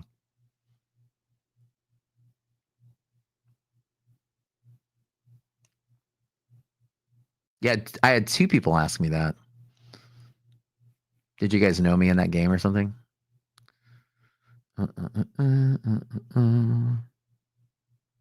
Arena Breakout? I've never played it. Do you get the resilience indicator after signing up with Rocket Scooter, Jerry Trade? Yeah, you do. You basically go into indicators and you type in resilience and you add it to the platform when you get it. Yeah. Mechanical engineer like you, Leo, bro, cool, man. Fluid mechanics. You guys engineers in here. I love it. You love thermodynamics, civil engineer here. Very cool. I didn't know I was actually like in the presence of a bunch of engineers. Yeah. It's my engineering degree on the wall over there. I went to the University of Houston and graduated. I graduated with honors. I was on Dean's List and all. I was 3rd in my class. I was absolutely a 100% math nerd. Wait, I should have triggered a forgotten PTSD in you, fluid mechanics. All you guys are remembering your crazy fluid mechanics professors and stuff. Now, in Chemie, we didn't have the harder fluid dynamics class. Like the mechanicals had the heavier, harder classes than Chemies did. Ours is still really hard, but mechanicals had it even worse because they had to go through the differential equation classes in the same semester. Dang, all my engineers in here. That's awesome. That's right. I went to engineering school. I worked in the industry for a while, and then I got into trading 15 years ago, and then I stuck with trading.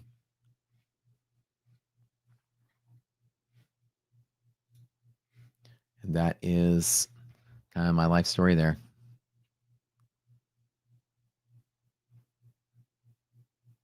Mechanical engineer, Abby. No way. Awesome, dude.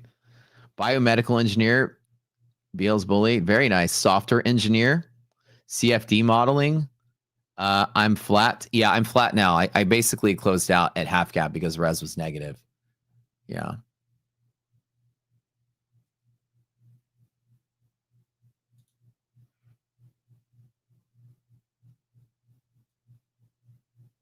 I'm still hanging on. Oh crap, my my browser just crashed out.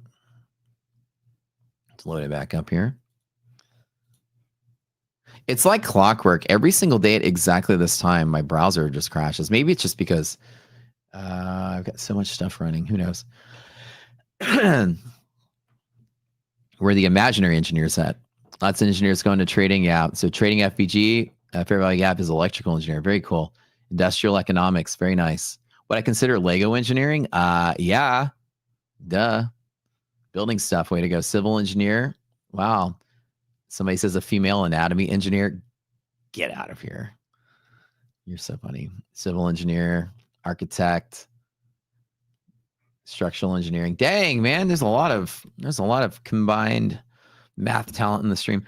What kind of CPU am I running? I have the AMD 9950, the newest one, the top of the line. I don't use Threadripper, but the 9950. I just got it like 3 months ago. It's good. It's very, very, very good.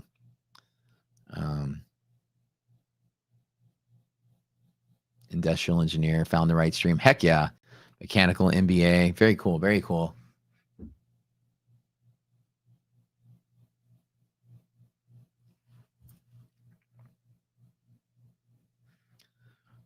Mechanical. Wow. Okay, cool. Account blowing engineer.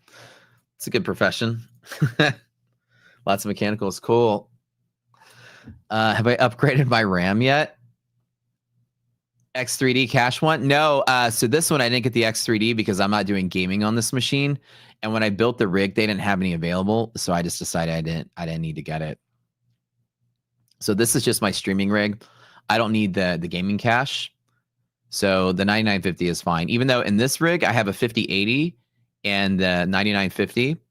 Over here, I have a 5090 and I have the newest Intel. So I have the Intel, the 285. Like, so basically I have AMD's newest and Intel's newest. So I have a 5090 gaming rig over here. It's nice. Very nice, actually. And while Intel is not as good as the AMD, it completely shreds on the 5090. So this computer has just a 5080, but I actually don't think I've played games on this new computer since I built it. This one's just for work. But I got to tell you guys, I was an Intel fanboy for the longest time, and AMDs are just absolutely superior now. I finally switched back, and it's because I used to overclock Intel computers pretty easily. I got used to it. And just with my last computer, the chip just melted basically and died. And my computer was absolutely dead for a week. I just decided to go with AMD, and now I'm sticking with it. Only 5080. Well, I didn't get the 5080 Ti or any. Wait, I don't think they have Ti's yet. But yeah, I have a 5080 here and a 5090 over there, and they're both crazy, crazy good cards. But honestly, if you're like rocking anything less, you can get the 4000 series for like half the price, and it'll be more than enough for what you need.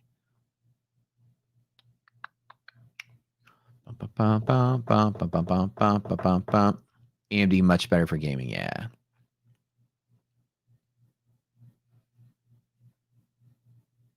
Abby said anybody started trading for the guy in college. Get the giveaway code. Yep.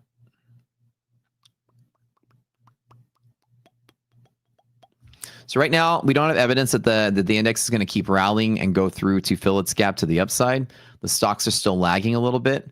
I did take that long right to the halfway point, and then I closed out.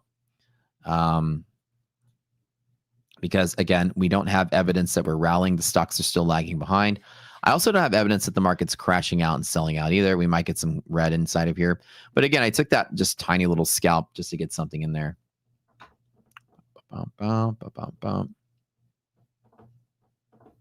Sophomore in college, currently your internship. Very cool. So if I can give advice to the youth of tomorrow, when you're in college, make sure you have internship experience. It's not going to matter what you get your degree in. Everybody gets a degree these days. When you go to work and you've got years of experience already under your belt, you get the job over the 20 people interviewing it if you got the experience. So go to college and get an internship from literally year one. If I can go back, give advice to myself or anyone else, although I did have internship experience a little bit early on. I wish I had more, but very valuable. It's better to get a B average and have 4 years of work experience than to be an A average with no experience. I promise you that. One of the companies I worked for was like, we don't even want A students. We don't want bookworms. We want people that are going to work and be good at their job and know what they're doing, at least in engineering. So, you know, engineering does not require you to get an A. It's require you to just be cool and smart. Make sure you go get your experiences out there. Research was not helpful in my career field. Like, it didn't help me getting a job. My first job was given to me because of a connection I had that hooked me up, and I interviewed very well. But my work experience was like not as great as most people's because I was working at Domino's and I was working at research and teaching. Like, that stuff is good, but it wasn't as much industry experience as other people had. I did have a few internships, but I lucked out. I entered a really good company because I had a connection, and then that started me working with big companies. But yeah, make sure you get some work experience, y'all. That's all people are going to care about. Think of like your first year getting A's as getting a good quality internship, and then you can let your grades suffer while you work. All the engineers know it. They all say the same thing. They know the drill. All right, you guys. Looks like we're closing up to the end of the show. Let's kind of keep an eye on the market today. There is not a lot of evidence that the market is crashing and selling off, but there's not a lot of evidence that the market rallies from here either. We're kind of stuck in the middle. If I were to take a guess today, I would say that the way the stocks are selling and not really picking up momentum today just might be that we tapped all-time highs in NASDAQ, and today's the day we just kind of like trade lower, and we might end up doing something very tiny here. I think we have a small range, small momentum. Best case scenario, we rally, but worst case scenario, we kind of hold this lower area, and then tomorrow we continue rallying. This is just a test day off the highs. And it happens a lot of times, psychological selling and profit taking. But I think so. We should be all right. Somebody says, yep, internship over grades. Yep. Bum, bum, bum, bum, bum, bum, bum, bum. Yep, experience over degree. Yep. How much do I make monthly on average from trading? $2.50. Sometimes $3. Actually, it varies. It just depends on month to month. My net haul in payouts alone, which I do share on my stream, in last month was about 30,000 last month, and just payouts from prop firms. That's not including my own trading accounts. And in May, I shared this big options traded in May that made 50,000 in May. So it just depends, give or take. On average, it's definitely going to be, middle 5, low 6 figure, give or take, on my average months. Now you add payouts from prop firms to that. It's a little extra added to that, which is nice. Like my trading daily, day to day, especially in the prop firms, is up or down on the range of like 0 to 10. So I'm inside of that range. So like today I'm up, I don't know, like $2,000, 3,000, not too much. I don't take payouts until they bug me enough. Yeah, exactly. Any more questions?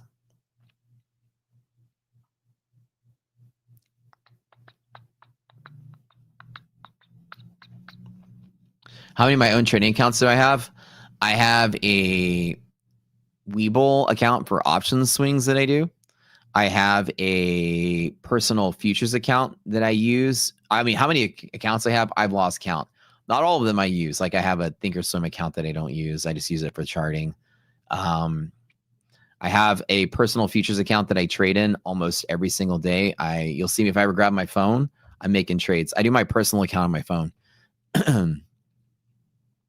So between like my Webull, my personal futures accounts, and then the, 15, 20 something prop firm accounts and the couple of live accounts I have with prop firms, it's probably like 25 accounts, 25, 30. Oh, and then I have other prop firm accounts that I also am working on. I'm just not naming competitor names on this channel, but you want to be at the point where you say 2 to 3K, it's not that much. Well, I'm 15 years into the game, so you'll get there. Put in the hours and you'll get there. But I think that's it. I think we're going to be wrapping up. Really appreciate you guys coming out. Obviously, I'll be live streaming in just a little bit. Let me get my stream set up and close out the day here. I do live stream in the afternoons on YouTube. Let me give you guys that link. I actually stream in the mornings and in the afternoons. And I'll be live over there. But we are out of here. Really appreciate y'all tuning in. Thanks for showing up to the show, giving MyFunded TV your support all day, every day. Here's my link. I'm dropping it in chat right now. And you guys can follow up with me for the rest of the day and see what ends up happening for the rest of the session, and see if I can't manage to blow up all my accounts, or maybe I'll make some money. Here's the link. I put it in chat. Thank you guys for coming. We'll see y'all later. And I'll be live in the afternoon. Y'all have a good day. Yeah. Charts scribbled like hieroglyphs, secrets in the mist. Candlesticks whisper, every wick got a twist. Fibonacci spiral, price dance in a trance. Pyramids of profits if you catch the right glance. Inner circle moves, shadows on the screen. Trading on the edge, chasing that dream. Cipher in the candles, fortune in the haze. The cipher in the riddle, money through the maze. Liquidity hunts, snipers in the dark. Stop loss graves marked by the market shark. Order block sermons, preaching through the pain, catch the ice.